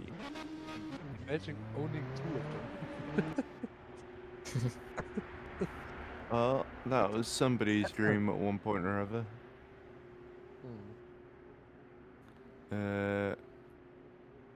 Yeah, I can't see the incident anyway. Who are the two drivers? Who's in the 19 and the... it's Carbonari and who's in the 390? I don't know. That's What? not a helpful answer. Coming onto the was coming onto the Mosan Strait. Grupka. It's Grubka, isn't it? Grubka, yes. 32nd in the order. Okay, I'll see if I can find Grubka or Carbonari mentioned here. At the end of the first sector, basically. Okay, yeah, 21... was it 21:38 or something? Vanole, below Louis Hartley. Yeah, I can't really see anything, I'm afraid. So I probably reacted a bit too late because it keeps popping up too many other events. So even though I wanted to replay, it probably wouldn't show us what happened. Because I can't see the driver names anyway. The two involved. The sort of incident list or whatever it's called. That's some very So they probably intense- crashed into each other, but both stayed on track, right? So it won't come up as like an off-track thing or Ah. anything like that.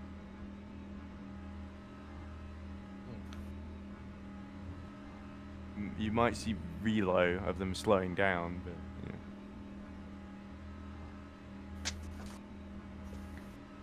Well, that's just it until The other thing is, I'm trying to click on it, and also because it's so laggy, I can't actually.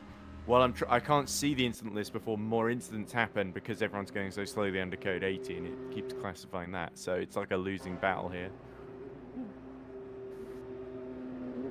Oh, the other thing that is even worse is that the RF2 TV client, since it's been going since the beginning, so it's still got the names of the drivers who started the race in as well. Oh, That makes it even harder to tell. So unless I don't really know how to disconnect it and reconnect it, I'm afraid we're kind of stuck with what we got. Yeah, it would be complicated. Unless you can tell me who was in the 390 and the 19 at the very, very beginning of the race. oh, Because that would tell us who's in there. Yeah, but that would probably take way too long to figure out.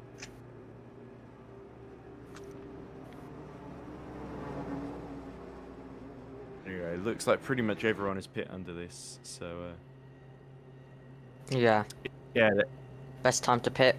You're not Yeah, losing any time. looks like the 390 is just coming through the final sector now.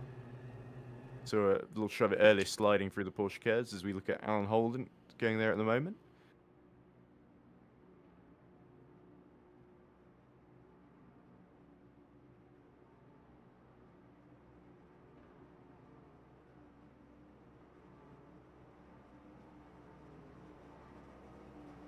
very interesting phase of the race. Seems probably the right word for it, yeah. So I think, are we just waiting for Gabriel Yilmaz to get to the pits, or are we also waiting for Carbonari as well? Or did Carbonari get there already? I lost track at this point. Oh, I don't know. I'll see if Carbonari's made a pit stop recently. Is Pribet pits are in the overall lead? Yeah, there is Carbonari. So Carbonari's made it. So we are just waiting for, literally just got in now for OSR. So we're literally just waiting for Jakob Grubka, sorry.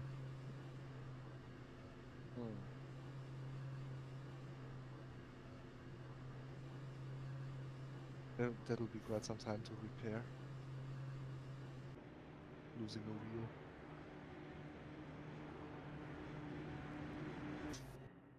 It will.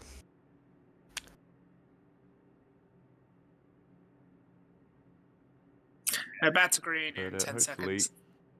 gonna get going again fairly quickly once he's in.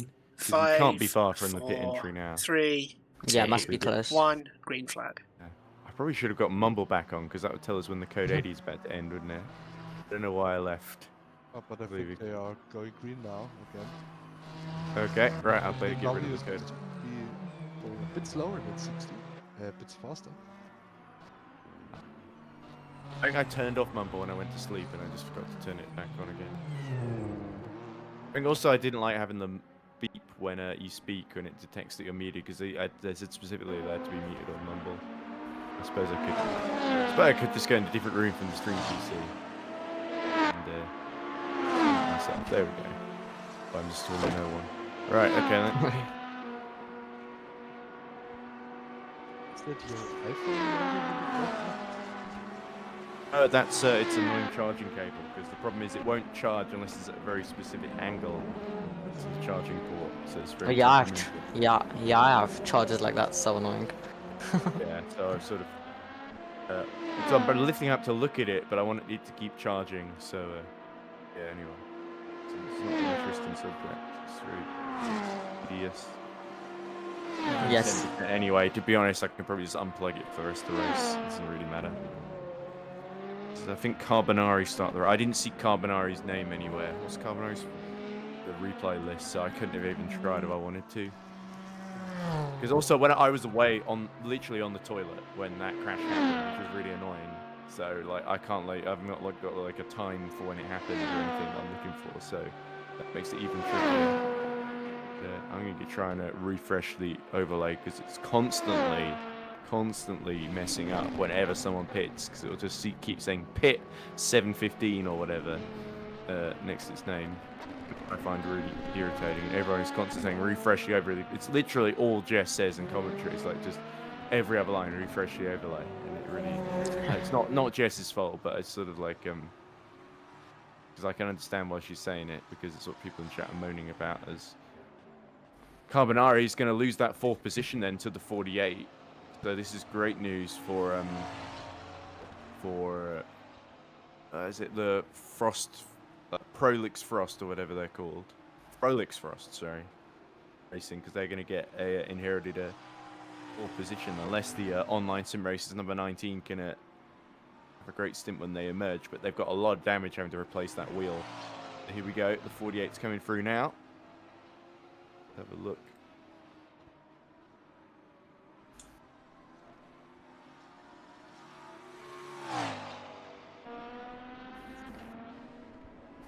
Yeah, Peter.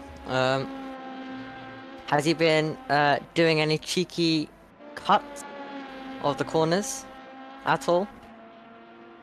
Peter Schooneman. I've not really been keeping track. From my knowledge, not really.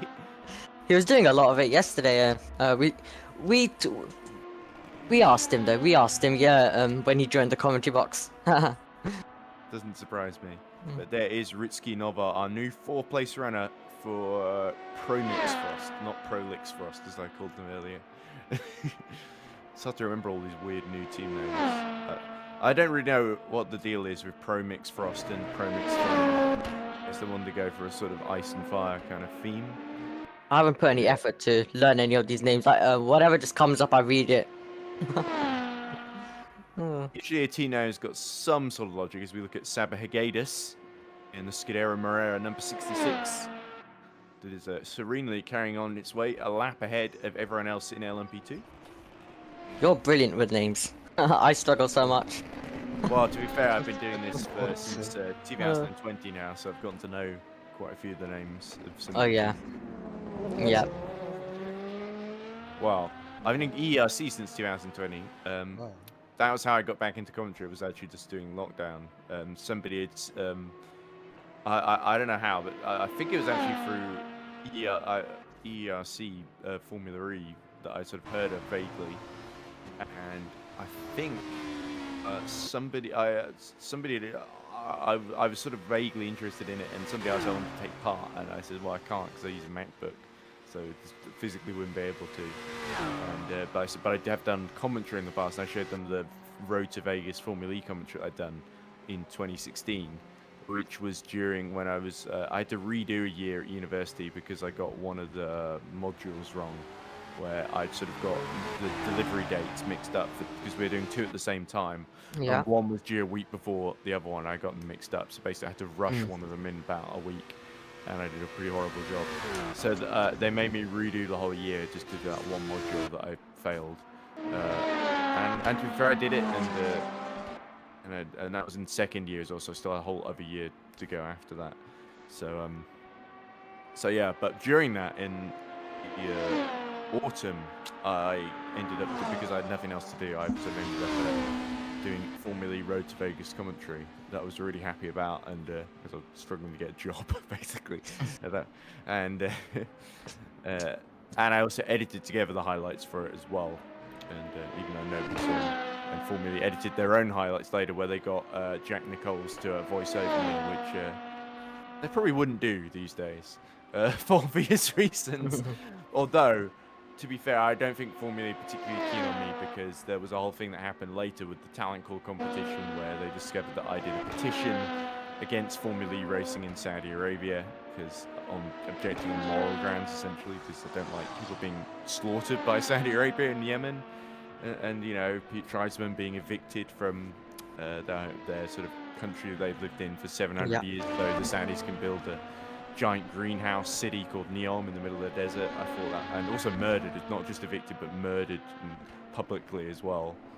I thought that was horrendous, and the Formula E don't like me saying that, so I imagine that puts me even more on blacklist than somebody who worked with them for years and then touched members of female staff inappropriately. So anyway, this is not a particularly positive conversation, but my point is, yeah, I've been doing commentary for a while. Not always appreciated, but it was interesting. Jack Nichols, in those commentaries he did, was basically clearly listening to the highlights, at least the highlights that I'd done, because he was using phrases that I'd done during my live commentary as well. And I'm not saying my live commentary was amazing or anything, but I thought that was a sign that I must have been doing something right. But anyway, it was an interesting place to start, because I'd never done commentary at that sort of level before. I did like Trackmania before then. I didn't really done much R Factor 2 commentary, although I'd driven R Factor before then, because this was like 2016, so R Factor 2 had only been out about 3 years at that point. And I remember getting a lot of criticism. I remember there was a guy who's on a, I'm not sure if he still runs the podcast about sim racing, but a guy, and he commentates a lot as well, a guy called Jake Sperry. I remember listening to, I forget what the name of it was. It was called something like the Sim Pit or something like that. Oh, it probably wasn't called that. But in this podcast, Jake Sperry, they were talking about Formula E race in Vegas, and mainly to criticize it because the end race in Vegas was a little bit of a not the greatest advert for sim racing or Formula E as a whole. I think I'll put it lightly, with a couple of issues that popped up. And one of the things they said was, Jake Sperry at one point says, well, I was listening to the qualifiers and they had this guy on, and he was absolutely dreadful, worst commentator I've ever heard. And I had done all of the qualifiers, so clearly he was talking about me. And a few years later, in 2020, sometime after the Formula Talent Call, funnily enough, I got in contact with these Indian iRacing league called EERC Sports, where Mr. Jake Sperry was commentating alongside me. And I mentioned that he had said this about me, and sort of like, I hope I'm not offending you. He's like, he'd forgotten about that like years later, but I remember it because that was like a mortifying moment for me, because I thought, I was told, considering it's the first one, I thought I did all right. And this guy, worst commentator ever. His career should be over. And so it's like, wow, there we go. That's painful learning how to be a commentator sometimes. But I'm not saying Jake's comments were like particular. I don't think they were actually particularly bad, but I interpreted them as like a 18-year-old who hadn't done that much commentary before. I think I was 19 or 18. I can't remember.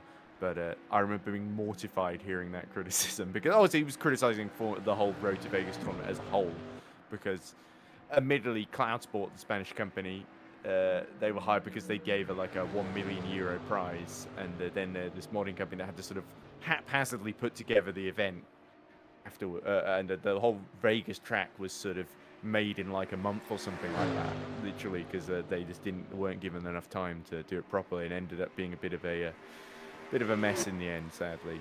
As Carbonari loses 5th position to get as well to the 528. I don't know why the 528 is in brackets, but that's certainly good news for the junior. What are these guys called? Yeah, Sport Junior team with Thomas Lardepide, another Thomas at the wheel. So we got. Oh, there's so many. We've got Tom, Thomas, and now Thomas as well. Not to mention Tobias, who's at the wheel of the Finnavon 139 at the moment. Yes, that's the reason why I'm in sim racing widely known as the checker. I'm getting some messages, by the way, from a guy called Iceman. Of course, is Joseph Frederick Sute, who already did the interview with me from Neurotic.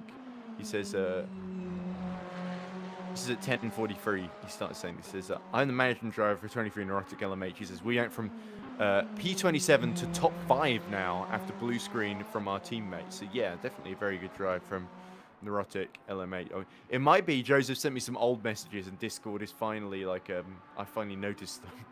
So, there we go. We did have that interview, Joseph, so I'm regurgitating old information there. But our Slovakian friend regaling us with his exploits there at Neurotic Sim Racing. He's had an interesting career in EERC, Joseph Frederick Suto, so always great to hear from him. But anyway. Oh, I'm getting a message that Discord's frozen on me. That's not good. Anyway, hopefully it should be okay now. Hearing from you, your career as a commentator, I think we need to sit and talk at some point. It's like, how do you even do all that? How do you get all those chances and opportunities? Ed can do everything and anything. Well, I can tell you exactly how. Oh, that's very kind. I don't think I'm that amazing, but. All right. I can tell because I've got my charging cable and it's starting to lag a bit, so I'll take it out, and I think I'm going to try and rejoin and see if that helps.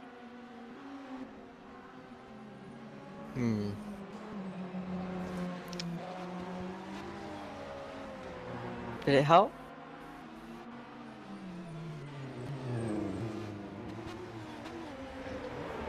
Lagging there, which isn't good. Ah, there he is. Ah, somebody else is joining at the same time as well. Jess. It's Miss Paul. Hi, Jess. Hello. How's everyone doing? Yes, it's been interesting. I've just been trying to solve some issues on my end. Alexei Savelyev is actually in the middle of 2 purple sectors at the moment, having 12 laps into this stint. So Savelyev hasn't given up on trying to recatch Bradley Sellers, but otherwise it's been mostly quite quiet with only a big code 80 for the 390 and the 19. The online sim races, Cabanari had a big crash and has lost 2 positions in LMP2, which is a big shame for him. Let's see if we can join Savelyev in the Glickenhaus Chromix Flame at the end of his lap, because I want to see if he's going to set the timing screens alight. Here he is. He was literally just up the road, okay. But and unfortunately, Auto Director has fought against me because It's gone to the class leader GT3. Yeah, sorry, I couldn't turn off the Auto Director quickly enough. But yeah, anyway, we did see like half a second of Savelyev, which is I guess better than nothing. But anyway, this is a really, really good lap. I think he might actually be held up in the final sector there by some of the GT3 field. Oh, someone's gone off. Oh dear. Jakub from Aztec Racing, the 390. Oh, it's the 390. Spun it at Indianapolis, isn't he? Group Cup. Yeah. Right, I'll probably get going now. Okay, well, thanks for your help, Amy.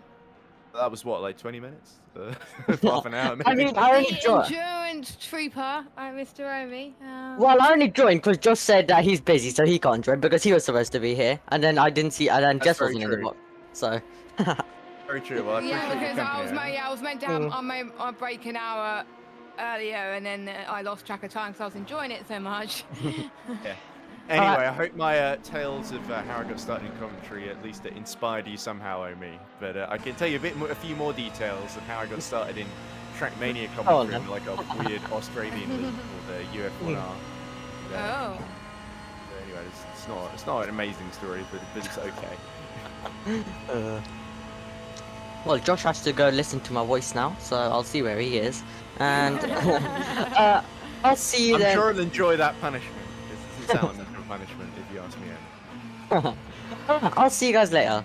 Bye bye. Thanks, Omi. Take care, Omi. Bye. Now Gus, it is well to also go now. I've been here since 8:30. Dedicated. We certainly enjoyed your company, Thomas, and hopefully, I think is that you done for the day then, Thomas, for the 24 hours? Okay, fair enough. No more commentating. I planning to do, but I'm not planning to be here as long as I did. So yeah, it was great because I don't think you and I have got a chance to commentate much together before now. So it's one of the joys of the 24 hours. So yeah, because we are technically you are sort of one of my drivers, I guess. So it's always great to get to know you a little bit better, Thomas, and hang out and talk racing. So anyway, have a good rest of the day. I think you probably, after the disappointments of today, I think you've earned a big rest. So thank you for lending us your voice, and enjoy the last 2 hours of EERC 24 hours of Circuit de la Sarthe. Thank you. Thank you for having me. It's been a pleasure to commentate with you guys. Yeah, it's been nice the few hours that we did together. It was a lot of fun. Hopefully, I could spend more time in the box with you in the future. Well, I'm always free to commentate. Just hit me up. Nice. Get some rest. Yeah. As you see the 23 spinning. Just before you leave. I take that as a goodbye wave from him. Yeah, pretty much, yeah. An interview and stuff. Yeah. For the rest of the race.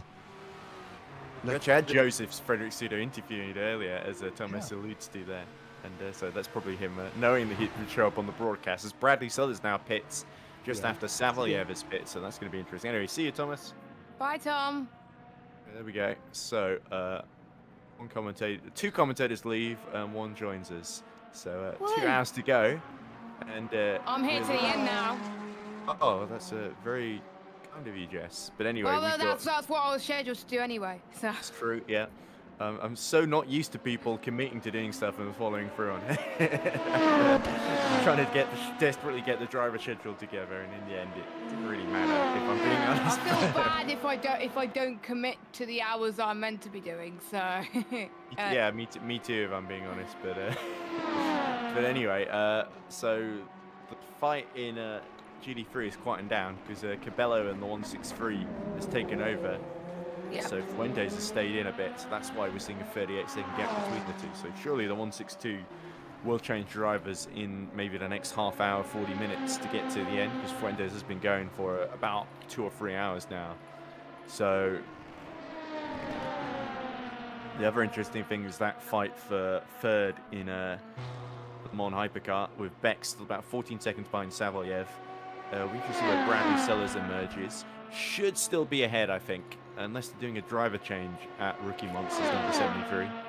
They are doing a driver change. Nick De Silva is going to be in the car. Okay, so that could be quite close then. I actually think Savalyev might be able to get through here then.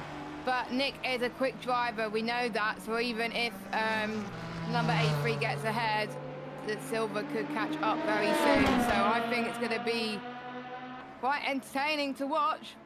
1.4. Oh, 9/10. It's going to be close. I think. There they are. Around the outside then goes the Savalyev in the 83 looking house into the first chicane. And that is quite an exciting moment there. Coming up the pit lane. So, and then obviously with he got the toe as well from behind. That helped him get past, which was very lovely. That was very, very well timed by Alexei Savalyev. But Nick De Silva now on fresh tyres with a fresh driver in the car as well. Is not quite as fatigued as Alexei Savalyev has been.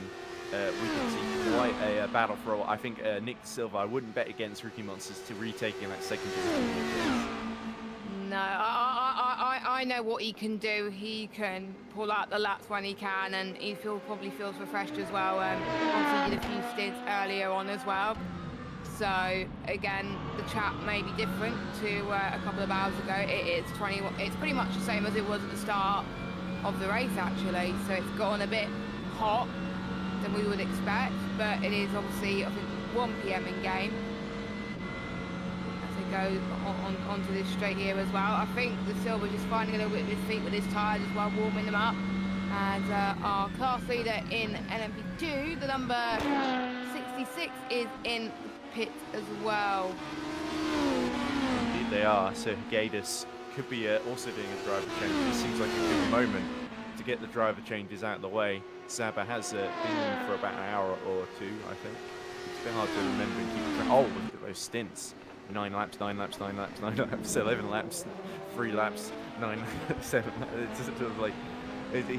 It's interesting at the hypercars pushing like crazy on the mediums and barely able to get more than into double figures in their stint laps. But I guess that's what they sometimes need to do. Well, the LMP2s especially. I think the hypercars seem to be able to run a little bit longer, and then you've got the GT3s that are definitely going into sort of 16, 17 sort of lap stints, aren't they?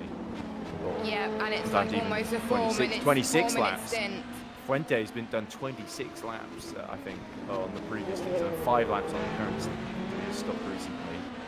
And then you've got Correct. Cabello, who's also on at 6 laps, because they did pit at roughly the same time, so that does Here make comes perfect the sense. Silver, who could try and go the long way around through here and could try and snatch P2 once again. He's refreshed in the car as well. You almost hit the back of Saliev for P2. Yeah, Savalyev, yeah, Alexei, yes. And look at that, the number 69 goes right to a stop at the Porsche curves. Yeah, there's a GT3. The GT3 was going very slowly there. It caught me off guard a little bit, but I think he's back on the circuit. There we go, and now they've got the LMP2 Trying to hold out themselves. to Tobias Blumschein, I think, in the 139, isn't it? He's been in the Just, car for quite a bit actually. We spoke has. to him again. We spoke to him earlier again as well, and his teammate.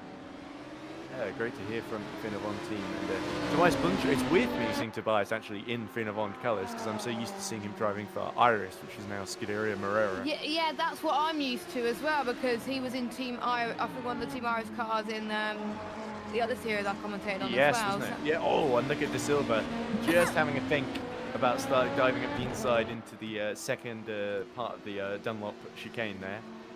Actually got delayed a little bit, and so De Silva needs to be careful, because the problem, we got one driver that's very fatigued in Savalyev in the E83 Pro Mix Flame car, and then we got the 72 rookie monsters, Nick De Silva, who is sort of, I don't want to say a bit green, but he's sort of just out the pits. He's still warming up the tyres. He's still relearning the track, because you do sort of have to re-get into your rhythm essentially around here. Especially over such a distance, it's really important to sort because of... you got to think like you may think, oh, it's going to be the same as if when I was in the car a while back, but it's not. You've got to be fed information from your team on how the car's behaving. It could behave this different. is a track that's evolving all the time. Track temperature now Exactly. 35 degrees, so it's a little bit lower than it was earlier, is it? Or is it starting to heat up again? It's heating up again. It was a lot cooler when I was in the box earlier. Yeah, it's gone on. from 30 to 35, hasn't it? But, Yeah. yesterday it was in sort of the 40s, wasn't it? So when the sun was up. But yeah, so these medium tyres, their behaviour is going to change all the time. We even see De Silva is actually on the purple tyres, isn't he? Oh, He's on the hards. Hards, yes. So now we're actually seeing 1.7 behind, because he's made a mistake there on a lap the GT3 through the chicane. And that could well impede the progress of rookie monsters and give a little bit of breathing space to Savalyev. Yeah, obviously we'll keep an eye on. Oh, and he's locked the rears he's into Mulsanne. spun! Oh dear, and that is a big opportunity then. Rookie Monster was doing so well up to that point, but De Silva, like I said, just locked the rear tyres, panicked under the brakes there. Cold after his previous tyres. It must mistake. be cold. It must be cold tyres. I think you're right there, Jess. Yeah, the Glickenhaus just... Takes a Just, while to warm the tyres. I think he underestimated that quite a bit there. Or potentially he was overheating them with that previous mistake as well, so I think it could be either way, but more likely colder tyres, because it's literally only second lap out the pits, isn't it? Yeah, So, those straights, the tyres do get a long time to cool down as well.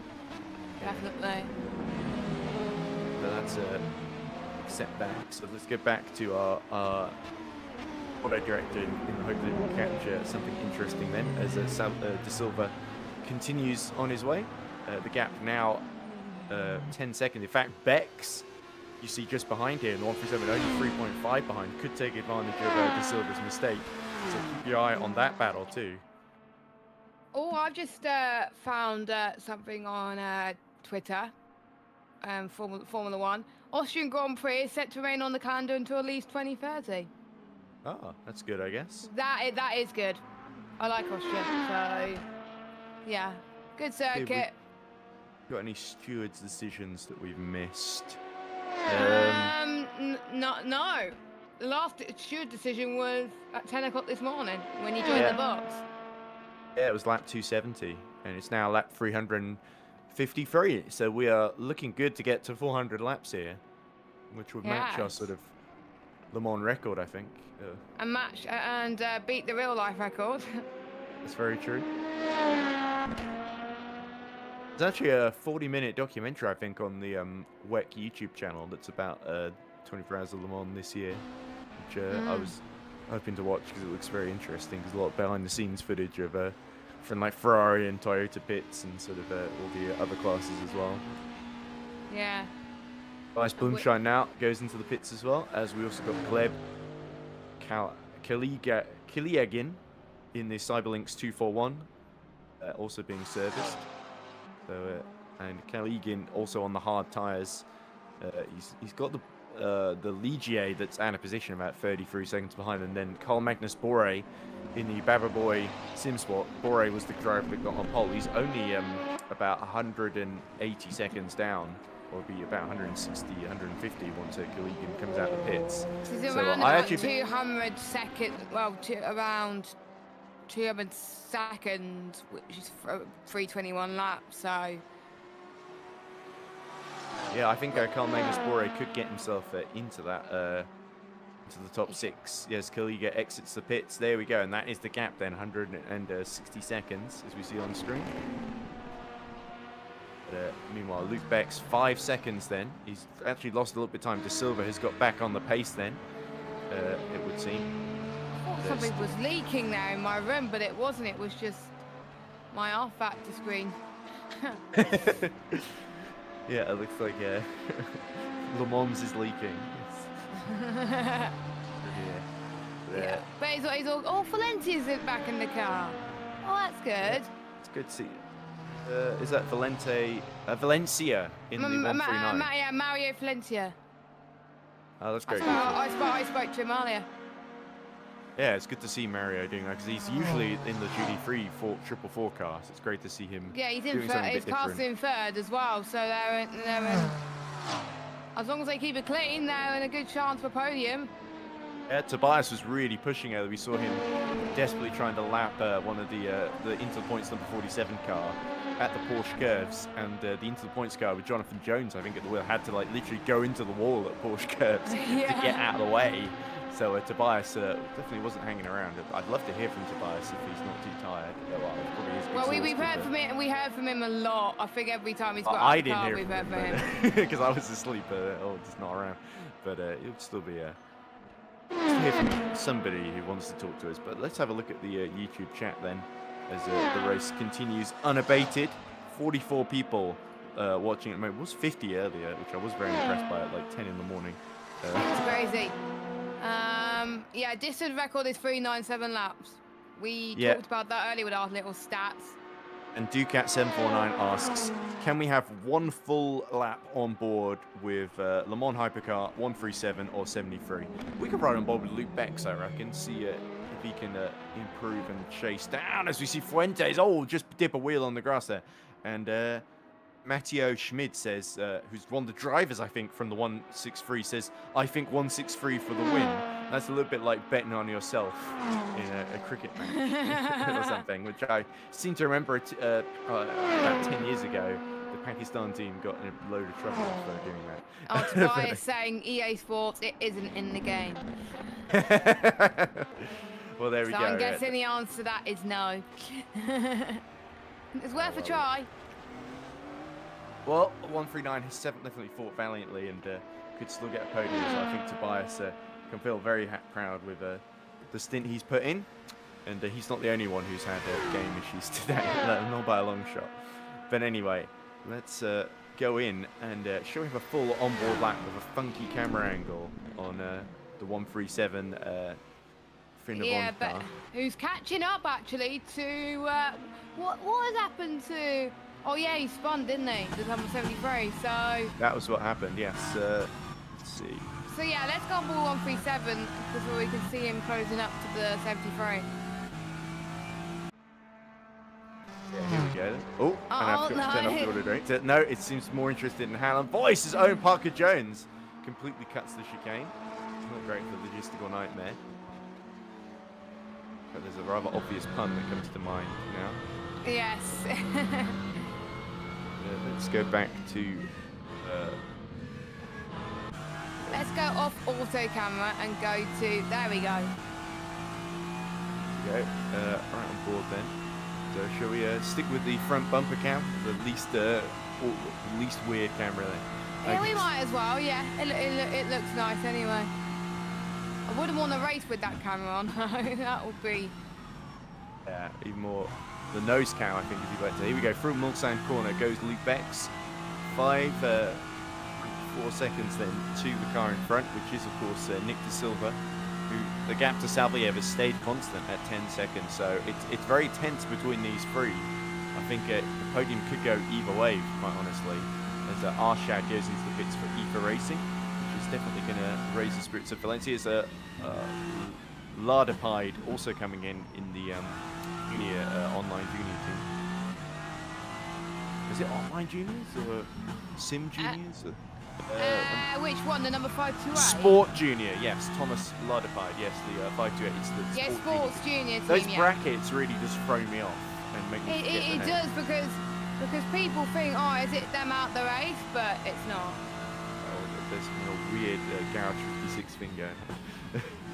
They've got some kind Definitely. of alternate class of their own, but no, they're definitely just sending an LMP2 car. Ducat not 749 says, perfect, thanks. So after that, we could have a lap on board with the looking backwards in the rear-facing cameras. They catch up close enough to the 73. That will be a good idea if we go on board with the 73 and then go on the back camera chasing down when it gets close. Of course, not yet because they're not close enough yet.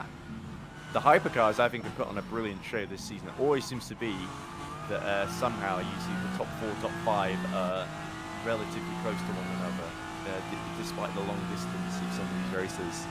Like, we always seem to have a thriller towards the end of the 6 and 8 hour rounds, Jess. And, I think we're going to see a thriller here as well, I think, with 1 hour and 40 minutes to go. It's always that, isn't it? A lot of drivers tend to put their fast drivers in at the end. And we got Suto in the pits for that stop for number 23. And then we got Checo as well in the pits. Ricardo Checo, yeah, for Optimal. So look at Luke Beck's pushing as wide as he can through Tetra Rouge, then back onto the main straight. I always worry, by the way, that our commentary is too quiet here compared to the engine sound. It was riding on the front bonnet. But here we go, gets a lovely slipstream from, is that LMP2? Yeah. And through he goes. So really great to see some of the lines that Luke Bex is taking into some of these corners, of course. He's got into the Finnebond 137 hypercar fairly recently. And look at him slide, oh, and across he goes through the Mulsanne chicane, and that is going to cost him time. That crucial mistake from Luke Bex, just too much speed. The rear end couldn't hold the grip, and round went the 137. Yes. I'm trying to find out what tyres, how long he's been on those tyres. Quite a bit, actually. I think it either says 11 or 17 laps. Oh, it's 11 laps. So, I think he'll probably come in the next couple of laps, or maybe even this lap if he spun a little bit. Let's have a look at how much Suto now exits the pits. I think De Silva's been on them his harder tyres for 5 laps. Salviev has also been on the mediums for 5 laps. So yeah, Luke Bex is definitely a little bit out of sequence, but sort of giving himself a lot of work to do. He's been given a lot of work to do, I should say, from the previous several stints. But, yeah. we also do see Cabanari has emerged about 3 seconds behind Thomas Lardapide. believe is the fight we were briefly seeing on stream for a second there. So I think a lot of pressure from some of the guys as well to try and deliver, especially when they've been doing loads of laps already. Carbonari lost a lot of 2 positions to Stenica and Lardepide ahead of him with his incident, and he's been doing pretty well on the blue tyres, which are the softs if I'm not mistaken.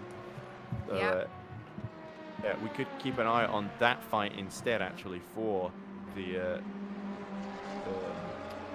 5th position in class, because Lardepide, pace, I don't think it's been quite as good as Carbonari. Carbonari in the sort of, most of his laps have been in the 340s, the 342s, 43s, occasionally 341s as well. Lardepide 40, but other than that, he's I from 38 not too long ago, but Lardepide's not been terribly consistent. A lot of 5-minute laps here. I think because of the spins from some of the drivers, to be fair. I'm looking at the right stint, yeah. Well, Get the wrong stint. because Nick is, yeah. You've been sitting slightly more.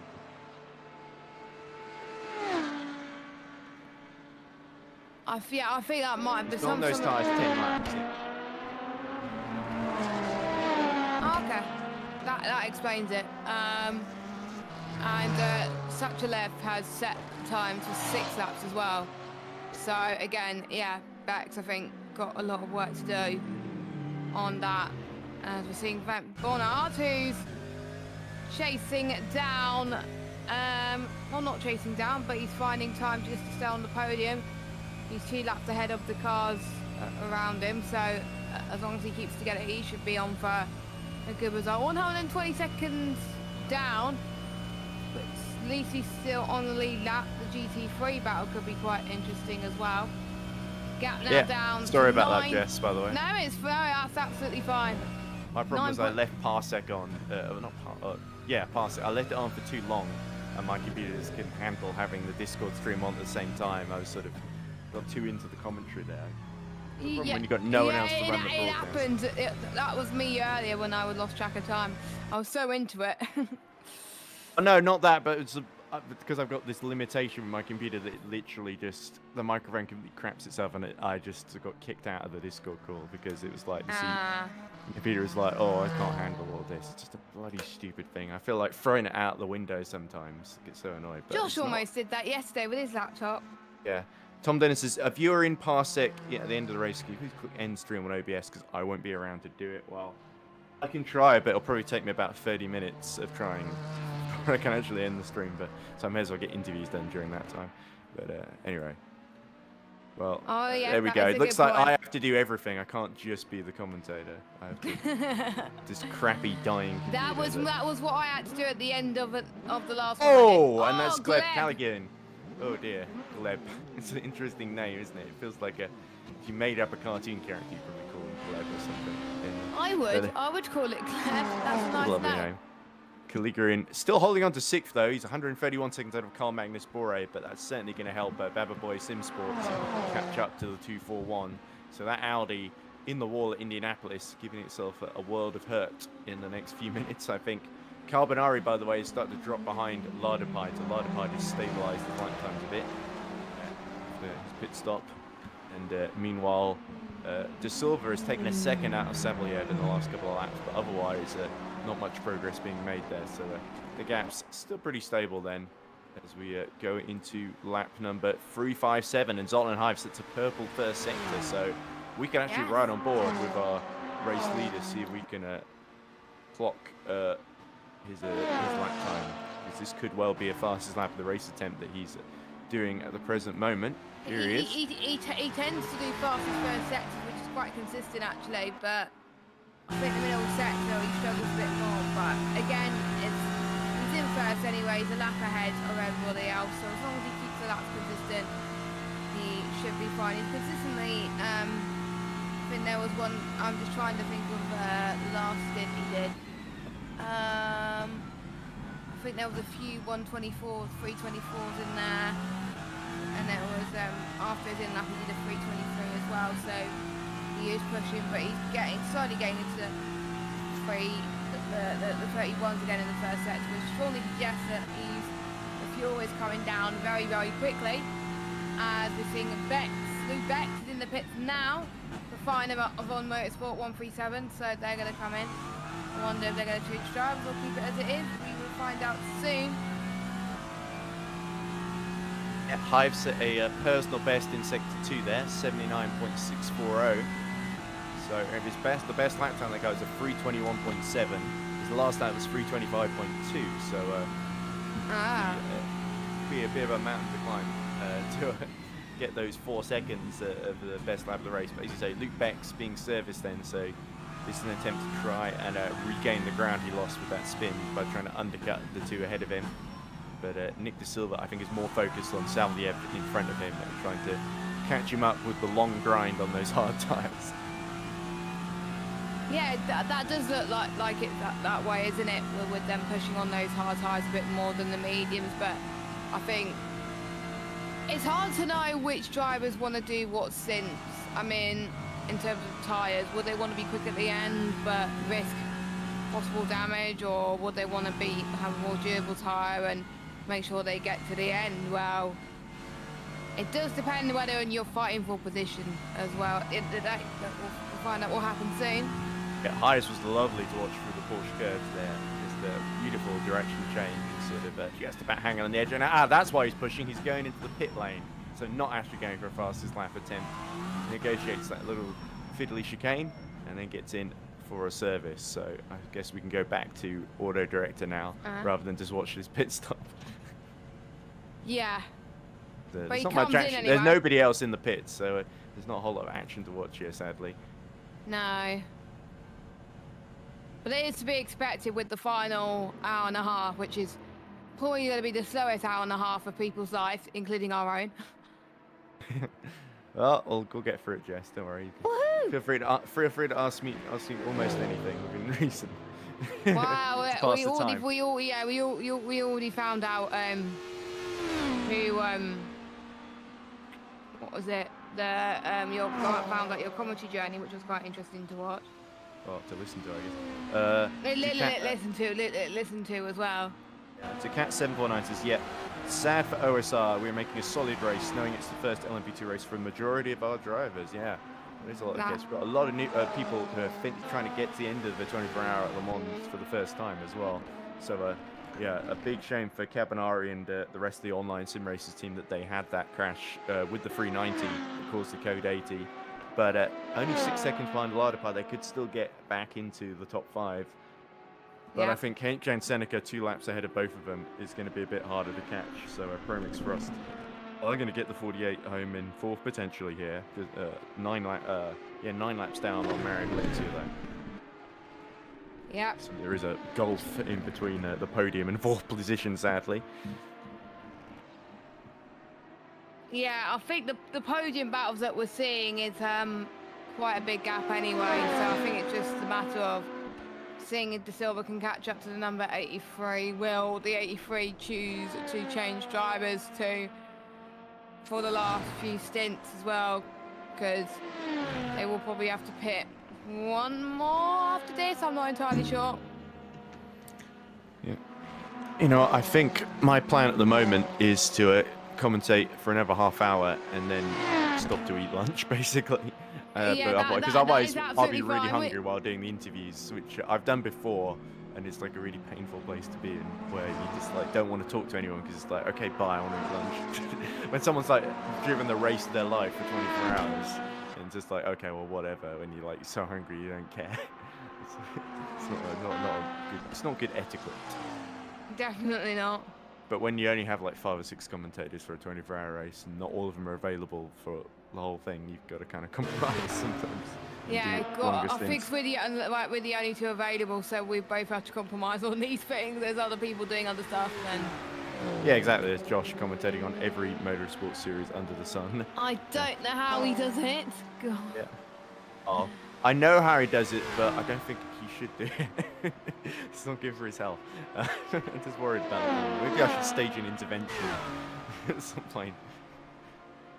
Oh, we see a penalty for Jakob Grubka, who's right at the back of the field in the 390 Track limits, Aztec it's not car. on the steward's decision Yeah, chat. definitely track limits there. So the 390, he's cut the chicane a few times at Mulsanne number 2. So that's a big shame for Jakob, first running foul of that. And certainly, he just wants to get to the end for the final 90 minutes now. That's certainly going to make it a long, lonely final part of the race for him. As Carbonaro returns to the pit lane. He called him carbonara there, which is of course a kind of spaghetti, so I'm sure he won't thank me for really messing that one up. Driver switch. Thomas Tunes is in Yeah, the car. Tunes gets back in for the final stint then, so that's great because he was one of the guys who opened the race as well for OSR. So great to see him back in for that final stint, and let's hope he can potentially undercut Thomas Lardepide as well. Some good laps there. 'Cause that was a personal best in lap, by the way, for Carbonari. Indeed. A 346.9. What else is there to really look at? Nick De Silva's lost another second to Savelyev, so I think Chromix Flame. Last lap he did was on the hards. He did a free. Oh, it's hard to tell because apparently he said he'd done an in-lap recently, but he hasn't. Yeah. Often, I think you've got to, when you see the stints, you've got to make sure you're clicking on the most recent one on the right rather than the first one on the left, because that's how... Wait. So, yeah, the one that says 9. Because it automatically, when you click on the driver's name, it will go for the first stint they did rather than the most recent. So the last lap that Nick did was a 3:23.617. Yeah. Tim Snowden, his second lap was his first lap, obviously out of the pits, 5-minute lap. But then he set a 3:33, so he's still about 10 seconds off the pace and still getting to grips, I think, with the spell. But the Finna on 1:37 because Snowden's only just gotten in the finals of the race. So it'll be interesting to see if he can somehow undercut the two ahead and get on the podium. But Snowden, I think, has got quite a lot of work to do because they are probably still going to pit and come out ahead of him, with him being 126 seconds behind Nick De Silva, and then 136, of course, behind Savelyev. I think they just got to be in the zone sometimes in terms of at this stage of the race, because if they're on their own, it's so easy to lose concentration when you're behind the wheel. So you can't. Cause there's a bit of muscle memory involved, and even that slight lapse could ruin your race for everybody, which is unfortunate. But with Hives coming out of the pits, he's going to probably try and do the lap of his life now, maybe try and set more personal best in each sector and try and see what he can do as well.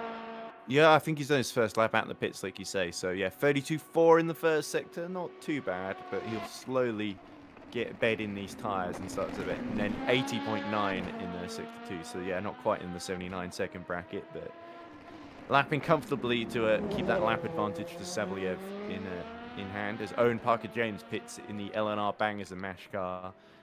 And to be honest, I'm just, I think the 999 is just doing well to stay in the race at this moment. Nick De Silva actually sets a purple sector 2, 78.7. So the rookie monsters are pushing. And is that a sign that Nick De Silva is about to go into the pit lane?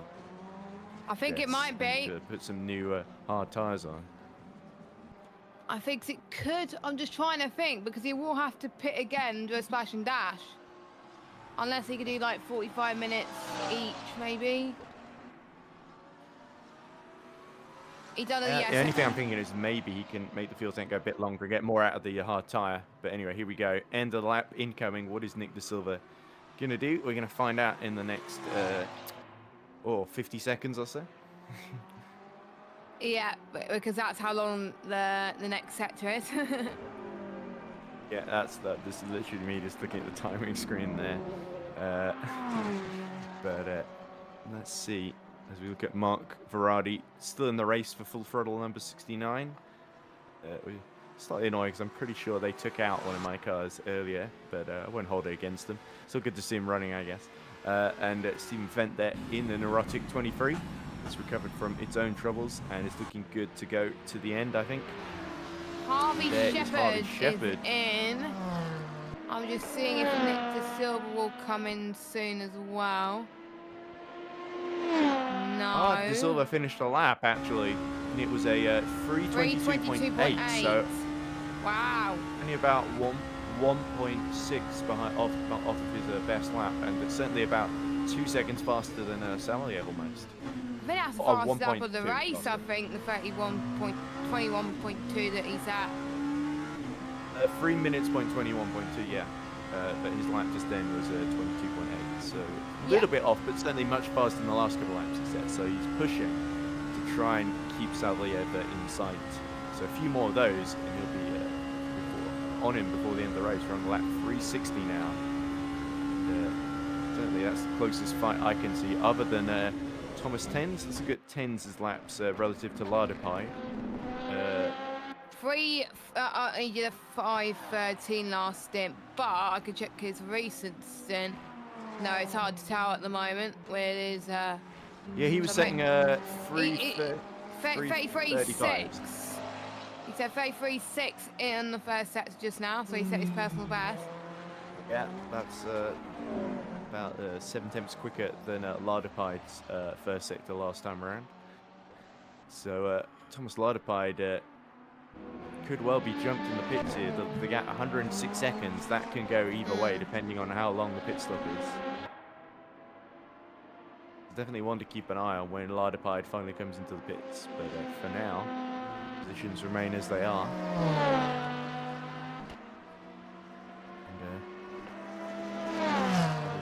We wait for the final hour and 20 minutes to go, so it certainly feels like this EERC 24 Hours Le Mans is slowly reaching its conclusion. It's been a bit of a slow burn, as these 24-hour races tend to be honest, but still a fair bit of action and some unexpected results. Some definitely, I don't think many people would have expected, say, EFA Racing to still be running in the top 2 in LMP2, so that's a great effort from that squad. A lot of LMP2 squads punching well above the weight, the 48 and the 528 and the 19 as well. I think all them really well, especially the 48 to be honest, of the Prolix Frost. And I think also Savaliev and Prolix Flame holding off Rookie Monsters and the Finawon 137. I think that's a superb effort. And then, of course, EP Lab and TraxVR. Can't really look past those two teams doing an excellent job controlling the GT3 race, essentially. But shout out to Boyd Transport 306, I think. I think Hallam Voice doing really well to keep Reinhardt within about 80 seconds there at this phase of the race. But I think Boyd Transport are going to take a well-earned 5th with Kaligan about 2 laps down on them. And Bore hasn't given up on getting Kaligan either. 116 seconds now is the gap between those two. And Kaligan, we saw a few mistakes creeping in, which has opened the door for Baba Boy Simsport in the 159. And we've got Stephen Fenn we're riding on board with now, who I think is doing a great job to get back to where he was at the moment too. And it's just about finishing the race for some of these guys. So I think for them to come back to this will be brilliant, as number 66 comes in. Saba Hegadis, isn't it? Yeah, it is. He comes in for his pit stop. Let's look at his stints that he was doing. So he did 3:37.4, 3:36.7, 3:37.6, 3:36.3, 3:36.1, 3:36.0 and 3:34.0. So mainly in the 3:36s then, with 1:34 at the end when he was on low fuel. So good on really him. strong. Only not been losing much time to those behind it at all. They've kept the gap very, very stable. In fact, he's sort of about a lap and a half ahead of Arshad behind him at the moment. Yeah. It's Carl Magnus, the gap 112 seconds now, so he's taken a lot of time out of Kaligan on this lap. He's taken quite a lot of time actually as well. So I wonder if Kaligan has hit trouble somewhere. Yeah. Kaligan. Where is he out on? What position? Gleb. Yeah, 21st overall. He's Oh yes, 6th in Kaligan. class behind. And what lap did? So he did a So he did a 4:06.0, then an in lap 4:37, 4:35, 4:04 for Kollegin, Yeah, that was his but last lap. 3:58 for Carl Magnus Bore. So Bore has gained He's 6 gained seconds massive on that previous times. lap, Yeah, which is so he pretty was struggling. ridiculous. Yeah, I have a feeling Bore, if he gets half a chance, is going to get through sooner rather than later. And he kind of needs to because there's not a whole lot of the race left to go with 1 hour 18 left on the clock. Yeah, and I Race think, leader in GD3 also pits. I'm almost certain that Carl Magnus Boye will come in soon because he's been on those mediums for 11 laps so far. So maybe you'll try and set a personal best somewhere.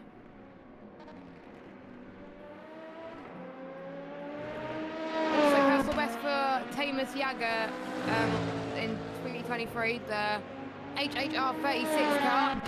His best lap now, he's just set just now a 3:59.475. Oh, that's a great effort to be saying, but fastest laps of personal best laps this late on. Victor Especially Cabello, with by that the way. fatigue that he's setting in at the moment, so it's always a Might good be, thing. we might about to see the EP Lab car swap positions, Jess, in GD3 lead. Unless Cabello pits at the same time as Fuentes. No, And, there we Cabello, go. I don't Cabello think- stays out. So Benjamin Reinhardt also coming into bits for Finnevond in the 444.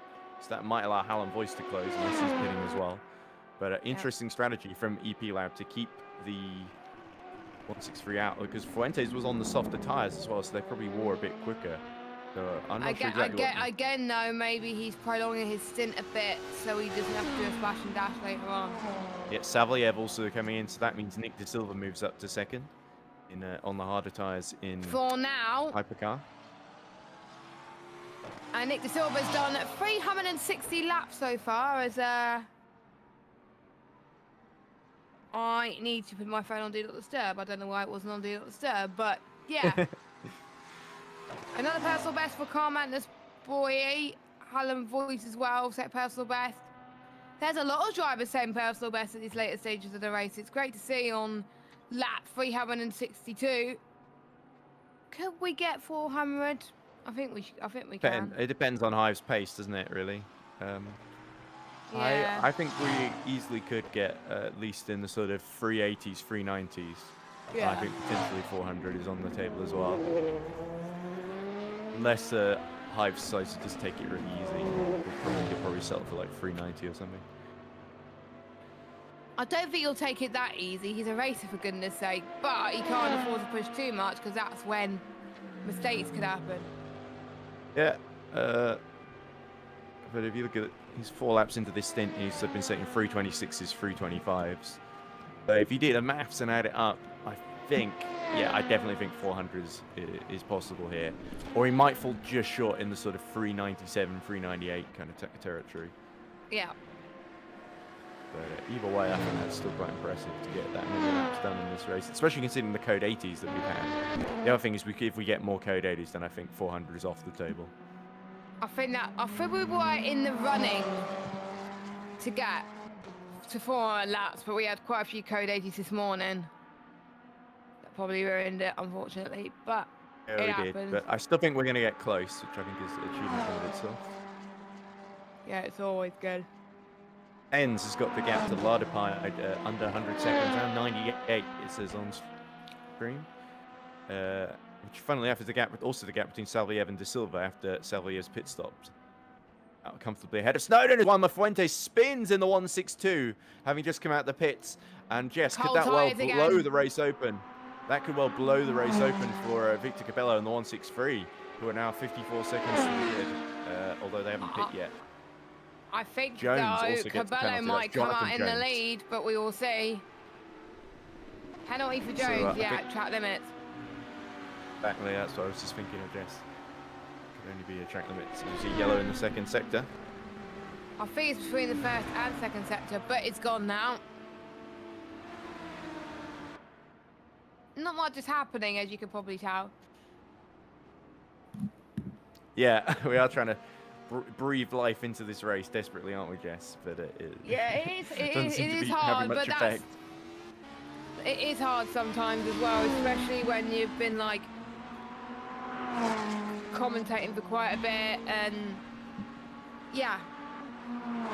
Like the first hour, usually the first hour is fine, but then once you get more than an hour done, it's just like. Oh, for me, the first 4 or 5 hours tend to, well, the first 4 hours tend to be okay, and then it's hour 5 onwards that you tend to struggle. Yeah, that's why I'm glad I did the opening stint, because that went very quickly yesterday.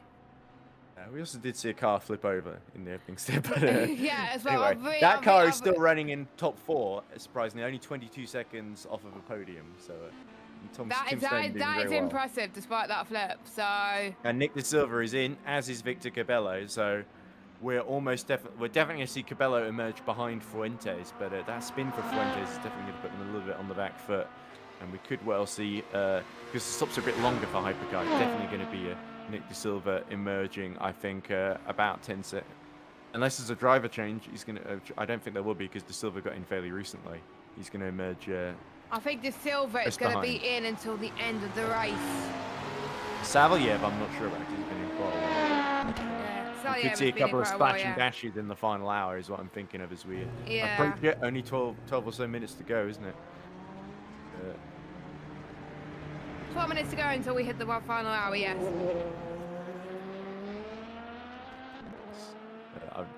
The pedant in me is thinking, oh no, it's about 12 and a half minutes. There we go. 12 minutes 30 exactly now on the clock. But Valencia also being serviced in the 139. And where is the gap for Savalyev? It's about 25 seconds as Nick De Silva emerges. So actually, I got it wrong. Rookie Monsters going to emerge ahead, I think. MP2.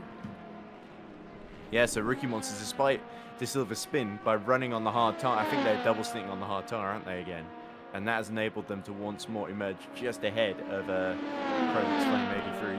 So, I think, yeah, they are double stinting because they don't have fresh tyres on the stint, so they are double stinting.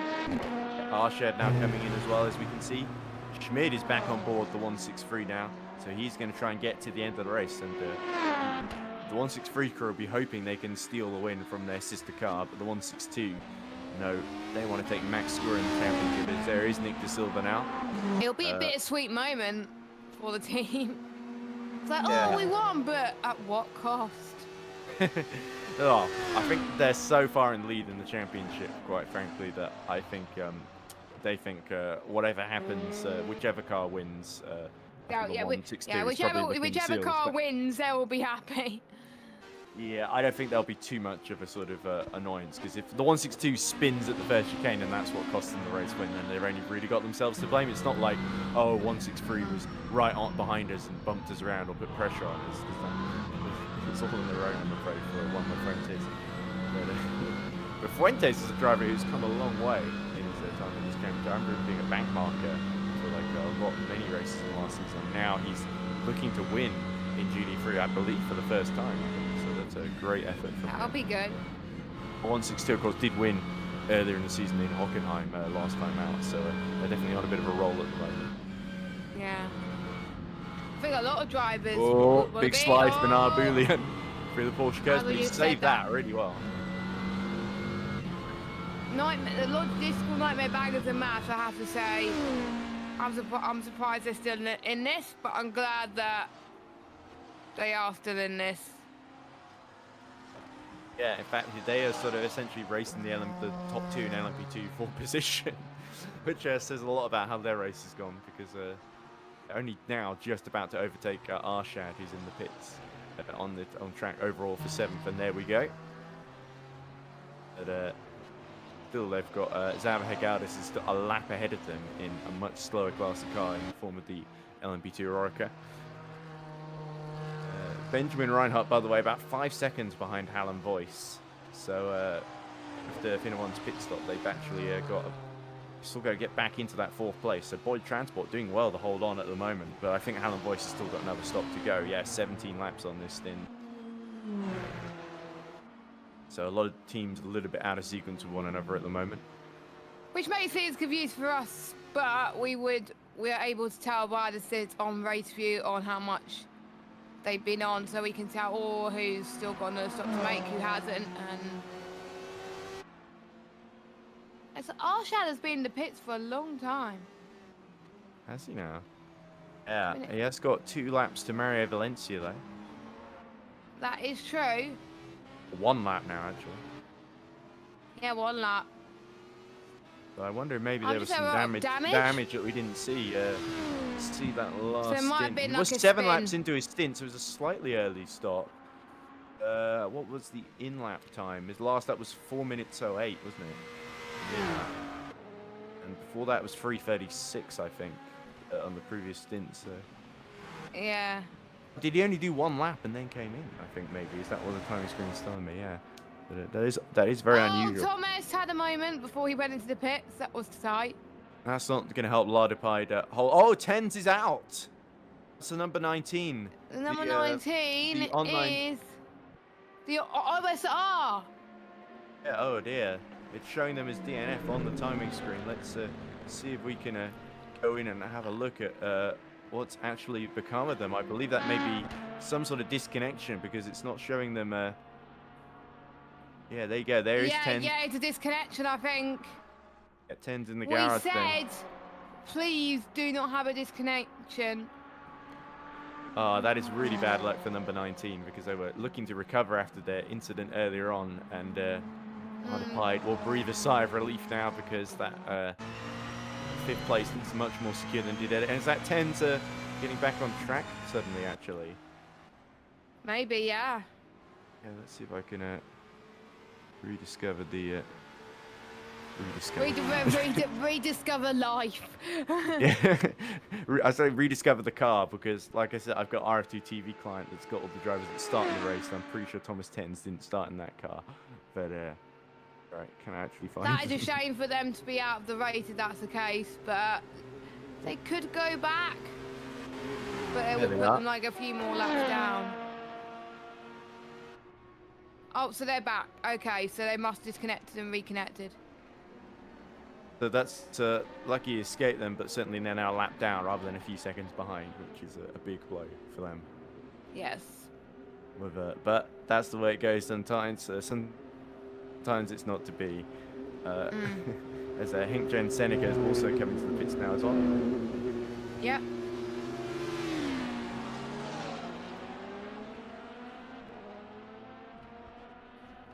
Right. So let's have a look at what's happening now.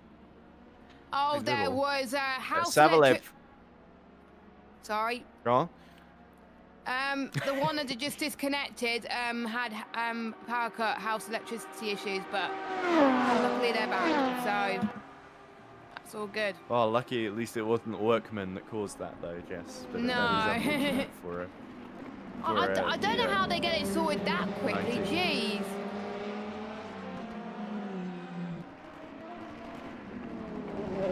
I noticed I was pulling behind, so I thought if I rejoined the call, it might help. In terms of like my, Yeah. I noticed you me reacting and the long gaps in between where you're waiting for me to finish, basically.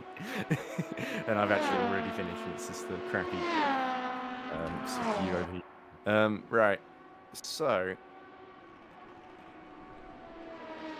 Arshad's still in the pits, as you say. So actually, Valencia's only about 40 seconds behind now, as we see on stream. So. Arshad, I think it must be damage that he's got. Shame we can't see the replay, but... A lot of damage, yeah. I don't know what would happen, but the lap in didn't look too slow, so it must have been a big hit in the final sector, I'm assuming, possibly with a GD3 car, but it could have been on its own.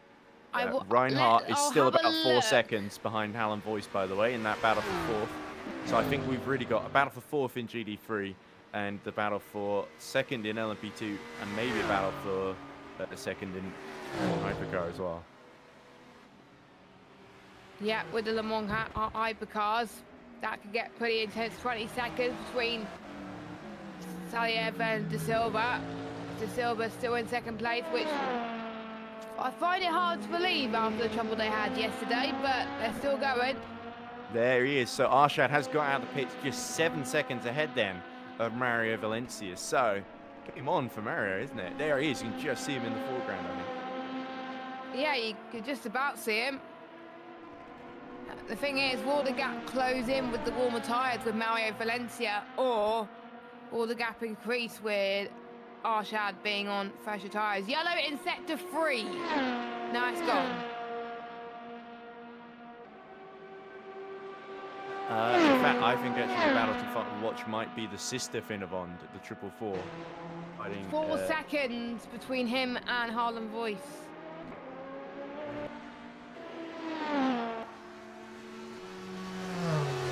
There we go. Alright, let's watch. Now the, it's track down 3.4, so he's gained like a second. there.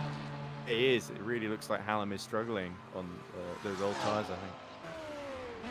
So what did he do last lap? So, oh no, no, Hallam literally just pitted, and Reinhardt has just pitted as well.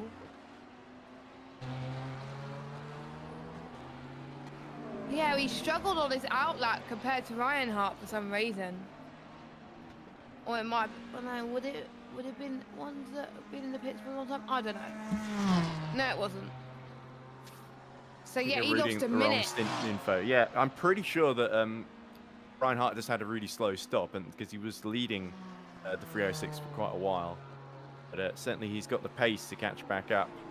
But, Definitely. we'll have to see if that plays out or not, because Boy Transport could well sneak a 4th place here, which I think would be a great return for them, but Finnevond would be desperate not to let that happen and close back into that gap.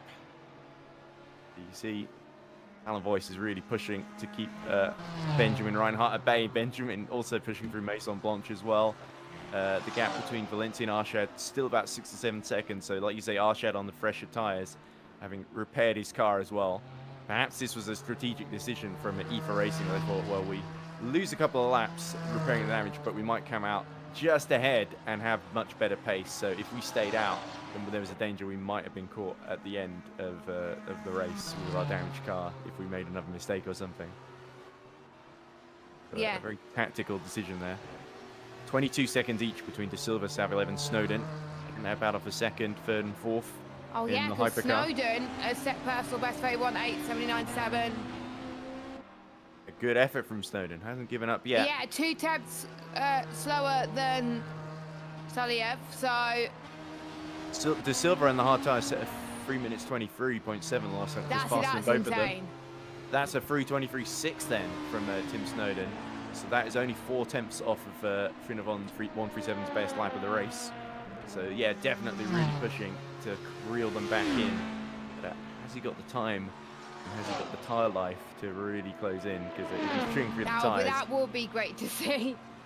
yeah, good. It is still quite a difficult gap to bridge though, because the less time you get, the difficult it is. A 20-second gap may not look much over a 24-hour race, but when you only got an hour left, suddenly it becomes a much bigger ask because you've got much less time to work with essentially.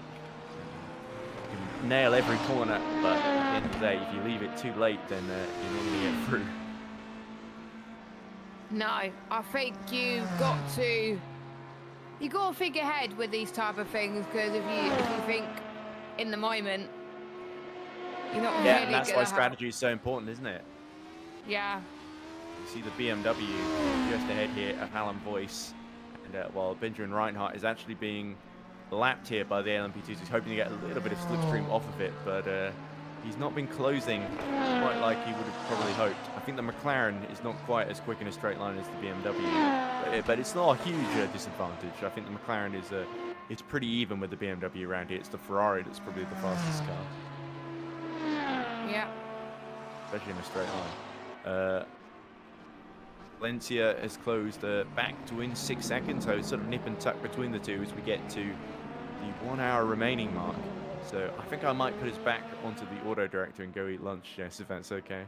And then Yeah, come that's back for the... absolutely fine. and allow. I need to get myself a drink in a minute, but I will. Well, we I'll- can just leave it. I'm sure the moment we leave, we'll get loads of comments saying, oh, commentators have no commitment when we leave for 5 minutes.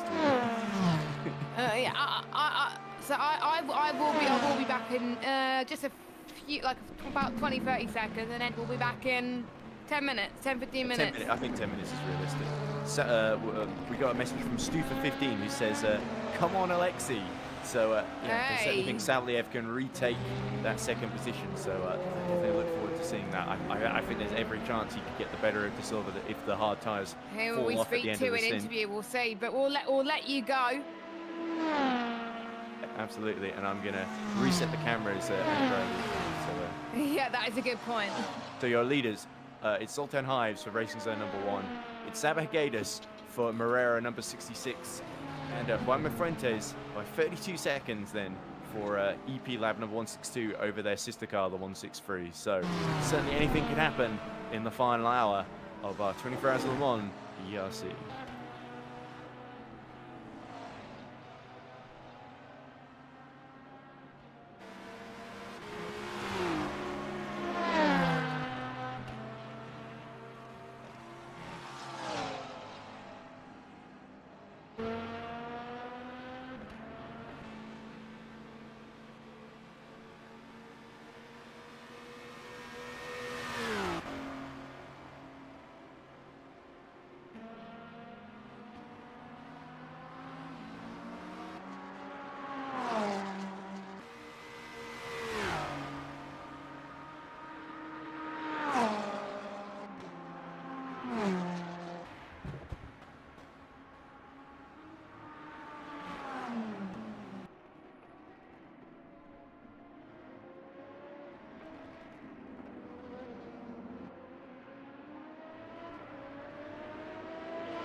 Right then, welcome back to the EERC 24 Hours at Le Mans. We're on the final hour, 57 minutes and 23 seconds still to go on the clock. And we've got Sultan Hives from Racing Zone Team 1 that is leading the hyperclass at the moment. But the gap that we want to see is the number 83 of Salev, Tim Snowden and Nick De Silva trying to battle for the podium positions.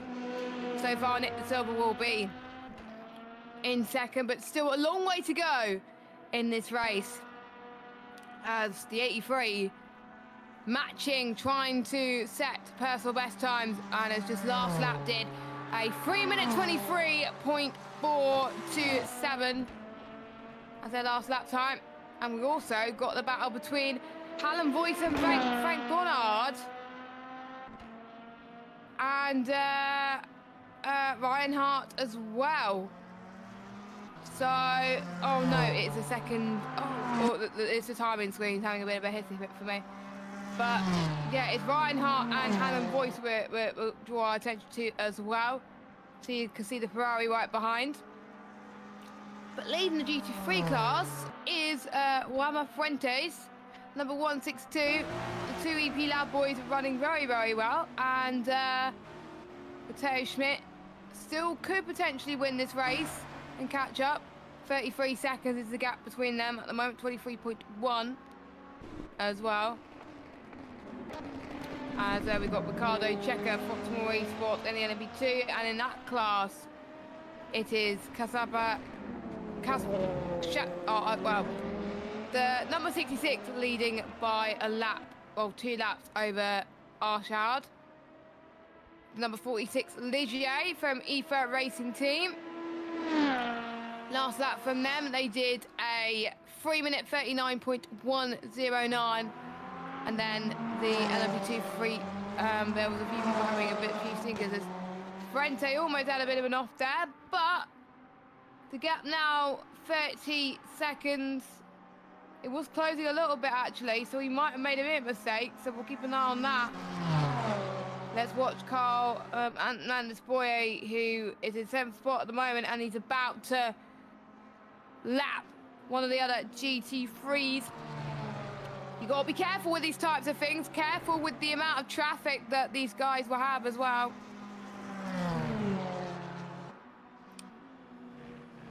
And if you are liking this content that we're seeing at the moment, make sure you leave it a thumbs up. Hit that subscribe button, hit that bell as well, so a lot of people could get recommended to our stream, so you'll know when we will see it next. Right now, as I think we had one person go to the pits actually, as the Oxmoor Esports car in GT3 has gone into the gravel near the Motorsport corner, and the Ferraris almost collected them. And that's not what you want to do with the GT3. Definitely not what you want to do.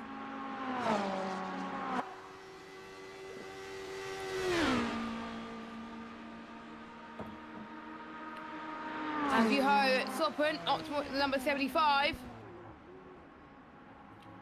He's still ploughing on as well. I think there was quite a few GT3s that were tired as well during the night stint, and there was some bits that we did not cover, unfortunately, but that's all you could do.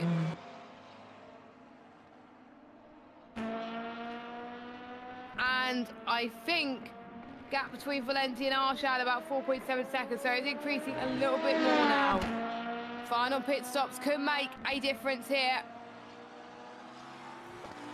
And fair play to 390 for still going, I believe, as well. Yeah, I believe he is still going at the moment.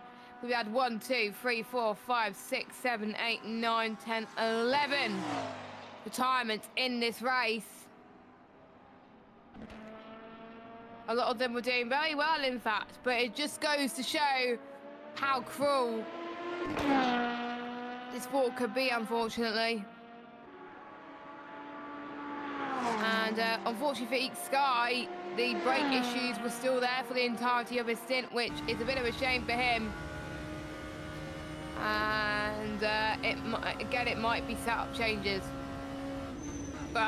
or it might. Yeah, it was the different type of pedals people have as well, which could come into effect. And that's one thing people got to consider with endurance race in terms of setups. Some people may want a overseries setup. Some people may want some people may want an overseries setup. Some people may want an underseries setup. It's about compromise. What's good for the balance? As we got a yellow flag in sector 3, which has disappeared very, very quickly. Oh, nope, it's still there. So I wonder if someone was... I wonder if there was someone that was going very, very slowly. No, I don't want full screen on YouTube. There we go. I never want full screen on YouTube. That will be an absolute nightmare. No, I don't want full... Oh! Into the points racing. Well, they're not going to score that much points now in the gravel, but they're going to come in anyway.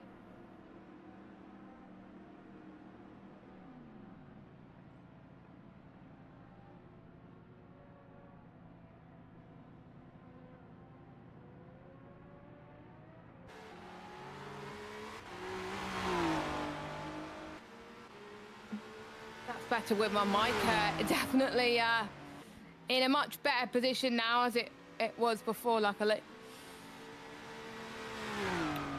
So I do have some more facts actually for you as well, so luckily I still got some. I think I read a lot of them during this as well. So the layout required quite a few changes for the cars that required better dynamics and stability. And there was a bit of an oil crisis in the early 1970s, led organisers to adopt a fuel economy formula known as Group C that limits the amount of fuel each car was allowed. And although it was later abandoned, fuel economy remains important as new fuel sources reduce the time spent during pit stops. And additionally, there was hybrid systems with both petrol and diesel have been championed in the LMP category, as well as being changed to their benefit and to further produce efficiency. So those were a few changes there. And I do have some records that I didn't go through. So the most wins by a constructor, Porsche 19 wins, Audi 13 wins, Ferrari 10 wins, as we got some pit stops. Hived it in. We've got number 11 in as well. Quite a lot of people in, actually. So yeah, Porsche won the 19 times, Audi 13 times, Ferrari 10 times, Jaguar 7 times, Bentley 6 times, Toyota 5 times. Alfa Romeo and Ford 4 times, Peugeot and Matra Simca 3 times, Bugatti 2 times. Then we got Chanel and Walker, Laganda, Delahaye, Talbot Lago, Mercedes-Benz, Aston Martin, Mirage, Renault, Rondo, Sauber, Mercedes, Mazda, McLaren, and BMW have won Le Mans. Most consecutive wins, you can probably guess who that was. Porsche, 1981 to 1987. Ferrari, 1960, 1965, and a few more as well.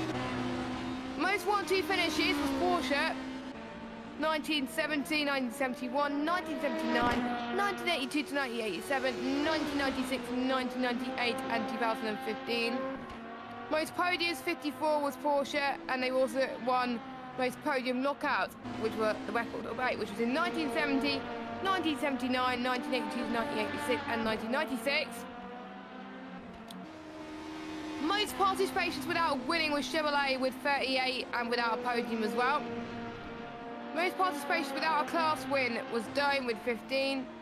Most participations without finishing by colours with 6. Fewest start for first win. Chanel and Vulcan 1923 first start with Ferrari and McLaren as well. Most start for first win was Toyota and Porsche 20th start. And most consecutive wins was Tom Christensen with 6, as Nicodem is currently in the box as well. And Snowden is in. Quite a few people just on the stop, so 8 laps for Saleb, so it won't be that long before they come in as well. And for some of them, it will be their final time that they come in, so they will not have to worry about a splash and dash as well. So I'm just looking at the gap. It's Alexei getting on second place. It is hard to tell at this stage, it's depending on pit stops, but the gap now is 17.9 seconds. So we'll see if that gap comes down. So Salalev's last lap time, as I tried to get the Discord up on the screen. There we go.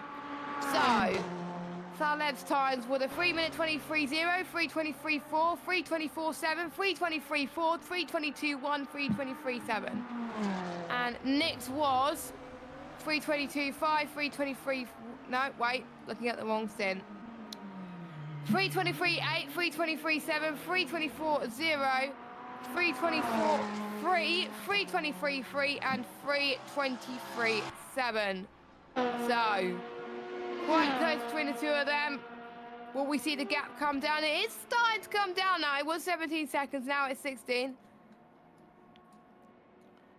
And with 45, I was almost going to say 45 seconds to go, but no, we have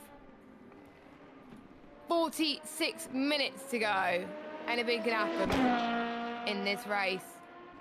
And thank you so much for joining us so far. Well, you watched it for most of it. And Stufa says, I believe Alexei could get him. Come on, my man. I'm liking the confidence. So yeah, for pretty much everybody in the hypercars, it will be their last stops that they make as well. And that means we could see a fight for pretty much every class at this stage in terms of positions. Because Voight and Reinhardt still together, but Arshad and Mario Valencia closing up as well. Now 2 seconds. I want to see, hold on a minute, if I get it up on the screen.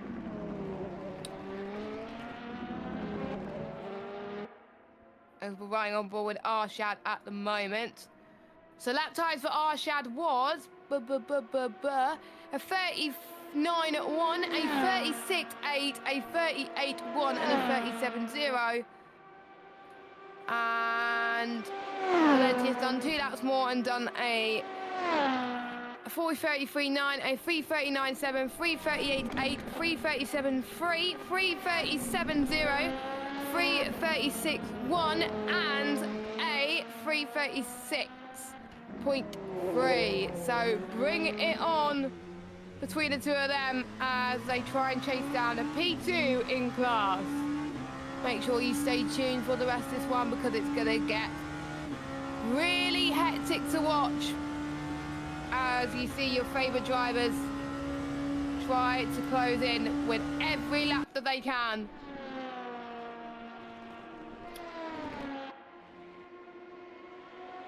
As Snowden has not been in the pits for ages, he's still out there. The gap between Snowden and Taleb is 91 seconds, but bearing in mind Taleb has still yet to stop. Snowden has just stopped, so we'll see if the gap closes in very, very shortly. Freebeck just pitted a while back as well. Silver, I think, will still do a few more stops. I think for Silver, he may do a splash and dash. Will we get to lap 390 by the end of this? I think we might, but it will be a bit of a touch and go. Please, let's hope we don't get any code 80s. I think that will be an absolute disaster if we get a code 80 to ruin all the fun. But the last few hours, a lot of these drivers, keeping it clean, knew what they were going to do.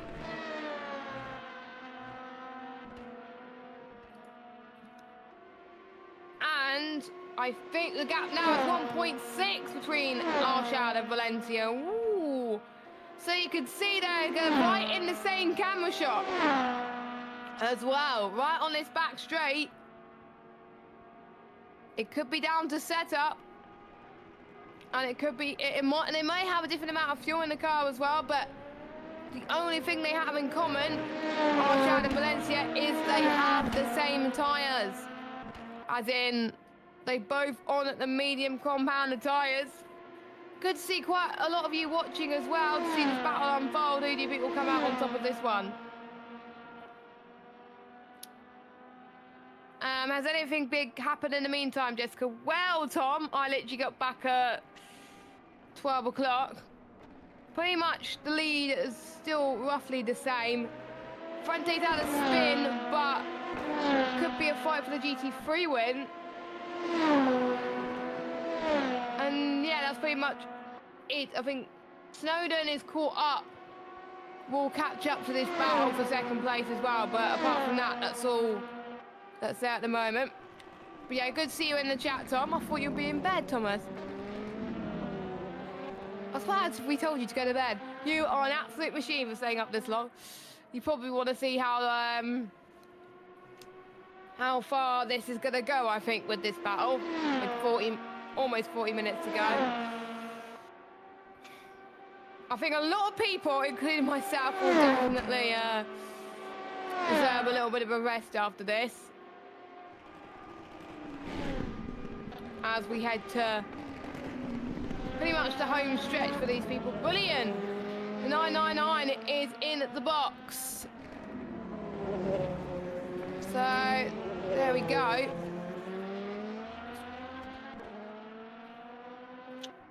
So, Bullion is going to try and do the best lap that he can on those tyres. Fuente's is in as well for the GT3 after doing only 7 laps. So only 7 laps on those hards. That is surprising for me. Maybe you also have more durable to the end. And Schmidt has been on those 5 laps too, so maybe again, slash and dash. With 40 minutes remaining of this EERC 24 hours at Le Mans. And, I'll read the chat. Ligier and Oroca have different tyre companies, so Ligier can drive long on it. That explains it. And we've always had that debate about Michelin and Goodyear and how the 2005 Indianapolis Grand Prix played out. Yeah, we don't want to talk about that. I think there was plans to have 2 different tyre brands at F1 again, but I don't think that would work out. I really don't think that would work out. It's just absolutely pointless if you ask me. I'm just trying to find a story that I could read on that actually about that because that was. I just don't get the tyre war. As Valencia is in the pits. Ooh. So undercuts could spice things up here. So Valencia's in. Arshad, I think, will have to come in soon because otherwise Valencia is going to gain quite a bit of time here as well. So, let me just check. Hang on. So, Pirelli are set to be challenged for their F1 contract as Bridgestone battles to become the sport's sole supplier for the first time in 13 years. As Schmidt is leading at the moment by 62 seconds. Has Schmidt pitted? I think he has. No, he's still got another stop. That probably explains it. Whereas Paparino Poulos has just come in as well. So that probably explains it. So next lap, I think we will see. We will see. I think a lot of drivers come. I think we'll see Arshad come in very soon, as it takes a while for the race view timings to update to see that they're doing a stop, or it might be the timing glitching. Hopefully, it's not the timing's glitching. And I believe you're. No, back I think in. they're fine, Jess. Yeah, sorry. Hello. I'm dusting everything at the moment, so if you hear that in the background, that's what that is. Fair enough. But anyway, 37 minutes left to go, and a few decent battles going on. Unfortunately, Valencia now 59 seconds behind Arshad. Arshad's still yet to stop. Whereas Valencia has just stopped, I believe, but it's not updating he's probably going to come out ahead then when he does. But Lardipide also coming into pit, and he's got big gap to 10s, so no issue there. And then we've got Savia 14 seconds down on De Silva, so he's slowly closing in, but catching is one thing. I don't think it's going to be enough, but you never know. With 38.6. 36. Reinhardt has 36 gotten minutes. past Callum Boyce though, and he's now 14 seconds ahead. So that's a job done for Finnevond, I think. Yeah, right. Yeah, Reinhardt's doing all he can at the moment.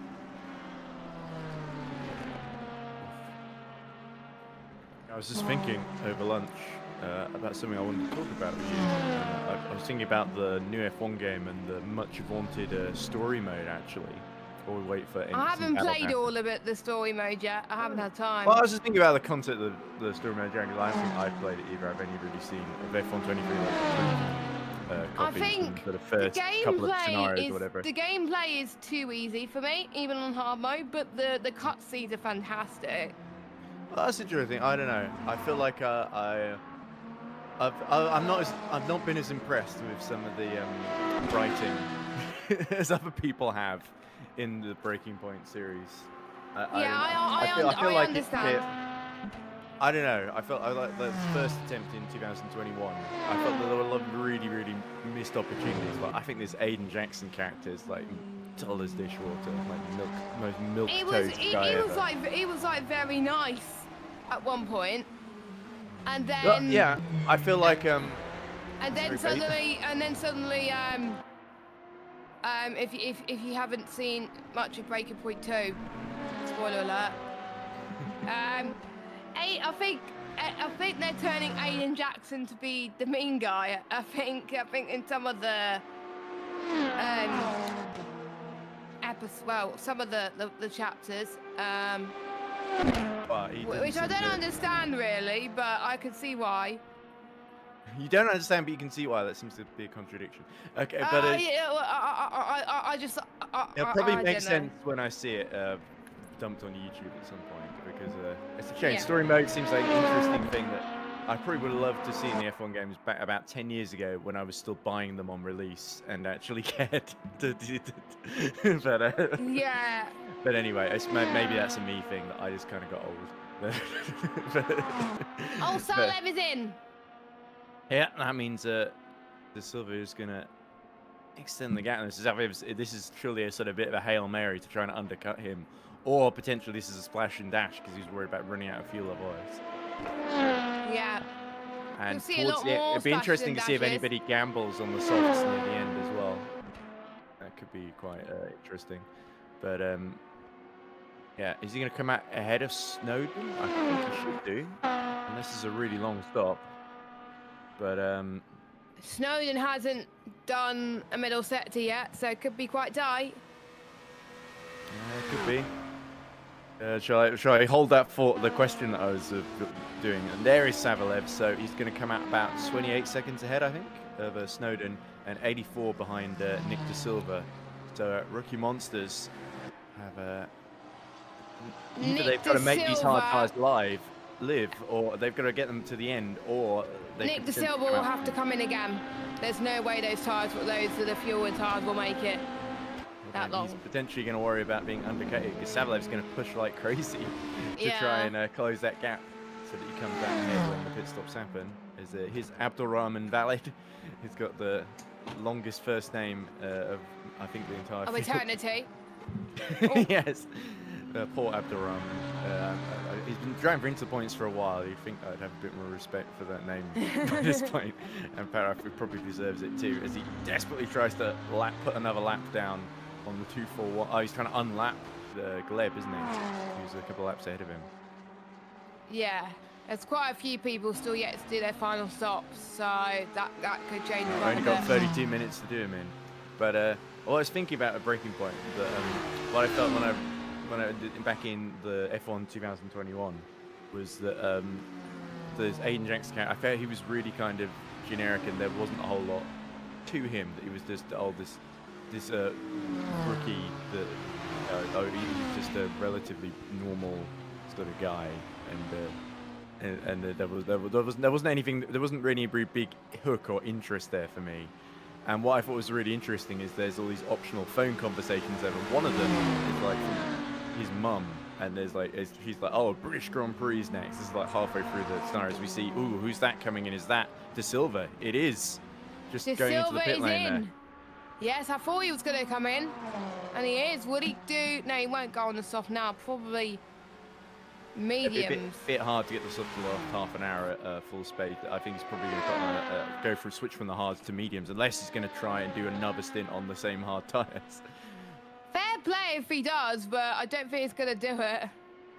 Yeah, here's Mario Valencia. So Arshad, I think, is in now as well. So Valencia should comfortably take that second position off of his hands. So repairing that damage, it's really left Arshad vulnerable. Would it have been a better idea to stay out maybe and try and nurse the damage and keep the gap? He had a lap or two on him, didn't he? But either way, this is what they've done, and he's going to come out. Oh, once again, just 2 seconds ahead actually. Wow. So in fact, I was wrong. Mario Valencia hasn't quite done enough to undercut him. So No, he hasn't, but Valencia is closing in 1.6 seconds behind for now. And with the warmer rubber, that could help him towards the end of the race, but yeah, Arshad with a more durable. This is where Samir Arshad really needs to make sure he doesn't lock the rear tyres and spin into one of these chicanes, because that could really throw away second place here, which would be a dream result for the EEERC Racing team. But anyway, what was I saying? Oh yeah, I was saying there's this optional phone call, I think, from the story mode with this Jackson guy, and his mum phones up and says, oh, Silverstone's the next race. That was your dad's favourite track. And it's like, oh, shame he won't be here this year. And it's like, yeah, but I'll be there, so it's fine. And then they just move on. And it feels like Aiden's dad is like notably absent. It feels like and it's never explained why. And it feels like maybe there was some. It's like an unanswered question in a way, isn't it? Yeah, it feels like there was a drop plot point where maybe Aiden's dad died, or left a family or something, and then that might explain it. The spiral that Aiden goes on in the F1 21 story mode, where he ends up looking for support from his teammate, the older guy, Casper Ackerman, and he basically blows him off, and then he ends up listening to Devin Butler, who's another. I don't really like Devin Butler. I'm being honest, he feels like a cartoon villain. When a villain's not really needed in a full-on story mode, because the rivalry's sort of. You don't really need the mustache. In a way, exactly. Yeah, you really don't need a mustache twirling ad guy, and then now they've got this team, and they've got his dad, who is this sort of duplicitous guy, goes behind. He'll basically is two-faced and goes behind everyone's back and lies to both sides essentially to try and get them to fight each other, and it just feels a bit. I don't know. I feel like it's not very interesting. I feel like it's the sort of thing where I watch it, and the other thing is there are things in it that feel blatantly wrong. Like I remember in F1 2021 story mode, there's a bit where Jackson is at Monza and he says, "Well, the engine's a bit down on power, but it's fine. I can handle it." And it's like the circuit's mostly straight, and you're losing power on the straight. Yeah, you don't want to lose power on the straight. It's a temple for speed, for goodness sake. That feels like the people writing it have never watched at certain points and sort of don't know how F1 car setup works. We want some plausible sounding dialogue to put in. Look at that. So De Silva has pit and come out 6 seconds ahead of Savalev as well. Here they are. Here's Nick De Silva then. And there's Savalev again. There's somebody else in Parsec controlling the computer. There might be, so hopefully we have actually got some broadcast direction. But I haven't had any communication because people just come and go and don't tell me anything. They do stuff behind the scenes, but I'd just like to say thanks to all the broadcast managers for this 24 hours as well, for keeping the stream live and kicking as well. Yeah. So it looks like we are going to get a floor on the podium places. Look at Mary Valencia struggling to get the power down. That could really allow Arshad to pull away down the straight just a little bit. Yeah, just over 1 second now. Well, he was closing the gap beforehand, so he's got to make sure he's set up well for the Mulsanne straight if he wants any chance of snatching second here. Yeah. And you can imagine Tobias Blumschein, Pascal Egger, and the rest of the Finavon team cheering Mario on, saying, "Go, go, go, get him, get him." And, get him, get him, get him. And that's a lot of pressure to put on Mario's shoulders there, so big up to him. He's rising to the challenge, really. And so is Samir Arshad. He's absolutely not putting a foot wrong as he laps the HHR GD3 McLaren through Tetra Rouge. Not wasting any time is Samir Arshad. In fact, he's lost a lot because on board, here we are with Mario Valencia as he closes to the back of the EVA Racing Ligier LMP2 Jess. And surely this could be the opportunity either into this first chicane or the second one. It could be, I think, the first chicane, because we haven't seen much moves into the second another lap chicane. car there, and that's actually cost Mario a little bit of time. Yeah, that cost a bit of time, but yeah, it might be the second chicane. Oh, he's going to have a look! He's going to go to the right, maybe. Not much, the outside, he's going to squeeze through. Oh my goodness, they're going to go side by side all the way down the straight then. So it's going to be an absolute duel into that second chicane. In fact, the Ligier has got a little bit of straight line speed, but Mario Valencia gets as close as he dares to the wheels of Samir Arshad, tucks in behind. That was quite close, actually. Yeah, pretty intense. We've still got 26 minutes left to go, and definitely somebody else is on the cameras then, so I'll leave them to it.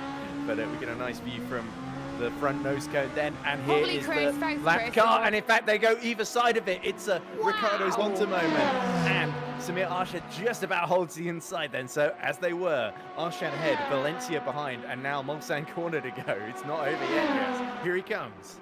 It's not over yet. I think Valencia definitely wants this one, going towards the right-hand side as well. He's going to be very brave. And he's done it. You saw that. He has done it. Brilliant. Once he had the middle of the road there, he was able to box Arshad on the outside there. Now he's just got to hold on, make sure he doesn't get slipstreamed into Indianapolis. But here we go.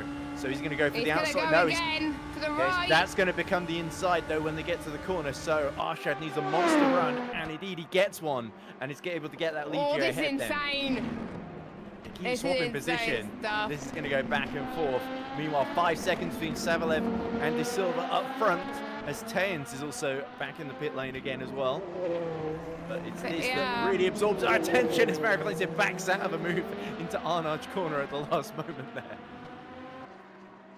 I think that was almost very late at the end of the day as well, but I think obviously they're not fighting for the leads, they're fighting for P2. They got the gap at MP4's a little bit further back, so they're just fighting for 8 laps, yeah, so no holds barred. They see crash into they're each other. giving it their all.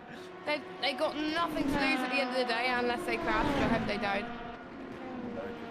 could just be them crashing into each other that decides the battle if they're not careful. They kept it very, very clean so far. And I think Arshad doing everything right to try and desperately hold on to that place. But 24 minutes left, Valencia looks so much quicker right now. And as long as he can break that slipstream and make the move stick, then I think Ethan Racing might have to settle for third. But Fringavon absolutely pushing it right now. And Mario Valencia leading the charge as they go across the line. 24 minutes to go, exactly. 24 minutes to go, yes, I think. 24-hour race comes down to 24 minutes, and he's flashing his lights there. Look at that. So clearly, he's not impressed with the slipstreaming that Samir has been doing. No. But we'll see who comes out on top of this one, which could, I think, be decided right at the very end. And Luigi in the chat saying popcorn moment. It is a popcorn moment. Grab your popcorn, grab your snacks. You only got 24 whatever. minutes left to eat it, though. Yeah, you only got 24 minutes, so maybe a snack or something. And watch this one unfold as Valencia trying to go up down the inside. He's got a great run here, and he's got a little bit of slipstream from the cars in front, but somehow that Ligier is just about got the straight line speed to keep them at bay, and they have to thread their way through here, Jess. To the left goes Mario Valencia as we see a penalty for the leader, Higadas, in the LMP2 track class. limits. The base 2 laps ahead as they almost going side by side there, but that's the lapped car, of course, just letting them through, staying well out of the way. Yeah, because the lapped car, you do not want to mess with the lapped car, to be fair, but another straight comes and another straight beckons. Who will be in top when this race ends? And as Evans put in the chat, it is all or nothing. It is, I have to agree there for Fine Motorsport. He's going to pull out the last minute down the straight here, actually quite early. But he's going to try and brake late at the inside, but Samir sees that oncoming, and Arshad holds him off. But does he compromise his exit here, Jeff? He needs to make sure that he doesn't get caught trapped on the outside like he did the lap before. And here we go, Valencia really strong on the approach into Mulsanne corner, and they're kicking. It's almost like a game of chicken. Who wants to go first and slipstream out of that corner? Yeah, it's like a slipstream game, as it was. A very nice fight, I have to say, and this could go on for many minutes to come. Yeah, is this, like you say, could it come down to the final lap and a brave move from Valencia? Meanwhile, Savalev has actually dropped behind De Silva a little bit is that 8.5? No, 6.5 seconds, isn't it? So he's not really gained any time at all. Snowden's still about 27 seconds in arrears, so it looks like that is the way that they will finish then. Schmid is still leading by 60 seconds in GD3, so I think Pepperino Poulos loses out to spin. There's a late braking maneuver from Mario Valencia, and he snatches second place off of Samir Arshad. It's almost like he caught Arshad napping there, and here comes the hypercar to lap them both. Wow. That was a brave move, though, from Mario Valencia. That was if brave, Arshad hadn't seen that in time, that could have ended in tears. That could have ended in tears. I was talking about it at the beginning of the broadcast, that you know you might be in traffic, but if you got a car trying to lap you, you've got to pretty much stop this battle as Arshad trying to go around the outside. Yeah, Arshad trying to go around the outside, yeah, into the final sector. This is a very tense to call, but now I think Arshad has just lost that little bit of momentum because that move didn't quite work out. But look at Valencia pushing through Tete Rouge. So Arshad, he hasn't given up yet, but could that be the moment where it starts to slip away from his 10s? Having a long pit stop, he's actually lost second to the Optimal Esports team. He's lost a whole 4 laps there. It was a very, very long stop for the number 19. That potentially lost them a chance to finish in the top 6 now. Yeah, that would be a bit of a shame if that happens, of course. Fence is in the pit, so is Tienz. But Optimnol, they've really hung in there, though, so the full marks to Ricardo Checker and company. Endeavour Award. Yeah, they've really stuck in there. And then MP2, the championship's going to be very interesting because the 71, URT, did not get to the finish, I don't think. It's out of the I'm pretty sure it's out of the race quite a while ago. Yeah, Cork Mazer retiring a long, long time ago in this race near the beginning. So that means the championship is going to really open up to whoever gets a good score out of today. At the moment, it's going to be the 66 Morera that really takes the march forward in the championship, and the 139 Fringavon. So there's EERC Racing Team third. I think didn't get a lovely stack of points to their name. So I think that top three are really going to, it's a four-way fight really as far as I'm concerned. LMP2 going forwards as another hypercar comes through the lap, the peloton. And in fact, that is Savalev. He's going to be slightly delayed here. Yeah, I think Saladin could have some huge issues if he's not careful, but he's catching on Silver. Wow. Yeah, but he's less than 20 minutes to go, 5.7 seconds. It's going to have to be quite an amazing end to this stint as Sigardis comes in, I think, to serve that drive-through penalty he got for cutting the... Yeah, indeed, he served it. He comes out still 2 laps ahead of this battle that we're watching on screen at the moment. And the closest battle on track, 9/10 now, so Valencia has, I think, found the gap that he needs right now. He is pushing, so I wonder if Arshad is saving a bit of life to make sure he can push to the end. Yeah, we've got some nice comments here in the chat.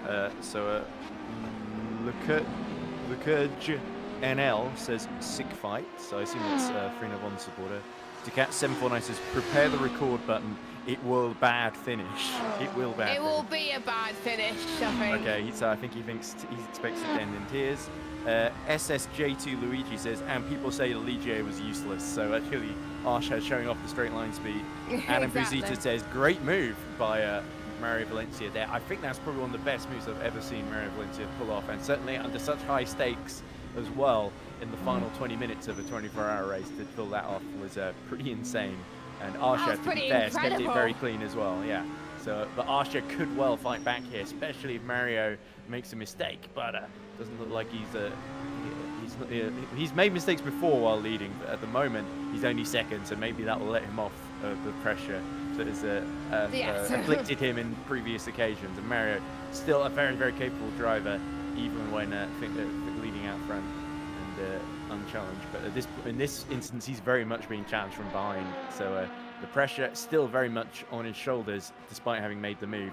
Still needs to pull away and indeed deal with that GD3 pronto as the 390 goes all off track and rejoins and just avoids Samir Arshad. So, oh dear, that could have ended very much in tears. And narrowly we avoid He's lost a lot of time crash. now. That's Smaggersgale at the wheel as well. So clearly the 390 still not handling very well. No. Oh, and Valencia gets through the 69 and goes right over the curb there, absolutely swinging it through. Try and get the turn and hits the gravel. Careful. Oh dear. The gap's closing now again. This could be Arshad's chance to fight back. Yeah, that's going to hurt him all the way down the straight then. So It Arshad needs to position himself well for Mulsanne to have a really good first sector here if he wants to try and get back through. So I did say it would take a mistake from Mario Valencia, and I think the commentators cursed him with only 16 minutes left to go. Yes, you did. So the tension really building now here. The Finnebond camp crossing their fingers. The EFA Racing team hungry for a best ever result. Both of these teams, I think it would be a best ever result in LMP2 for both of these teams, but Finnebond have waited so long for this to get the 139 into the top 2, and could it come their way? We have only got 16 minutes left to go to find out, and actually Arshad has not had a great run through Tetra Rouge, has he? He's a little bit too far adrift. He will gain a little bit with his straight line speed and with that little embers of the draft being picked up there. But I think it's going to take another few laps then before he gets in range, and provided Mario doesn't start pulling away from him in the more technical stuff. Yeah, there is quite a few technical parts of this circuit, which I think could provide some issues at the end of it. But they seem to be managing it so far. Arshad's gained a bit on Valencia, this part of the track. This could be his moment with 15 minutes left to go. He's got the straight line speed. Is he going to go left or is he going to go right? He's going to think about moving left. And it's going to tuck him behind the hypercar. Oh, that was boxed in almost once again. It's very They got to defensive keep from an Mario. eye on traffic, or they And a almost little see bit of each other. contact. It's contact. Jesse just hit the rear tire, and Ribbeck, a race leader, gets a penalty, but he's a whole lap ahead of De Silva. So he should De be Silva, who's fine. still just 5 seconds ahead of Savilev. So that gap still pretty steady then. So De Silva doing everything he needs to keep Rookie Monsters on top. But here comes Arshad breathing down the neck of Mario Valencia, who again tries to defend in the middle of the road here. He's defending for his life here. This is absolutely crazy. Yeah, I think because he knows the straight line speed of that Ligier here. And we heard Tom Dillon saying he was being a bit critical of how the Ligier was BOP'd, saying that maybe there was a miscalculation. But Arshad, taking full advantage, goes to the outside. Come on, guys, and 15 isn't minutes quite left. giving Let's that speed. behave. Yeah, we're being told by race direction there. 15 minutes left. Let's behave, says Nick Homewood. And I think that's because these cars ahead. Side by side they go. And Mario Valencia sensibly decides not to run into the side, but pulls across. Wow, that was really brave to stick it in there. And Arshad had to back out. My And goodness. Abdulrahman Ballad in the into the points number 47 gets a penalty now as well. So the penalties are flying left, right, and centre for track limits. So everyone running out of their 15 warning allocation. Yeah, is that when they get a penalty? Is when they get within 15 warnings? It's 15 infractions, yes, in total, not just for the single driver as well. So it's cumulative over So the if course they of the get race. if they get a penalty, and then they get another track limit warning, then they get another penalty. Oh, and there's a bit of collision Oh. between one of the hypercars and one of the LMP2s there as we run on board with Arshad, just weaving his way through, and that's really broken him off the tail of Valencia now. Having to back off to get through that, and that could well decide the battle. My James. oh my! Jeez. And that wasn't a race leader because he was in the pits. I think that was Fent and green LMP2, which I believe was Lardipide, maybe. Wasn't sure quite who it was. I'm sure somebody in chat will correct me. I'm pretty sure it was those two cars. But, wow, 48 people watching, so everyone's tuned back in for the finish, and they've been given quite the battle then. Samir Arshad still stubbornly refuses to give up, and I think Savalev, similarly, 4 seconds behind De Silva. He also wants to challenge those hard tyres. Are they going to last on De Silva's Rookie Monsters Glickenhaus Le Mans hypercar? The 73 just holding on, and it looks like another hypercar is going to come through the lap Arshad, and that could well hold him up here through Tetra Rouge if the timing doesn't work out here. But it looks like the 23 is backing off a bit and waiting for the straight. Yeah, I think it's going to be a while before there could be changes in terms of obviously how they're going to push, how they're going to manage this. But with the LMP hypercars, we've got a battle there as well. 3.8 seconds. It's a whole straight though between the two. Savalev is gaining inch by inch down the straight, but he's only got 12 minutes, and the gap isn't coming down quickly enough, Jess. No. In the last couple of laps, it's only come down by about a second, so he's only like maybe a tenth quicker per lap, really. Potentially. This is where we really need the consistency, and we see mistakes from both Savalev and De Silva, really. Meanwhile, Arshad 1.2 behind, as we see in the pit lane. Our GD3 leader, it's our leader in the pits, and that means that Paparinopoulos should emerge ahead then, and that's so painful for the 163 Matty Schneid having to pit right at the end then with 11 minutes left to go and sacrificing the lead. So that is gutting then for the 163, but perhaps there was a team orders element here too. The 162 leading the championship needs to take max advantage of the 38 points on offer then, because that could give them a big lead in the championship. In fact, Schneid actually gets out ahead. It's really hard to predict the length of these pit stops, really. Schmidt gets out 21 seconds ahead, as there we go, Mario Valencia just finding a way with the hypercars, and that could potentially, the hypercars fighting away with each other then. Is that, that looks like Snowden trying to desperately get past here so he can catch up to Savalev, but he is about 30 seconds behind him. There we go, the hypercar actually letting the LMP2s through, so he's letting Arshad through so he can battle Valencia. I think it's just which way are people Oh going at the no! moment? This is the 48, that's Henk Jan Steneker in the pits, Jess. And that's He's disconnected DNF'd. potentially. Oh dear. So Henk Jan Steneker for Promix Frost, who was running in the top 4, wasn't he? Was looking good there. He's only 169 seconds ahead of the 528 Sport Junior team, so they are potentially going to lock in to a top 4 finish here if the 48 can't get going in time with 10 minutes left to go. That's absolute heartbreak then for Promix Frost in number 48. Well, to be fair, I did say you do not want a DNF with towards the end of the Grand Prix, and I think I commentated curse the number 48. Oh dear. Well, you didn't say which one though. I didn't say which car. I said it would be could bad. have been anyone. It could have been anyone. I did say it'll be bad if the Hey, DNF I got good towards the end of news. the race. I What? think Steneker's back out on track. Hey! 128 seconds ahead. So it looks like the 48 will not lose position after all. So whatever it was a temporary Panic glitch, over. has been fixed. But look at this, Valencia once again dips a wheel in the gravel. The pressure really starting to get to him. Samir Arshad knows he just has to keep in touch to stand a chance of retaking that second position. 7/10 the gap between the pair. Meanwhile, we see in chat Anthony Walker says, let's go De Silva. So the rookie monsters very, very eager to take that second position as they chip away, as Savalev chips away at their lead. But De Silva doing an excellent job to hold him at bay, to not give him even a sniff of a slipstream down the straight, really. And the gap, even over 4 seconds now, it's actually gone back up slightly. So that shows you the job that Nick De Silva is doing at the moment. That's a really well-earned place that Rookie Monsters have got themselves into, and they're not about to let it go with 8 minutes left to go. No, I think with the amount of time that we got left, I think these drivers have been told, right, this is the lap times you've got to be aiming for. Don't go too fast, don't go too slow. And also, interestingly, the way the pit stops have worked, the 444 Finavond has actually come out behind the 306 Boyd Transport and Alan Voice. So Voice has actually jumped Reinhardt again, and the gap's only less than 6 seconds, but I think one of them is on much older tyres. Did we see a change of the order? So Stenica, having come out the pits, he must have lost a lap there, essentially, because of that disconnection. Must have lost the time, yeah. So that means actually that the 528 will be through, and 126 seconds to the goods. So I counted my chickens a bit too soon there. So it looks like the yeah, we were counting our chickens a little bit, weren't we?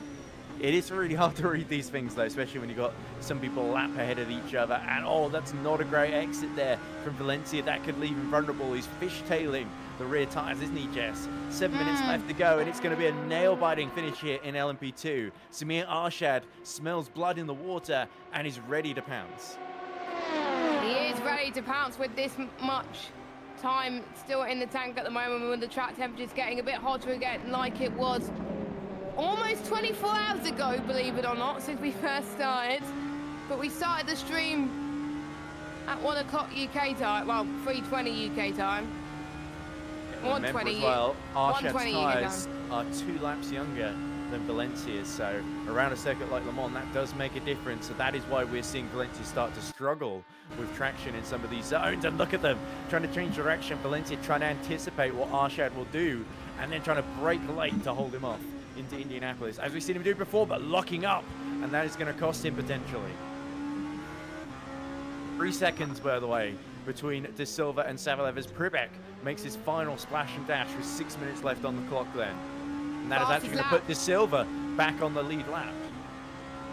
I don't think De Silva is going to be able to get the lead. I think it'll be just second place. So yeah, Pribek's got the gap to a T, going fastest lap. But Arshad, ooh, I think he's been told to push by his team here. So it's track's now 41 degrees, ambient temperature 21, so it's heating up.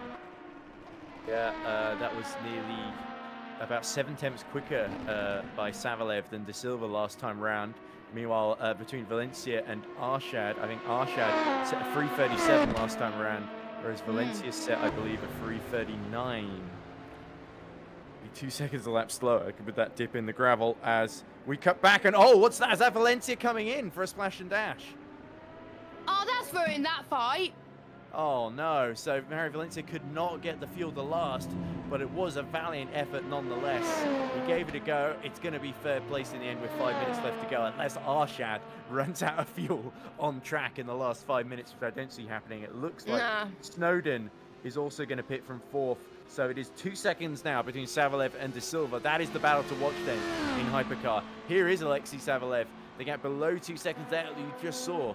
The Hypercar having to lap on the EP Lab cars. 19 seconds between those two, but Schmid has done enough, I think, to steal the win from the 162. So I think either way they finish, I think both cars will be happy. The 162 had a mighty recovery, and the 163 has really kept its nose clean for all 24 hours, I think it has to be said. So beautiful job by all those drivers there in that lineup.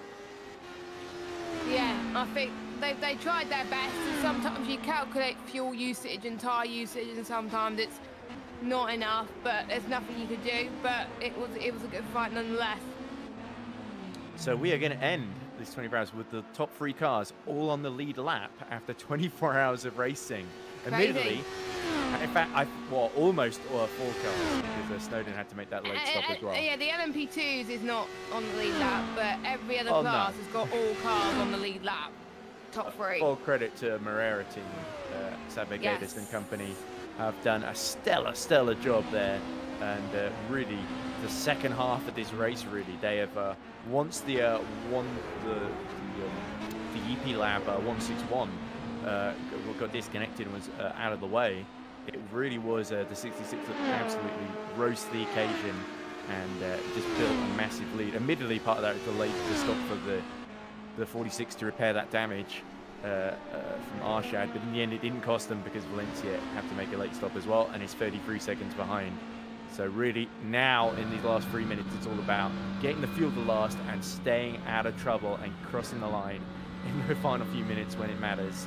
And look at this, that's actually really not ideal for Alexei Savalev having to lap someone in the Porsche curves. Oh yeah, That could that's not ideal.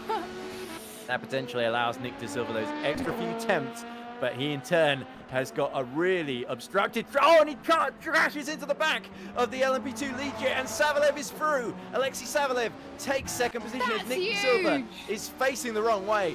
3 minutes left to go, and the rookie monsters absolutely hit the back of who was that LMP2 they hit there? I think it was. Let's have. I think Well, it we might have could- been Tens or Stenica. Let's have a look actually.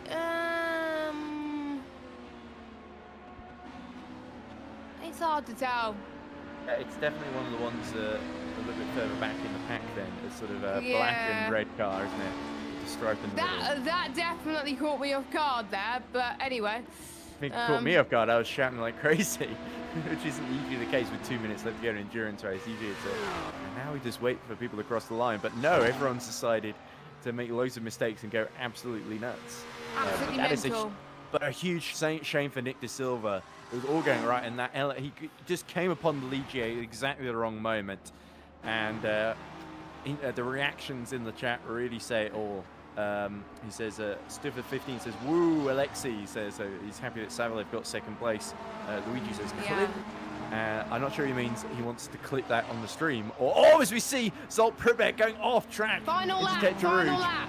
Avoid the 159. That is Carl Magnus Bore that Pribek is avoiding. But yes, so we are going to run out of time on this lap. So Pribek, this isn't going to be a fastest lap of the race because you have to take evasive action onto the grass there.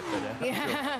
Carl Magnus, who has fallen short, I think the 2-4-1 did more than enough, Cavalin, to hold on to that 6th place as we see Valid having to take a late stop then. So it will only be 12th then for into the points.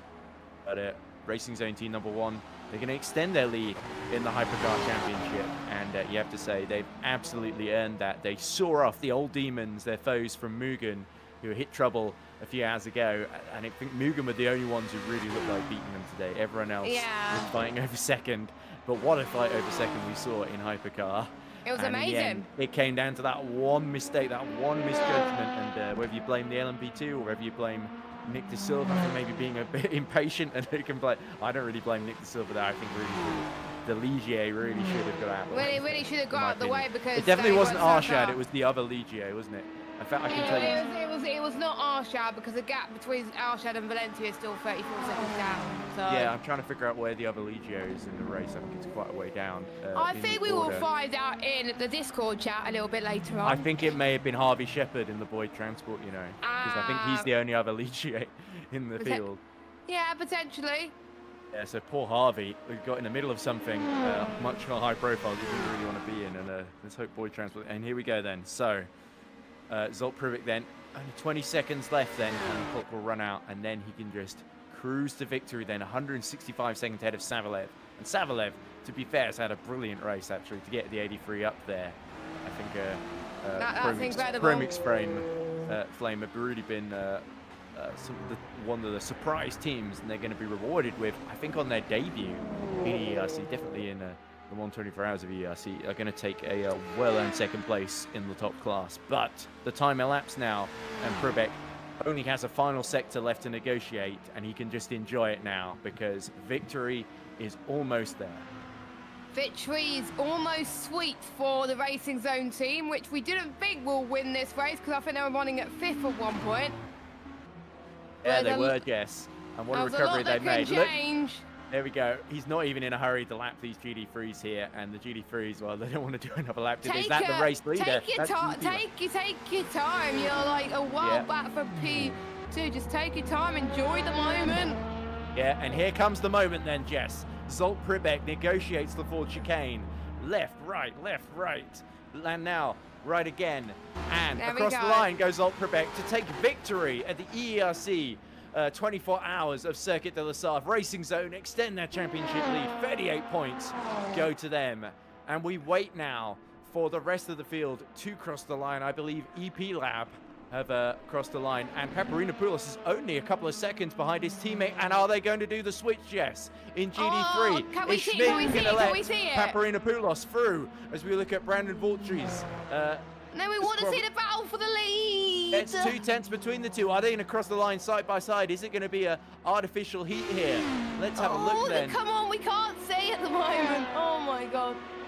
There we go. There's Zaba Hagardis, who is going to win in LMP2 for Scuderia Moreira. And what a fabulous victory this is going to be for them. It was Harvey that went into silver. Here we go. And Paparinopoulos has actually dropped back again from Schmidt, so perhaps they've just crossed the line side by side within a few thousandths of each other. For a photo, probably, most likely. Possibly, yes. But that can easily go wrong. Just ask the Ford GT team at Le Mans in 1966.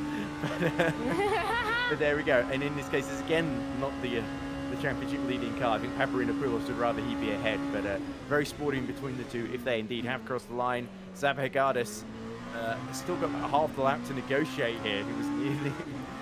so it's going to be a while for him to cross the line. I think he might actually be one of the last ones to do so, but well worth the wait then. And there is the Trax VR car at Ben Spankenvari, so I believe our leaders in GD3 have crossed the line then, because here's third place as Ben Spankenvari. Has he ran out of fuel after crossing the finish line? Or is he just showboating it? No, it's just the checkered flag. I'm sure There we're we go, certain so of it. There was enough fuel then in the end, and a lot of the... This is weird, 'cause a lot of the he's speeding up again. He's speeding up again. The so second he's fine. and third place finishes have already finished in LMP2. It's only the winner we're still waiting for there. But absolutely brilliant effort from Trax VR as well. Let's not forget them. They were facing the wrong way, missing a wheel on the formation lap, and the 162 also we're facing the caught wrong us off way. guard again, so... And both of them recovering brilliantly to second and third, despite some strong competition that hit trouble ahead of them. There's Hallam Voice, and there we go. They outfoxed Finovon on their strategy. Boyd Transport taking a well-earned fourth position in their BMW at Le Mans. But we still wait for Hagardis. It looks like Valencia and Arshad have also crossed the line. I swear Gonzaga's has crossed the line, or I might be wrong. Yeah. I'm not sure if whoever was managing the thing earlier has disappeared now. Somebody's trying to tap me in. Check Discord. Yeah, Controls are all yours. Controls are all mine. Okay, I wish I'd actually seen that because. Good job, I checked my phone. Yeah, Yeah, controls are all yours now. Yeah, well, I have to get back into Parsec, which I turned off now. So Well, bear with me. I'm just beside that in the middle of the finish. That's really annoying because there's Stephen Fenn. He crossed the line in fifth for Neurotic, which is great for them, I believe. And is still just about finishing. I might have just enough time to slot in here. And where is there is Hagardis. Hope the auto director will let me see him cross the line. Yes, he's just crossed the line. There we go. Right, so victory in LMP2 goes to Zaba Hagardis, and that's very, very well earned from Scuderia Moreira. They're absolutely going to celebrate. Never won Le Mans before, and now not only did Iris win LMP2 in GES, Moreira, the sister team, has now tasted victory in the same category here in EERC then. So I think that's nearly everyone crossed the line then, Jess. What a race. What a 24 hours, but it is Racing Zone number 1. It is the number Scuderia 1 team Moreira has won Le Mans. Yeah. So it's on that car for a reason, let's put it that way. And Scuderia Moreira 66 and but by a whisker in the end, Trax VR, not Trax VR, EP Lab number 163 Matteo Schmid that wins GT3. So wow. Hopefully we get to hear from our class winners as well in a minute. And it was my first EERC race. I really enjoyed it. And Yeah, what a one to do your debut on. yeah, Jess. exactly. So It was nice. It was. I've done more hours than expected, but there we go. Right, shall we see the results class by class then? If it decides to work, drum roll, please. Right, I have to connect back in because it's lagging a bit on me. And right, No okay, shall we start worries. with Le Mans Hypercar then? So here is your order for Le Mans Hypercar. If it loads. Or I actually have to press the button on the session. There we go. So we got. Oh, I'll let you did it. Sorry. Okay, right. I have to go to the watch stream then. So you see it? There we go. Okay, so or do you want me to go for it and then you could do the how control? about you do LMP2 and I'll do the other two classes? Okay. So we have Zolt Probek then taking victory for Racing Zone team number 1 ahead of Alexei Sayalev and just beating Nick De Silva with that late collision at the end with Harvey Shepard, costing Nick De Silva second place. So Savalev, a late promotion there with his late charge, paying off. Tim Snowden finishes 4th for Finamon Motorsport 137 after flipping at the beginning, so great recovery from 137. Stephen Fent takes 5th for Neurotic Sim Racing. We know that team is going to be over the moon in the 23 with that. And our final finish in Hypercar will be Niall Bullion for Logistical Nightmare Bangers and Mash. I think it's the first 24-hour race that Logistical Nightmare have completed here at EERC, so that's a big milestone for the 999 team. But sadly, Adam Sereje, Aidan Coleman, Taylor Bell for Mugen. Remember the 714 was leading so much of this race before that issue this morning. Aidan Coleman for Aztec and then Layla Bell for Scudero Mirror 87. All failing to finish with Norbert Precker being disqualified from the race and full throttle team number 50 for, I imagine, for causing quite a few incidents in the first half of the race and race direction taking what I might describe as a dim view, Jess. Yes. But anyway, now let's see if I can very quickly get your LMP2. There we go. Here you go then, Jess, our LMP2 results. There we go. So the number 66 car wins the LMP2 class, 360 laps done with Arshad holding off Valencia for second place. It really was the stop that did it really for IFA Racing team number 46. Finamon Motorsport pulled up a valiant fight, but unfortunately wasn't enough, but still gets a very good podium, number 139. The Sport Junior team, great comeback from them. Thomas Lardapide as well, driving that at the end, 347 laps. And Jan Steneker for Promise Fox team in 5th place. Thomas Chun. Got a feel for Steneker as well with that disconnection near the end, with that disconnection, yeah. But they're still in 5th place, which is always a good thing. Thomas Churns for Online Sim Racing number 19 in 6th. Ricardo Checker in 7th Optimal Esports number 2. Nikodem Sajka for Box Neils Racing 1-2 in 8th. Harvey Shepard in 9th for number 40 Boyd Transport Racing. Those are your finishers. Sunset Motorsport unfortunately DNF'd, and it was a shame because their team was looking very strong, as well as Marcus Crawford for XRL Esports 148. Giuseppe Saracino, EP Lab Sim Racing Team 161. Geordie Lois for Reading Game Studios Racing number 72. And URT Esports 71 also retired. And that's our championship leader. So LMP2 is now blown absolutely wide open, Jess. And I would love to show you the GD3 results, but unfortunately, it was like that with me when I was trying to show it in a Global Endurance Series, and the stream is now dead on Discord, which I'm glad it didn't die earlier. Yeah, it's there for me too. So I'll have to go by the timing screen then. I hope that people can see it on stream then, but it is, I believe, our 163 then. No, they can't see it, I don't think. They can't see it. They can see what we can see. Well, like I said, I clicked it. It's not my bloody fault, Jess. I'm doing my best here. Not my fault. I know. They just don't like the GT3 for some reason, but yeah. Clicked it and nothing bloody happened. That's the problem. Right, okay. Yeah. And I don't know because So we've Can't got, I actually think see it's the live stream because it's Papa lagging so bloody much on my end. It's not Papa Paulos Paparinopoulos. was one, I believe. I can't remember. Oh, There no, we it's go. Schmidt. Right, Matteo Schmid. EP Lab said they tried to cross the line side by side. Unfortunately, we didn't see it because I didn't see the message in chat in time because I was actually commentating on the finish. I wish someone else was actually doing the finish and then did it all the way through rather than just leaving halfway through the finish. That was really annoying. So Paparinopoulos still leads the championship, but only takes 27 points rather than 38. So will EP Lab come to rue that decision in the end? I doubt they will. Ben Spankinari brings the Trax VR car home third. Hallam Voice is fourth.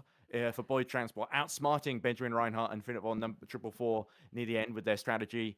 Gleb Aligan gets the Cyberlinks Audi home in a very impressive, incredible sixth ahead of Carl Magnus Bore, our pole sitter for Baba Boy Simsport, but they still finish in seventh ahead of Joseph Toff in HHR.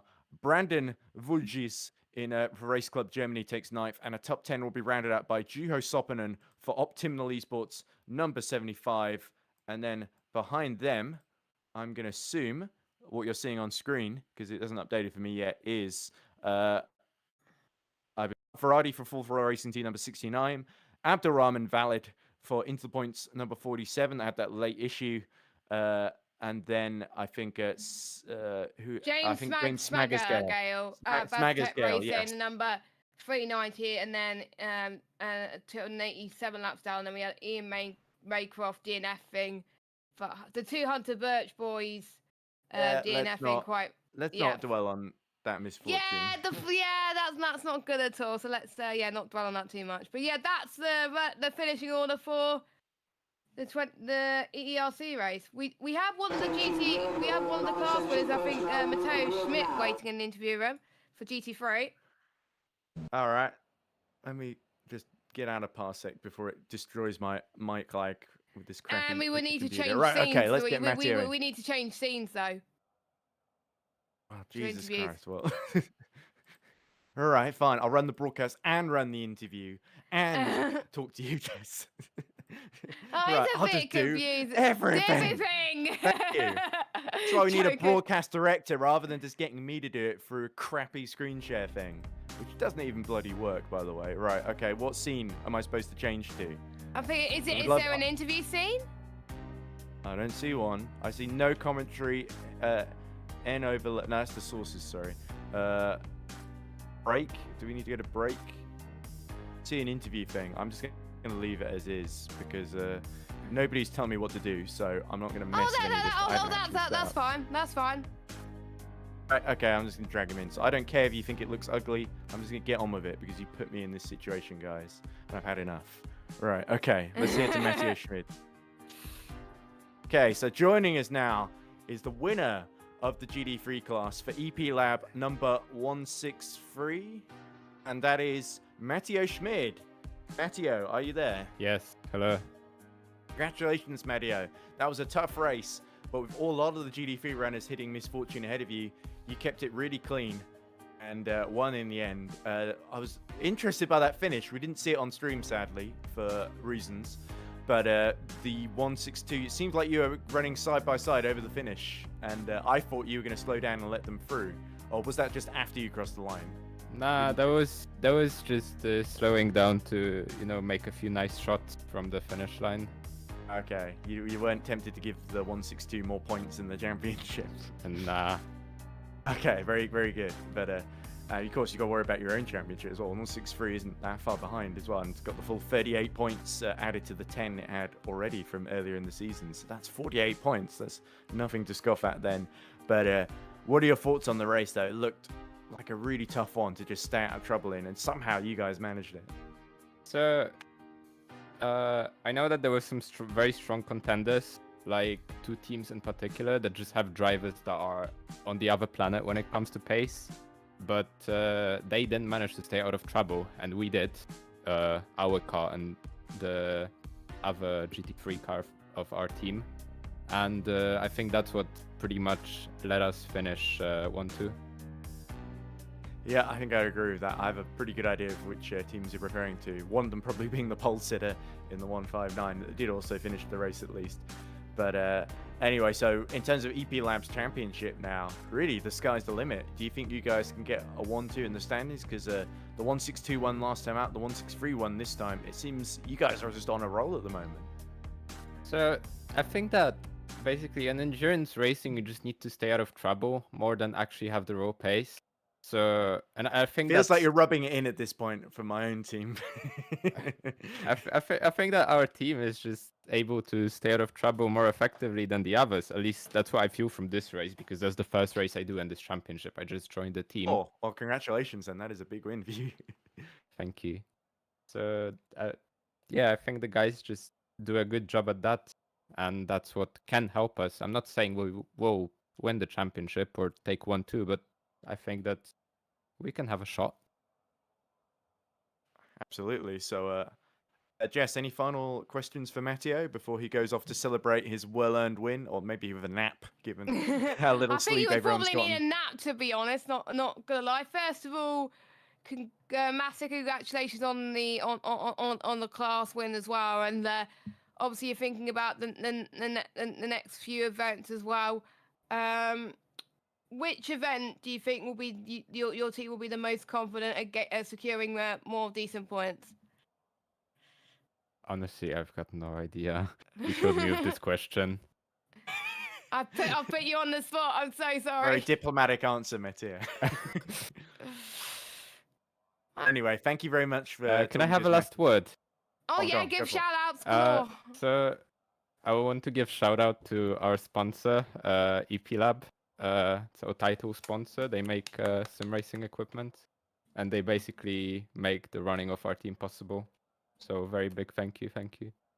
And best of luck, Matteo, to the whole EP Lab squad when we see you guys again in a much shorter race at Watkins Glen at the end of the month in July. So hope you have a good break, and you certainly got lots of trophies in the cabinet now, and I'm sure they're going to keep gleaming for a while to come. Yeah, this one in particular. Okay, thank you. All right. Lovely to talk to Matteo there from EP Lab. Let's get Samir Arshad in, celebrating second place in LMP2, shall we, Jess? Yeah, we should. Here he is then. We're joined now by the driver for number 46 EFA Racing Team, getting their best ever result in LMP2 with second. So, Samir, are you there? Yes, good afternoon. Congratulations. So that was quite a wild ride in the end. That battle with Mario Valencia was incredibly tense there. And in the end, it was decided by a late stop. Finavond 139 were running too short on fuel near the end. And admittedly, it didn't help that they were in a battle with you. But there was Luckily, slightly go on. unfair, I would say, but I had fun with him. I think if he had fuel, we would have had a great battle in the last lap. I would have tried it, and who knows what could have happened. I had more top end in the first sector. That's the Ligier BOP at the moment. So I was about to say, yeah, that Ligier was a demon in a straight line, and we heard. But we were just interesting crying comments in the last throughout the race sector. about it. But you took full advantage of that, especially in that battle with Mario. You were really Yes. amazing in the slipstream whenever you got a chance. We had to And, go with a very extreme setup for the first sector, because otherwise for us would have been just impossible to catch these guys. Even though the guy who did P1 in the quali was a monster lap. I think they won 3 minute 30. That's, I don't know where did he come from, but still, we had our pace that was around 3 to 2 seconds slower than them. The goal was just to maintain this pace, don't take any risk. And actually, in the night, we were leading. We had a few mistakes, and we got I don't know, like 5 minutes of pit stop to repair the damage. Otherwise, I don't know, we might would have been P1. Yeah, well, it's interesting to think about what might have been, but yeah, that late damage was really what opened the door, wasn't it, for Mario? For Mario, Valencia to yes. attack you? I made a mistake because an element ahead of me went slightly wide, and there was a curb on the outside, and I was struggling with my left foot, and there was no way I could have braked more. That's why the only way it was to slightly correct the line, and it was too much, and I went to the wall. The damage was not too much, but I lost 5 minutes. That was enough for him to be back in the fight. Absolutely, but it's probably worth repairing the damage rather than struggling around, Yes. because then he would have got you for sure. And in the end, you did beat them. So Interesting. So this second place, I believe, puts you back into second place in the championship, I if I'm not think mistaken. we are only 3 points away from the championship leader. Yes, because the 71 had a big lead and didn't finish today, so it's wide open in LMP2. So EFA Racing, we know it's one of the smaller teams. Do you fancy your chances go from Watkins Glen onwards of challenging for that championship, or do you think maybe it's a bit too early? I would for say EFA Racing? it will be very tough for us because say Suzuka, maybe even Watkins Glen is more an Oreca track where they will take advantage of their BOP. But we might have some good fight, like example in Daytona or even Mugello, where we can use our top end. Let's see. Absolutely. So damage limitation in Watkins Glen then. Jessica, do you have any thoughts for Samir before he celebrates his well-earned P2 at Le Mans? Jessica's gone. Oh, there she is. Oh wait, yeah, sorry, Well, I was I trying just wanted to let speak. you give you the opportunity to ask any questions to Samir Arshad, our second place finisher. Yeah, I was in the LMP2 trying. Legion. Yeah, I was trying to speak, but I forgot I was on mute. So do apologize about that. After 24 hours, anything can happen. Come on. It's fine. Okay, I just thought you'd that's fed what up I of said listening to all me. the time. You pretty much most of the questions have already been asked, but congratulations on your. I hope you had fun watching Yeah. us because Well, we I know did, Abu Dhabi yes. was fun. So Honestly, the last hour was amazing watching you guys battle, and that was really good as well. But with I believe Watkins Glen up next, how are you feeling about that? I think we can try to limit the damage because URT is is a very professional team and they won a lot. So the goal will be just to go with this team again because we had 2 new members for this race. We managed to get them like in the last week, so practice and all the time put in this race was very limited, but still we did very great. And Watkins Glen, I think the URT will take over, that's for sure. But let's see, the championship is very long, and Daytona is the last race. We might win Daytona. Who knows?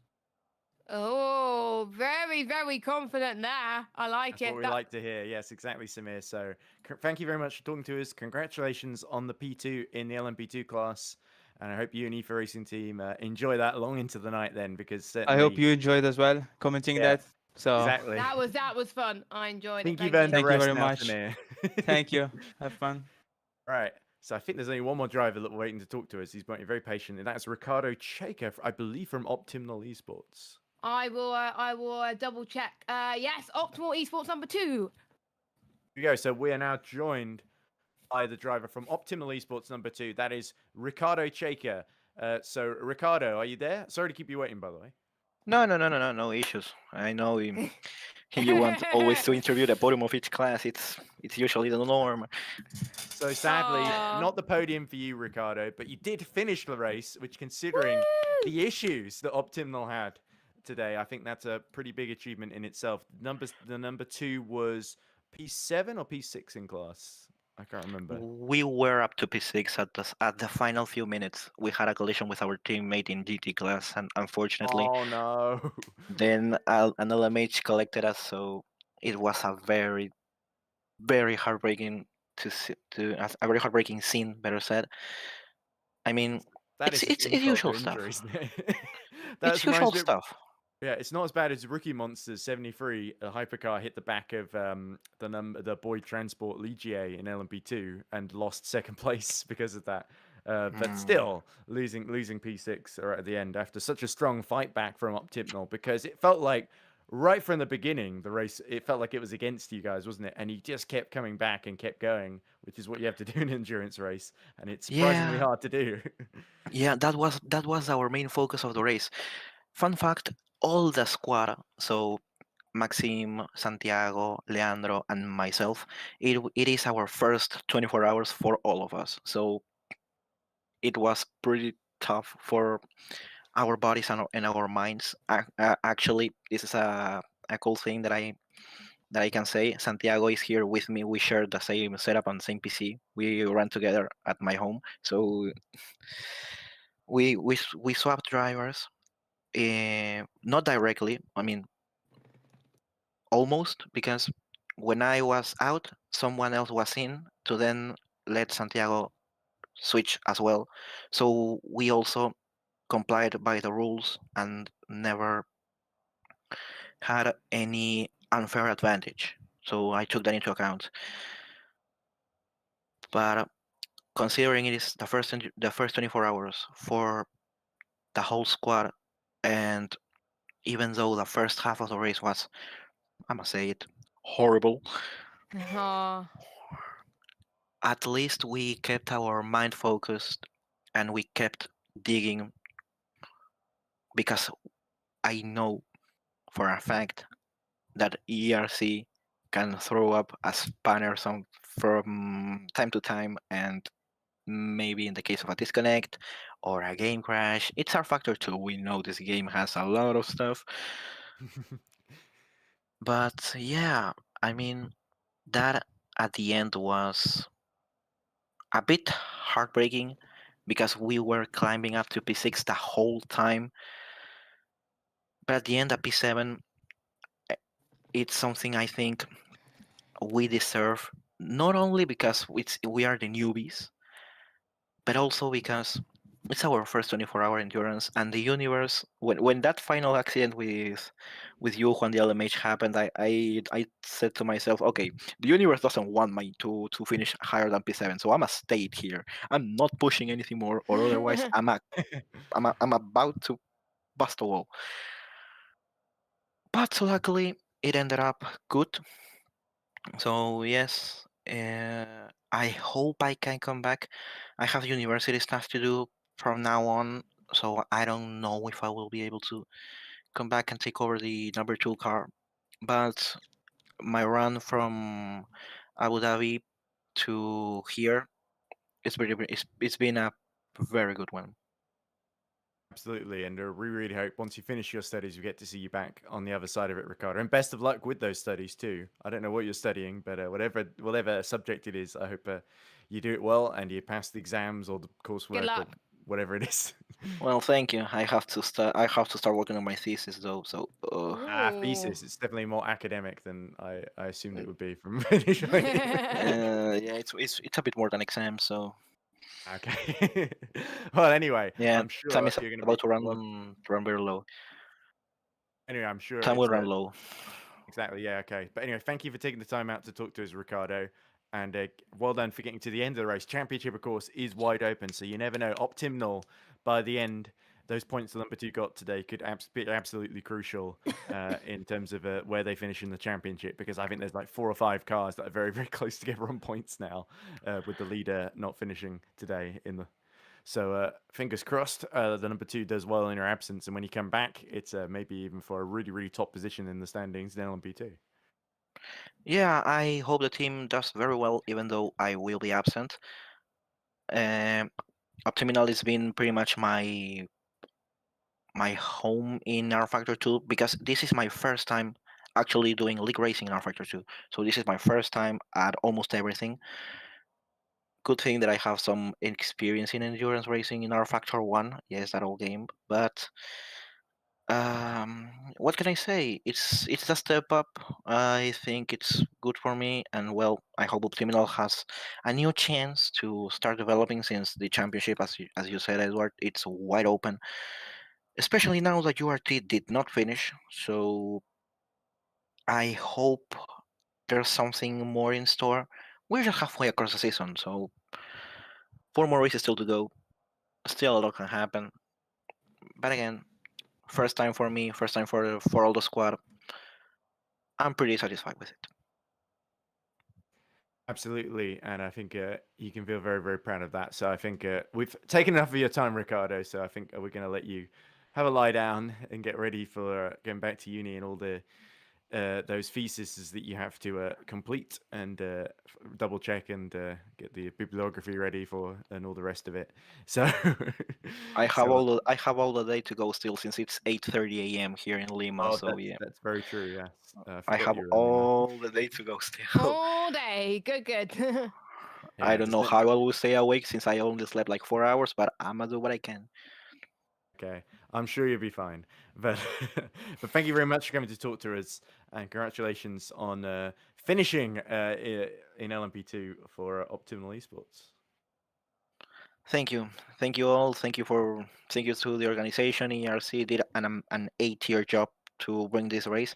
I've seen the past 24 hours, and I know they haven't been a top tier race, but this one, it was magnificent. I agree. I think I agree wholeheartedly with that.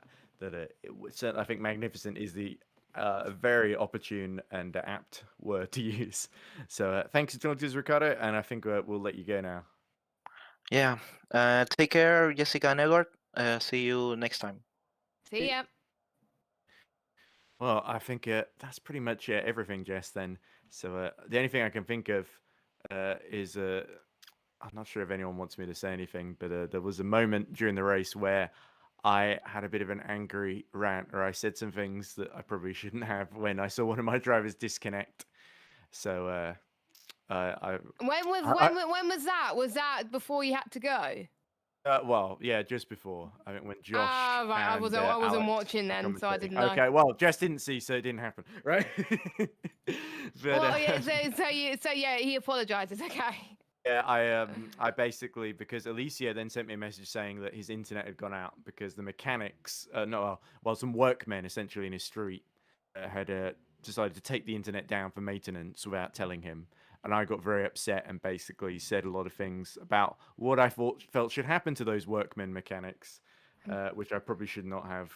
And and I sincerely regret and do not intend to actually carry out. So yes, there we go. Apology accepted. Okay, well, then they probably didn't hear me say it anyway, but I think just in case there's any legal action, but there we go. Okay, well, actually, even just on a personal level, I just didn't feel great about what I did. This wasn't a great race for our team in general, but it was a fabulous race for Racing Zone, and a fabulous race for Scuderia Marera, and of course for EP Lab, who we heard from earlier, Jess. So I think all of them taking well-earned class wins here at Le Mans, and we've seen some brilliant action in the fights for the podium too. Yeah, what a race. I think top tier race, lots of battles from the sits I commentated on, and I have to say that the commentators that have commentated on this 24 hours have done a splendid job, and for my first one, we hope we can carry on, and massive shout out to the likes of Nick and Chris for being on race control and admin duties for quite a lot of the race. They deserve some sleep. Massive shout out to you both. Without them, there will be no race control.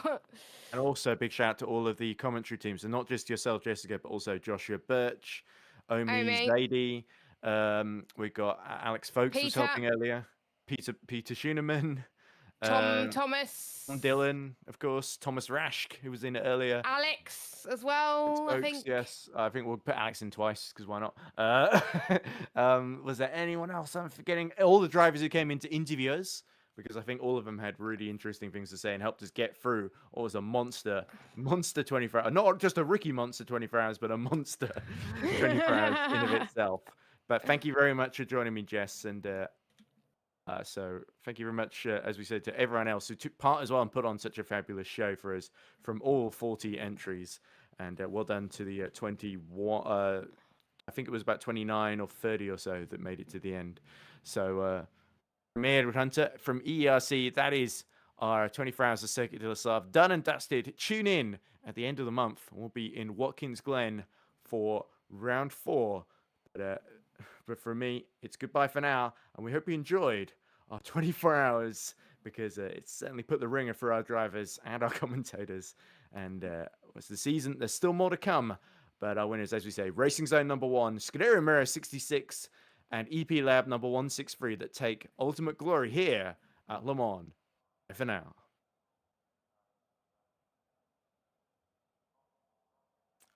Okay, I stopped it, but I don't know if I've started it again because I got impatient.